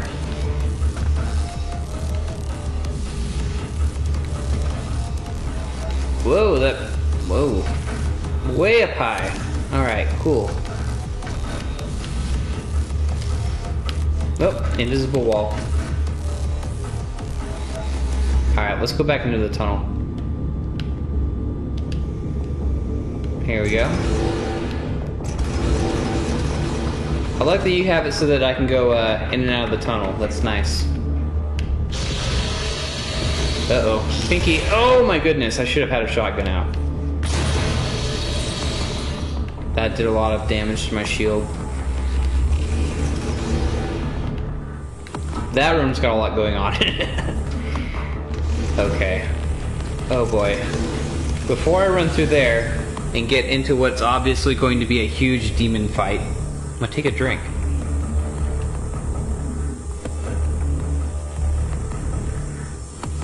Okay. I'm gonna kick back my chair a little bit.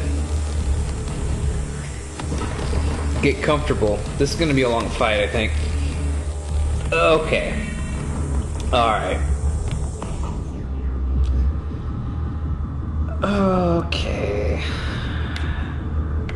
I'm ready. I'm ready for this. Bring it on.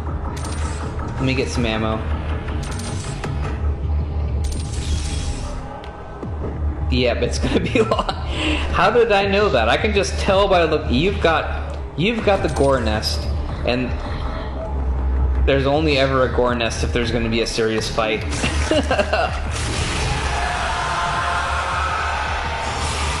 I've played enough snap maps by now to know a gore nest means some shit's a-coming your way.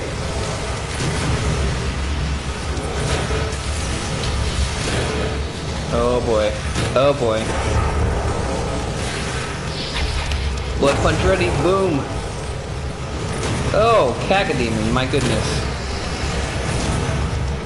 Wow, my health and armor is just draining so fast. My goodness.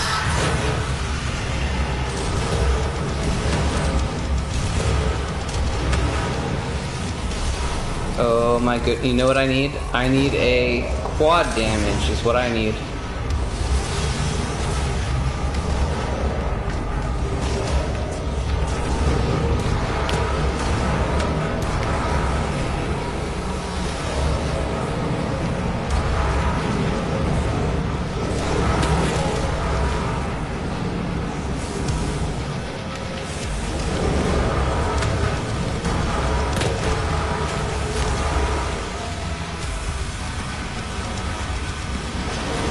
It's a holy shit fight. Oh, no, no, no, no! Oh my goodness. I can't believe that just happened.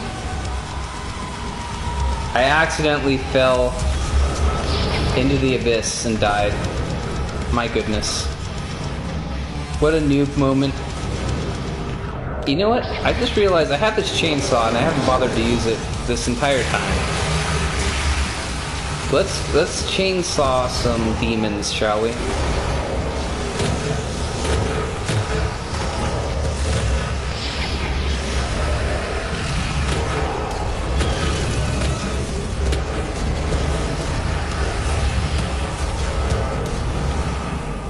Oh no.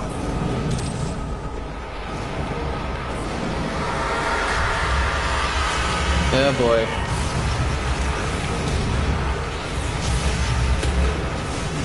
Things are not looking great.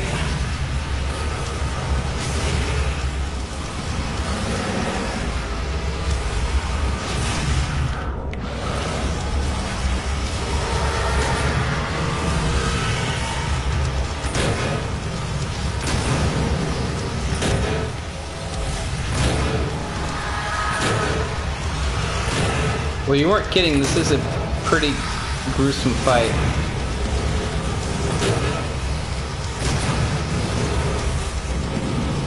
And I keep thinking I have a grenade when I really don't.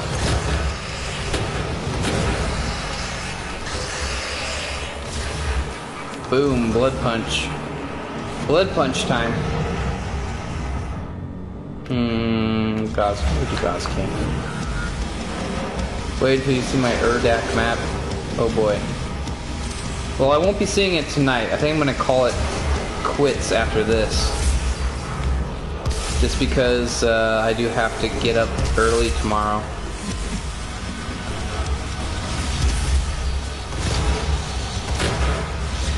Ugh. Oh boy. Yep, I'm done. I'm dead.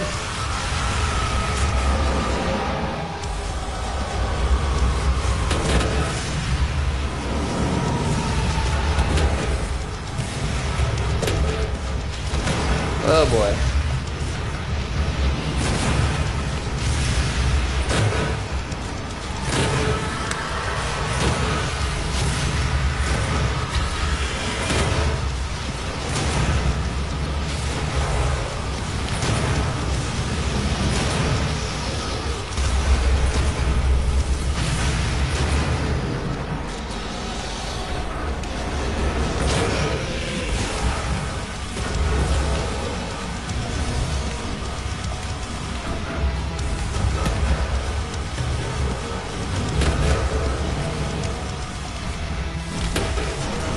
No, come on.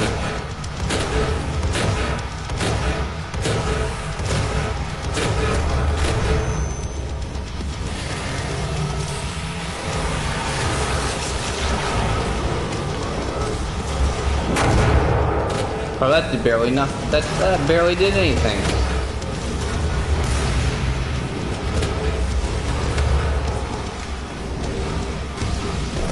I feel like I'm backing into lots of demons right now.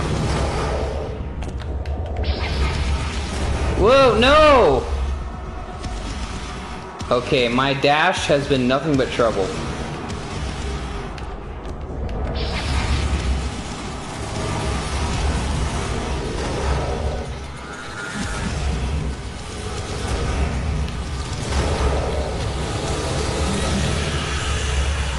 Oh my goodness. That frickin' pit.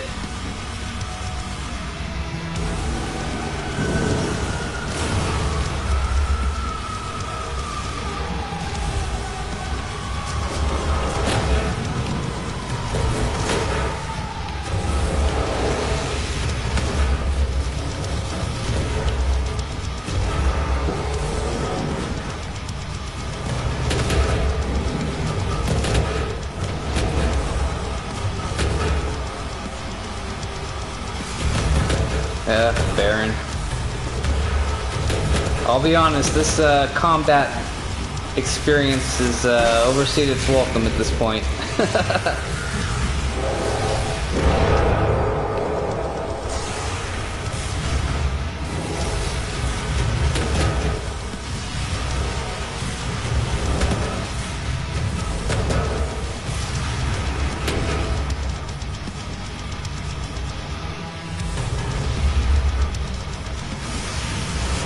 Ugh, it just keeps going. It just keeps going. And there's summoners now. Okay, great. Summoners.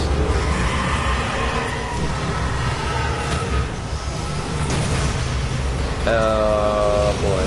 Oh boy. I don't even know what's going on. I'm just getting hit from all sides.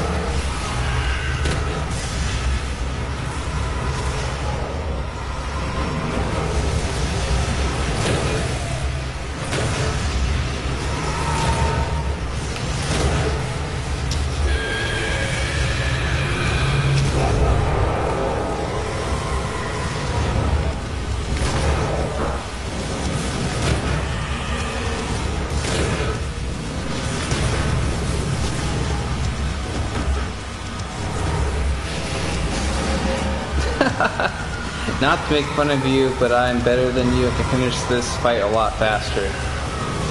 Well, it may have something to do with the fact that you're the author, so you kind of know this map better than anyone else, I would assume.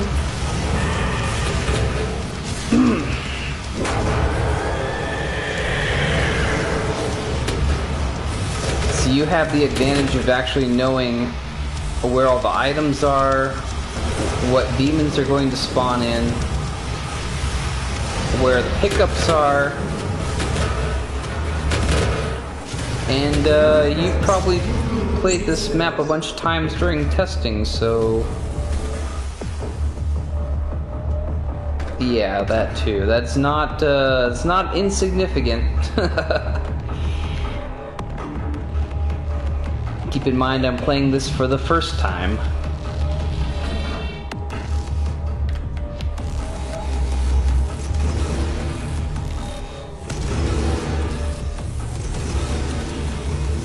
Hey, power core.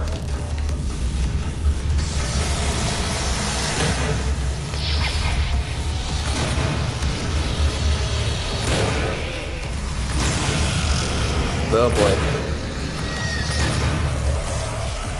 Oh, can I get through here? I feel like not quite. I feel like I almost could get through there. You might want to tighten that up at some point.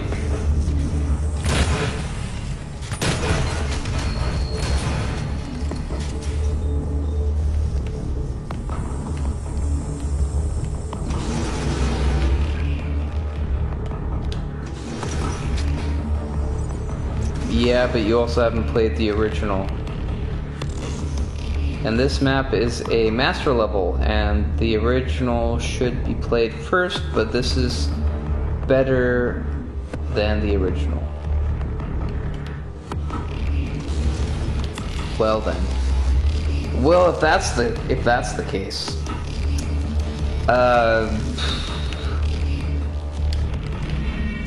I assume you're going for some kind of you know, challenge map here, right?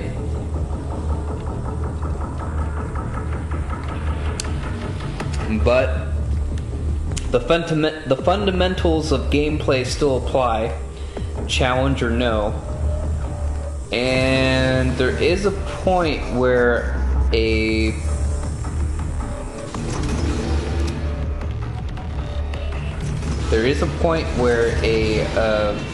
you know, combat experience with demons, a demon encounter wears out its welcome at a certain point. And I feel like that last arena was pretty much pushing the envelope there. And you know how I know that? Because I felt like this fight could end now, and I would be perfectly happy if it did. So if I'm at the point where I'm ready to stop fighting because I've been in an arena long enough, then that's how I know that the arena has gone on long enough. It's a very accurate measure, you know. I always know when I'm being honest on that account.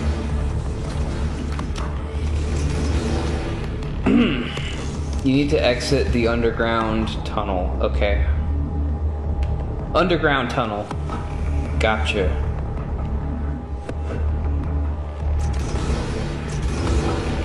Underground tunnel. That's not... What's going on here? Is that a guy that jumped up from a puddle in the ground and got stuck in the door? What the heck? What is going on with this Geo here? What is the story behind this prop placement, I'd like to know. Go back to the very beginning of these connected modules. The very beginning. The very, very beginning? Are you telling me this is a dead end? It's demons, I don't have to explain. Yeah, you do. You have to explain, it has to make sense.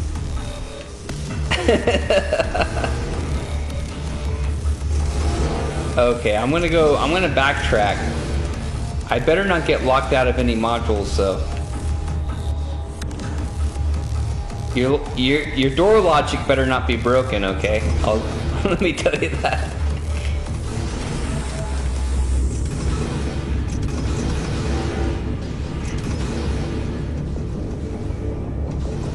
Okay, exit the underground tunnel. Oh, shoot! Oh! I wasn't ready for that. I wasn't expecting demons. That's my bad. That one's all on me.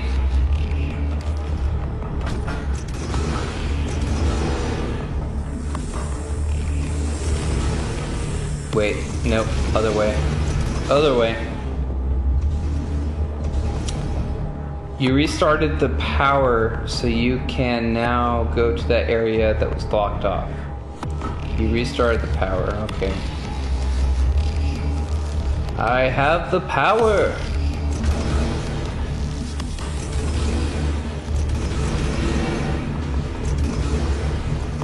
Alright, before I exit the tunnel,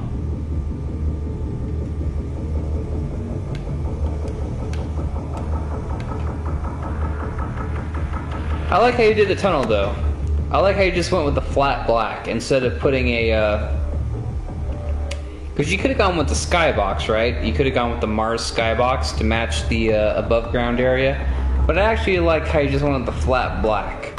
it still gives you the sense that you're underground and that you're emerging from a dark place. It's subtle, but I like the decision to go with the flat black. And I use the flat black in a lot of my maps, actually. It's underutilized, I would say.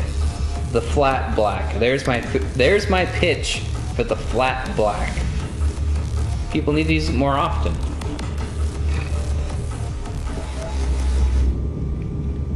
Alright, I'm ready.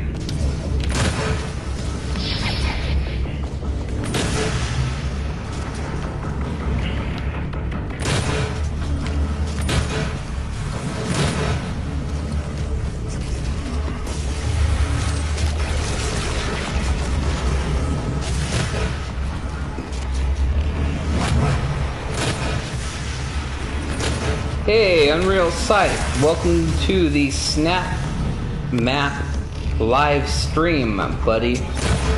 What have you missed? You've missed about 3 maps so far that I've played. So far, all 3 of them have been nominated Snapcast featured maps. You know, nominated for the December Snapcast. And I think I'm going to go with a Halo-themed map, the Canyon Assault by Soviet Onion. A really great Halo CE styled map. It's got a lot to offer, very visual with custom geo. Right now I'm playing a map by Ultimate Doomer. This is like a Doom Eternal themed map. I've died a few times. It's not exactly easy.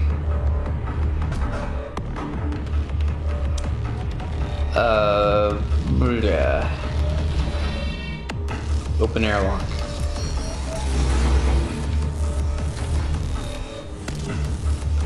This map looks nice. I'm starting to put work into my map now. Good for you, man. Yeah, you know, just, you know, here's the advice I would give to, anybody who's building a map.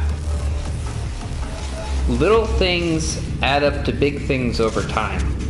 So don't try to knock out your map in a weekend or a week or whatever. Just take your time, man. There's no rush. There's no big rush. Take as much time as you need. So maybe you build your map for a couple hours on a weekend. You save it. You make some, you know, you do like one little piece of it. You get that one little piece of it exactly where you want it. You save. You shut it down. You do something else. You come back to it. You do another little piece of it. Just give yourself enough time to get it exactly the way you want it. There's no big rush to put anything out right away. There's tons of maps out there, especially in the review queue, of maps that people have just pushed out really quick. And they're almost all terrible. If you want to make a map that's really badass and people are going to remember, you got to take your time, but you got to remember that little things add up to big things over time. Just do a little bit every day until you're done. And over so much time, eventually you'll have a fantastic map. That's my advice. Is just take it very slow, and things will work out just fine.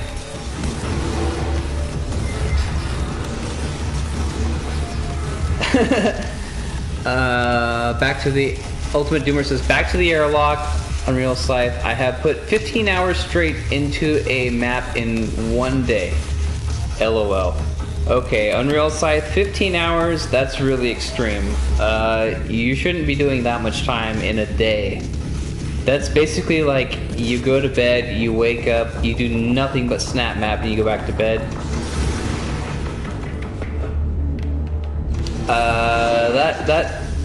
Okay, so for one thing, that's not a schedule you can sustain. If you try doing that for more than a few days, you're gonna burn yourself right out. And and you're gonna hate doing Snap Map, and you're gonna want to do anything else. Like I said, little things add up to big things. You should do like maybe a couple hours a day, and then do something completely different, just to relax and clear your mind. Don't go 100% on Snap Map, because you're gonna hate your life. You want to take it real slow.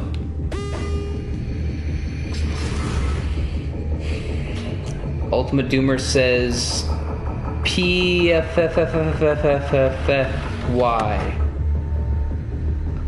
I don't know what you're talking about, man.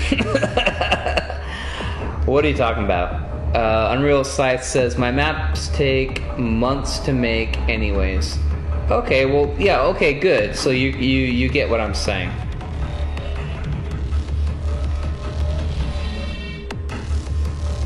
Yeah, there's no rush. There's no rush at all. I won't do it all the time, but I have done it before. You know, I won't lie, there have been times where I have like really grinded out some map editing.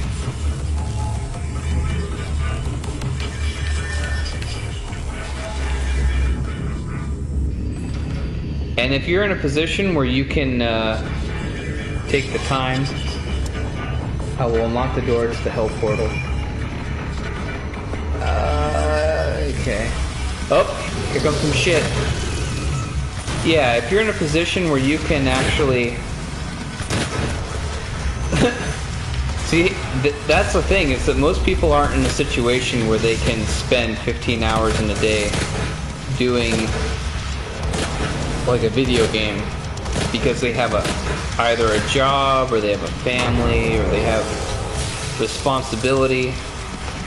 And that's just the real, my man. That's just... It's not like I wouldn't like to have that kind of time. And there have been situations in my life where I have, like very rare situations. Like the stars align and I just happen to have days to myself with nothing else going on. And I would be lying if I said I haven't spent literally all day playing video games, because that has happened. But for the most part, in an average day, not a good strategy to Snap Map.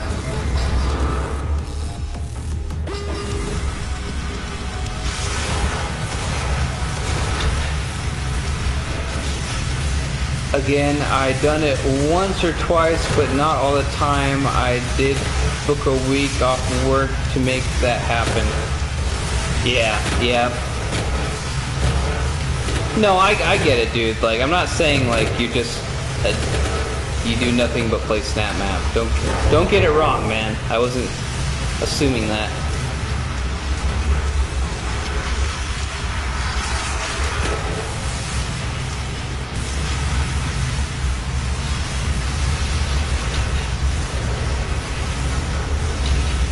Oh, what the hell is this situation? Nothing but barons.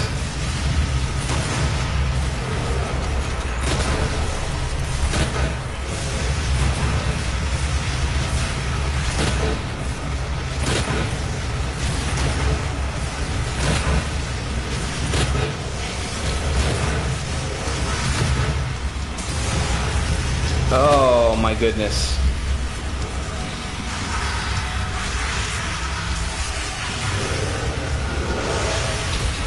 Why 15 hours? What type of psychopath are... give him a break, man. He was just saying, like, once in a while, you know, the stars align. He happens to get time off from work.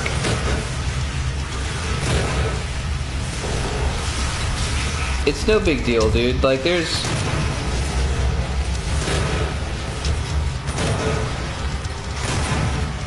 Like, don't lie. Like, you're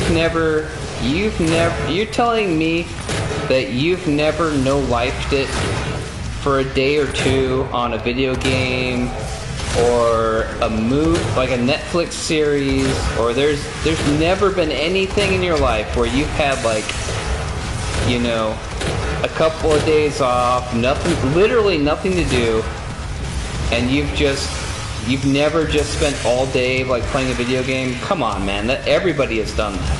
Everybody. No shame in admitting it. No shame at all.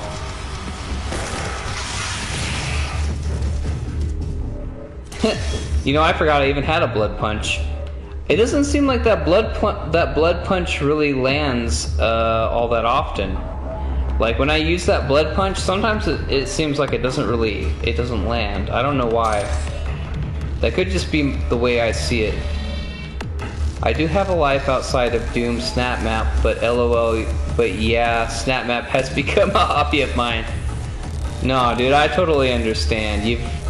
It's no need to explain it all. Trust me, I very much have a life outside of Snap Map, but I still have love for it nonetheless because it's a fantastic creative outlet. There's a lot you can do with it.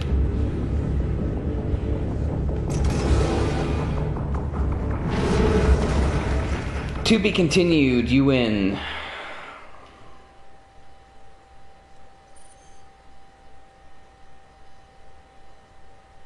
That's just an obvious joke. Snap Map will never die. Thumbs up. You know what? Snap Map will only die two ways. It'll either die because Bethesda literally shuts down the servers, and you quite literally can't do any Snap Map, or it'll die because there are like, you know, two people playing Snap Map, doing Snap Map stuff. Like people just literally stop doing Snap Map. So, I mean, either one is possible eventually. Ultimate Doomer says bye. Well, yeah, okay, I finished playing your map, so I guess you can leave now. Bye. I hope you appreciated it. I played your whole map. I guess I'll vote it up. I did enjoy it. It wasn't bad. There were some parts that were a little grindy, a little bit me wishing that you had trimmed it back a bit, but ultimately it was okay. It wasn't bad. It was fine. It got my vote up. It was alright. It wasn't great though, don't get a big head. It wasn't great. Definitely could be some edits done there. That one arena fight, man, with the pits, that dragged on. You might say that you can do it faster, but man, that for me, after a while, man, that fight overstayed its welcome after a certain point, to be honest with you. Yeah, I think you got to edit that down a little bit. But overall, not a bad map. You did a lot of things right. It wasn't bad. It was fine.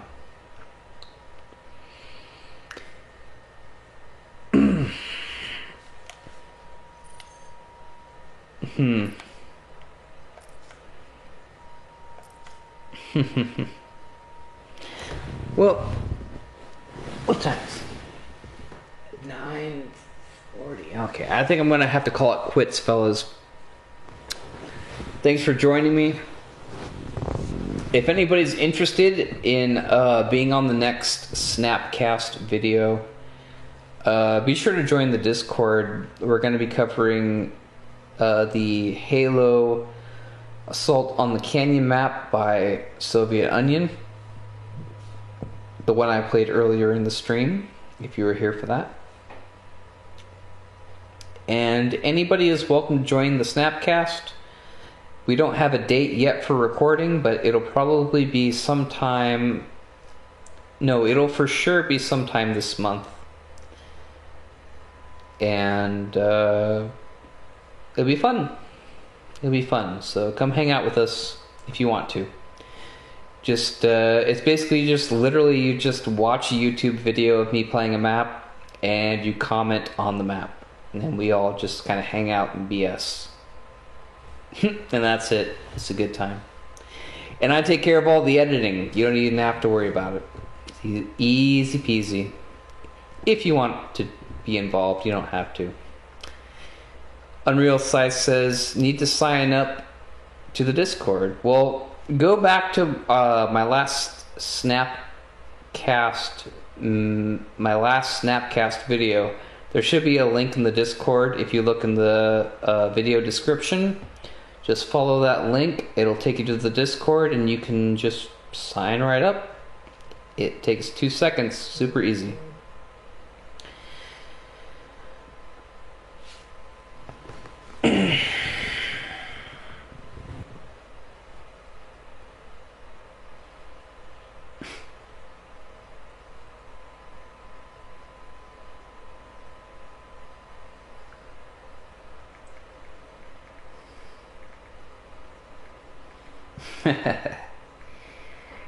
Thanks, Dean, for the compliment. I am headed to bed now.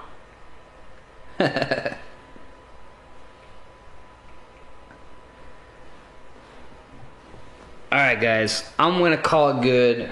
Have a nice night. Glad you could join me on the stream. Until next time, peace out.